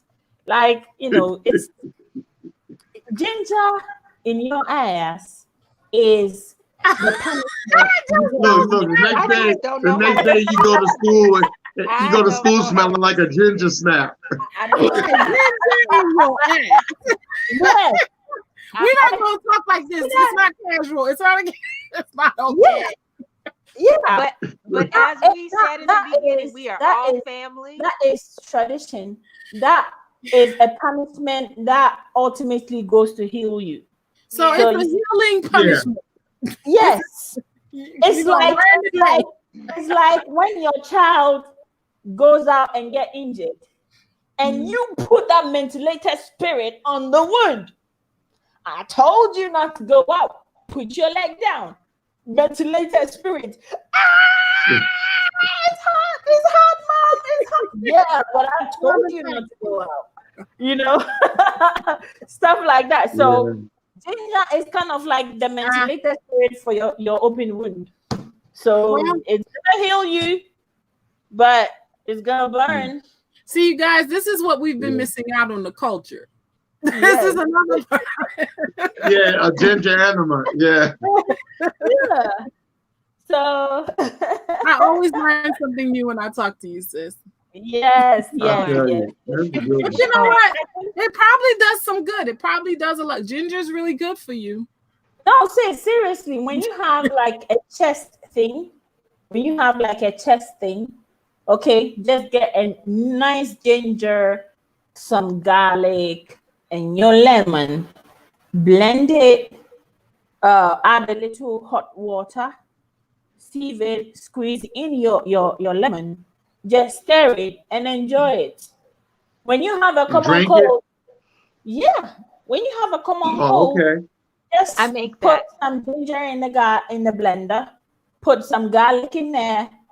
If you're like strong, you can cut half piece of a lemon and blend it together with it. But if it's gonna be too strong for you, you can just squeeze the juice out and add it and blend it and pour it into a cup of hot water, stir it and sip it and see what happens to you. You're When good. this whole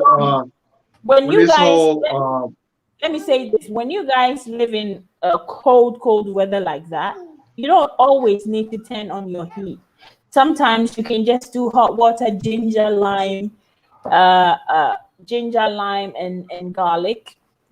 Blend it together, maybe like 3 loaves of garlic, and then maybe 2 pieces of ginger, and then you can even put it in ice cubes makers so that it's in the freezer.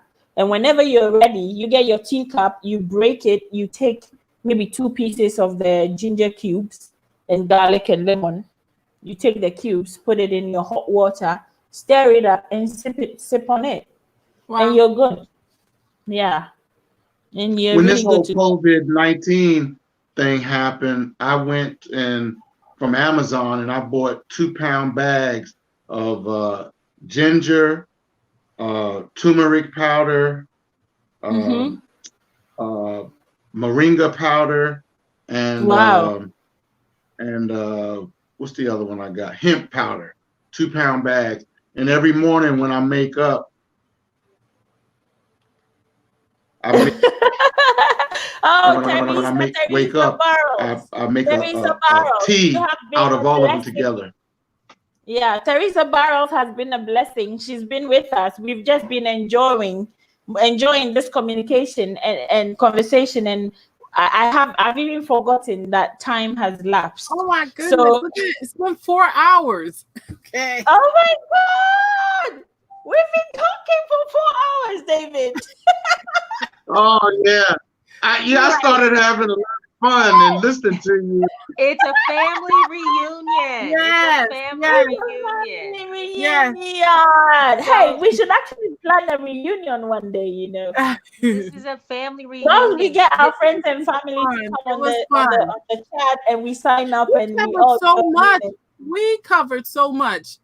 But Yes. you know what? You know what? We started this conversation based on a lot of chatter that we were hearing in the diaspora because of two people and difference of opinions and all of that. And this is a testament.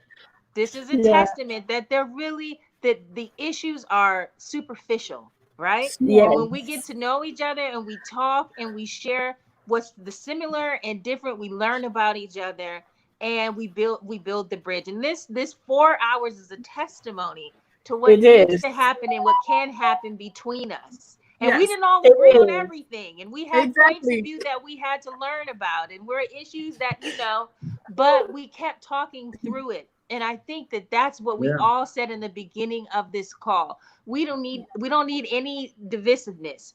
I don't No. care if you didn't like the way the lady talked. I don't care if you think a channel sucks. At the end of the day, we need collective harmony. And we need to figure out how to come together, even when things are uncomfortable. And we did that today. We just proved. We did it. We did it. We Woo! just proved. We just Yeah, proved, ladies right? and That if you gentlemen, keep well done. talking, Hey, ladies, if you everybody. keep talking, that you find the commonality, you find the humanity in each other, and you continue to build.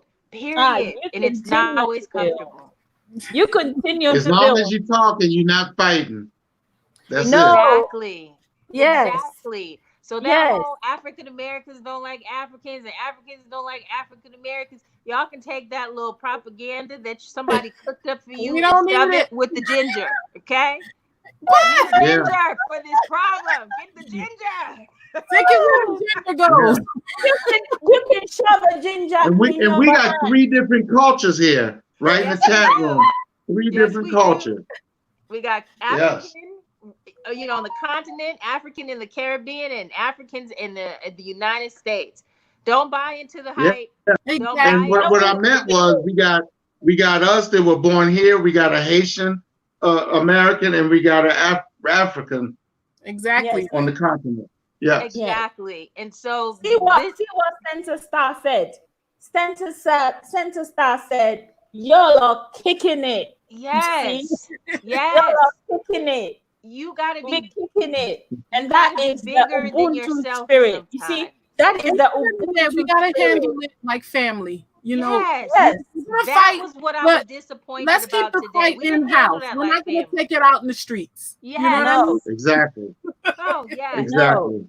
exactly. When you handle it in your quarters, like this beautiful African woman said, I bring people into my house, and there's certain rules in my house. I teach them the rules in my house. We've got to have rules in our house. We don't go yell at people in the street. We handle this behind, it within our home. And there's going to be Yes. discord, but let's handle this in our home. We don't need to be publicizing that we Exactly. still can't get No. along. That's Yes, come we're on, family. And y'all. just know, just know if you act up, Family. Right. if you act up, we're gonna handle it If you mess with up, love. you gonna put something in your behind. It starts with a G. No, man, I ain't gonna be none of that. I'm gonna be good. Yeah. I need you to bring that over Look, to the I'm God telling man. When you, people I'm telling get out of you, line, I I'm need you to telling bring you. up that funnel, my man. Look, I'm telling you, like all them big men, I can bet that 80% of them had it. I can bet they all had it. He had the The enema? You A talking bit about? more of it. Some of them don't have, especially the ones that are selling out the country. We should have I'm given them a telling letter. you, like, your mom, if you're gonna be tough not to crack, oh, you're definitely gonna come to bed. Right. Trust me. Right. You, no matter how stubborn you think you can be, you'll definitely come into bed. Right. And you know, it's not gonna be something your mom does every day, so you can catch on and say, "Oh, I'm gonna wake up and run." No, it's the last resort. So Yeah. you've Well, I been have really you've been loved bad. this. You've been I've bad loved the this. whole, like, you can do bad all by yourself. Yes, So you you've can. been Right. bad the Right. whole damn Yeah. month. Yeah. Okay. I've One day, loved this. I would love to stay in touch with all of you. This has been great. please, this is my I'm a- email. Let me just put my email here so you can email me right away. Okay. And I'm going to add you to our WhatsApp platform, and you can become a panelist for such topics that will make us laugh and have fun and, you know, be happy. I'm gonna So send it's a you two in the Gambia. gmail.com. Yeah. Okay. You putting it But in the you chat for me? guys, we're gonna talk about your Gambia preference. I love all my Gambia brothers and sisters, but it's just that these people on my screen, they've been like, you know, wooing me. They've been wooing me, and just when I felt like they be coming on hard, they're starting to hit on another girl. Like, you guys, you mind with the Gambia?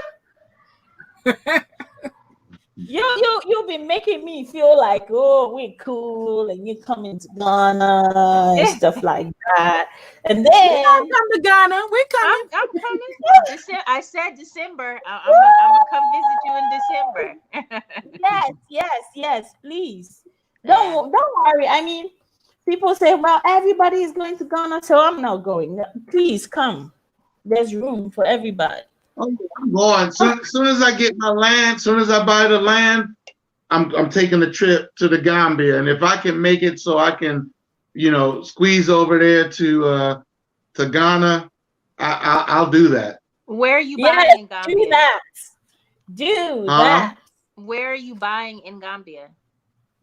In Gambia, you know what? Gina would know the exact place better than me. He's in Kasakunda. Okay. Kasakunda. And Yeah. I'm in Jabin Okay. That's I'm in a cool. Tuesday. Yeah. That sounds like something real. Yeah. Yeah. I Kasakunda. love Kasakunda. What does it mean though? Kasakunda, baby. Kasakunda. Casa baby. means house Well, in that's Spanish. in Spanish. I don't know what that means. Off. I think Kunda means Yeah. family. Okay. Wow. Family. Wow. Oh, really? Mm-hmm. That's Oh, You'll really? see the word Kunda after a lot of different names. It's like the family. That's fly. That's fly. Mhm. I like that. Yeah. Don't That's that's yeah. Some Kasakunda, baby. I like yeah.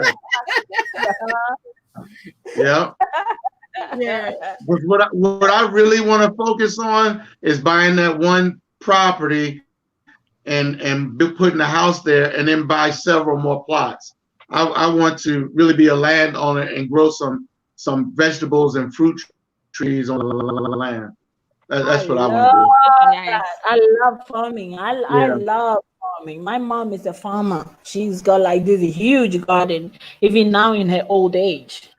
She has this huge garden in her house. So I love to put the So when the whole food shortage comes, it doesn't affect you. sorry. No. You know, if it's a food shortage, it doesn't affect you. Okay, I didn't get that. Oh, I said if there's a food shortage in the land, yeah. if you have your own garden, you'll be okay.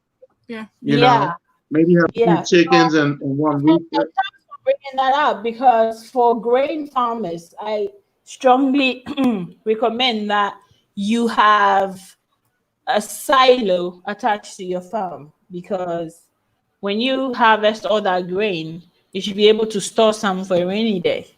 You know? Well, Just I have a dehydrator. And what I want to do with my fruits and my vegetables is dehydrate them and store them that way. Oh, I'm really? I'm diabetic, so I don't eat that much grains. I try not to eat so Oh, much okay. grain. But the fruits and vegetables, I Hey, can you're dry them. diabetic? You're diabetic?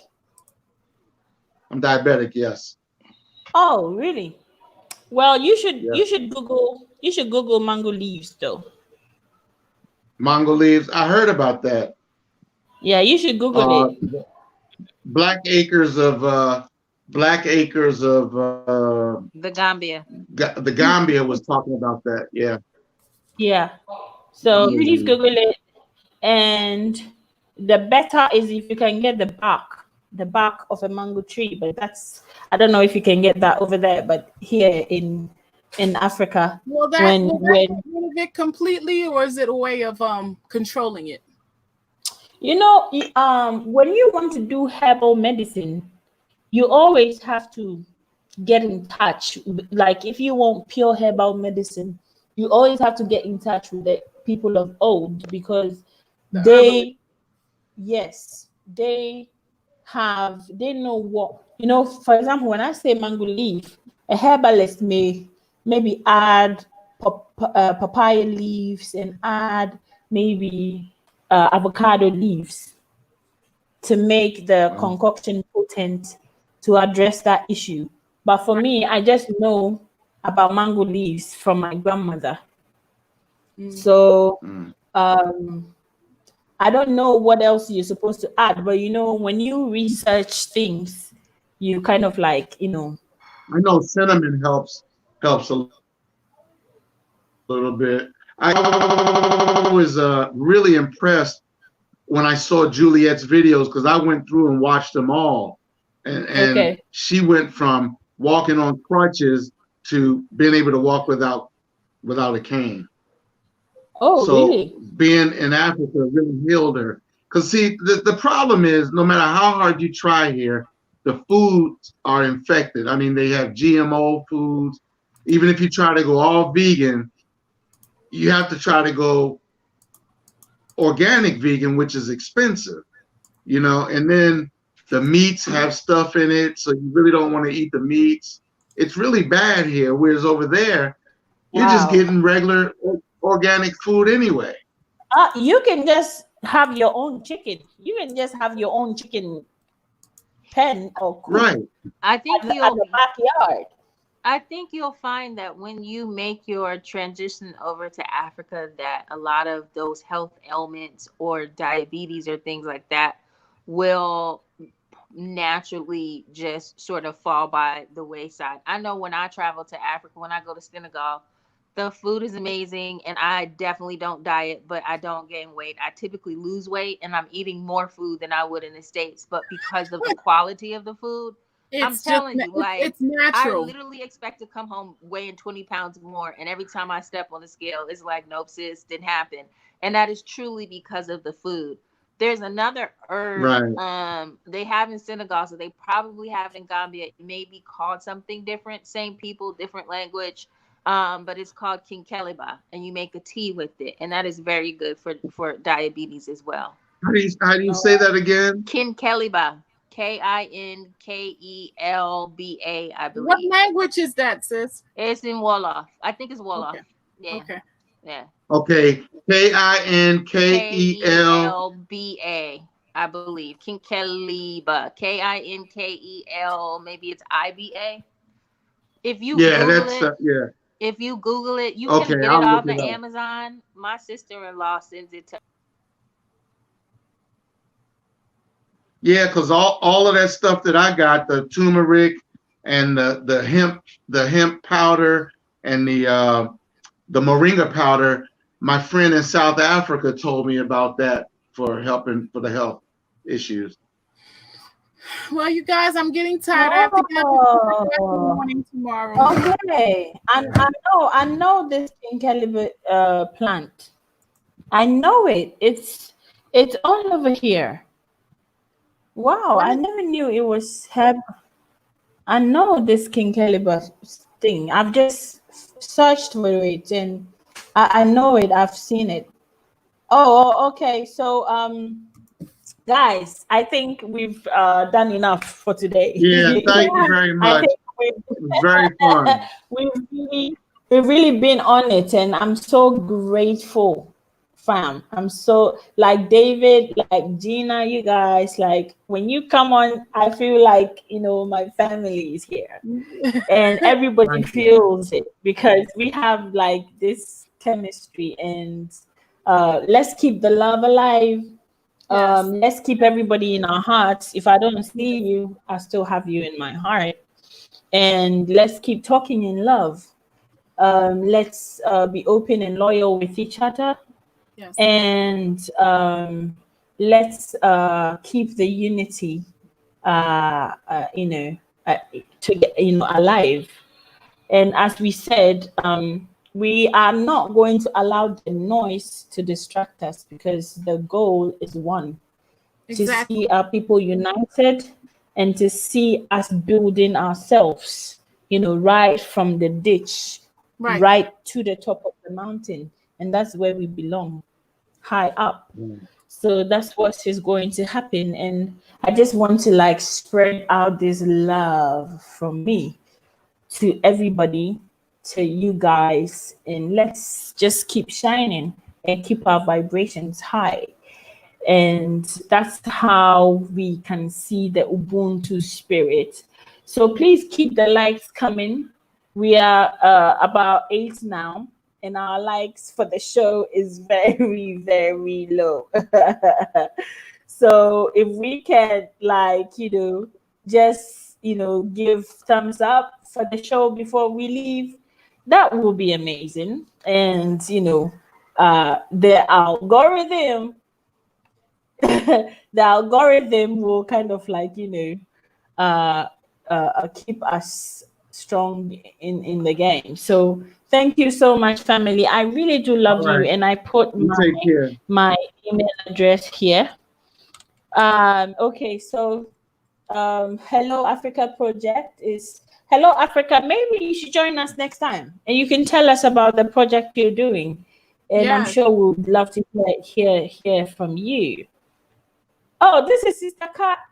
That's Oh, that's Kathy. Coffee. Yeah. Oh, Coffee. All Her right. So iPad that's died. okay. So Oh, Coffee, her did you picture send looks a me an little email? different. Yeah. Her iPad Yeah, died. Sister Coffee, it was hope good you didn't make talking it with right. you. Nice I had a talking. great Yeah. time. I did too. Please, this is my email, family. If you want to write me, please kindly do. And I so put it thank you down. so much. And as we do it in a couple of days, we're going to meet again. But you know, I'll make sure that you all know and you can all prepare to join us. So thank you. I love you so much. You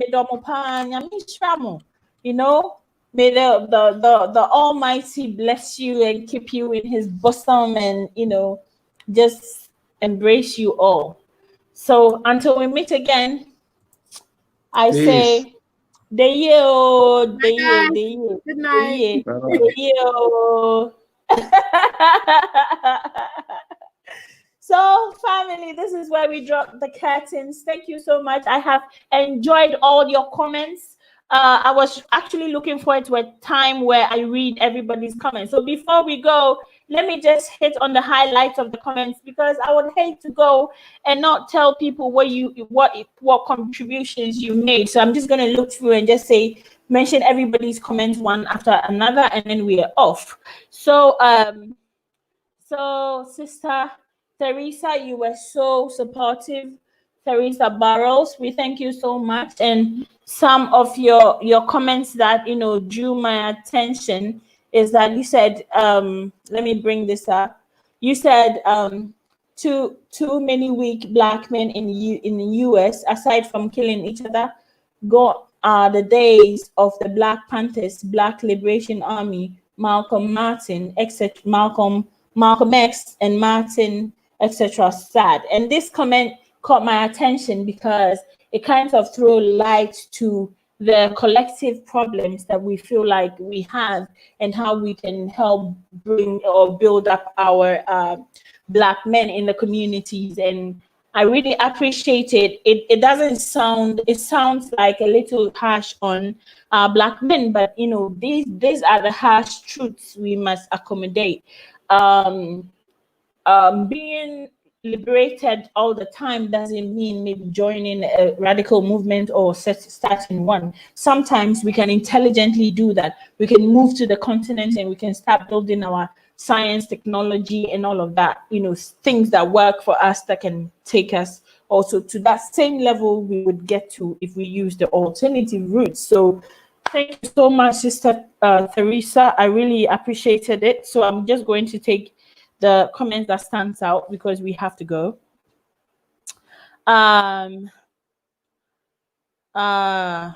Okay, so Sister Barbara also said there is a great opportunity to teach young brothers to be strong. Whatever we see that lacks, let's see what we can bring to help in that area. So yes, this comment also caught my attention from Sister Barbara, and I am really grateful because you know, you are asking, what can I do to help? And that is what we want everybody to do, for you to ask, what can I do to help?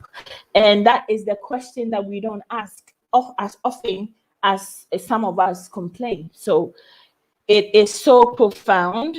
And thanks for saying that. I think we can help in education by establishing Afrocentric education in our communities. We can put focus on helping our young ones realize their full potential. So thanks for that comment. It stood out and I'm so grateful.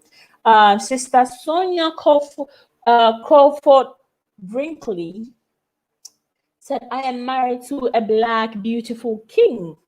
Thanks for that. Black men are kings, and thanks for acknowledging that. And says he is only as strong as the woman behind him is.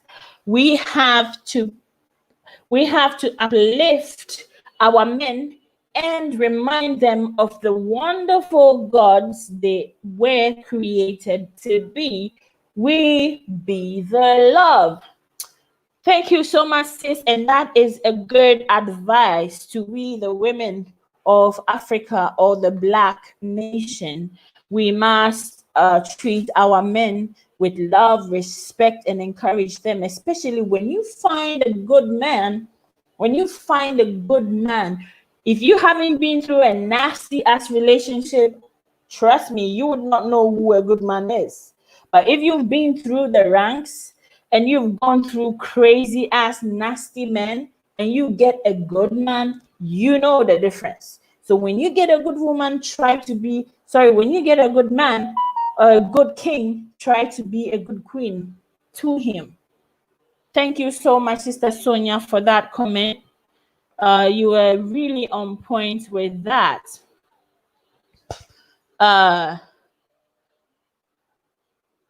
So I'm gonna just take a few comments that stood out for me. And so we go to Mohammed Konde, and Mohammed said the tech industry is making it hard these days for couples to know the real value of loyalty. Yes, and this stood out to me because I think that we have replaced loyalty with material things. So if your partner is not giving you material things, we interpret that to be something. But hey, he could be paying for the school fees of your kids. He could be paying for the bills in the house. He could be doing things that makes your life comfortable. Be grateful. Be grateful. So if he's doing all of that and the gifts are not coming, the material things are not coming, how about you show gratitude as a woman or the man and do what you're expecting him to do to give you gifts or material things? Why don't you do it to help make the relationship strong? Thank you, Brother Mohammed Kunde, for that comment. We will be done soon.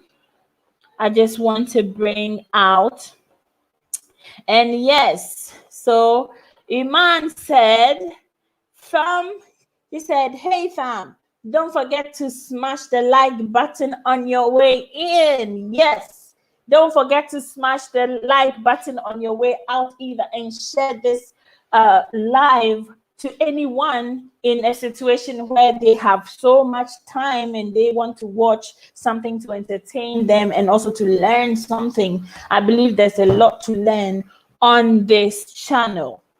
So thank you so much. Please share this video and tell your friends to subscribe to subscribe to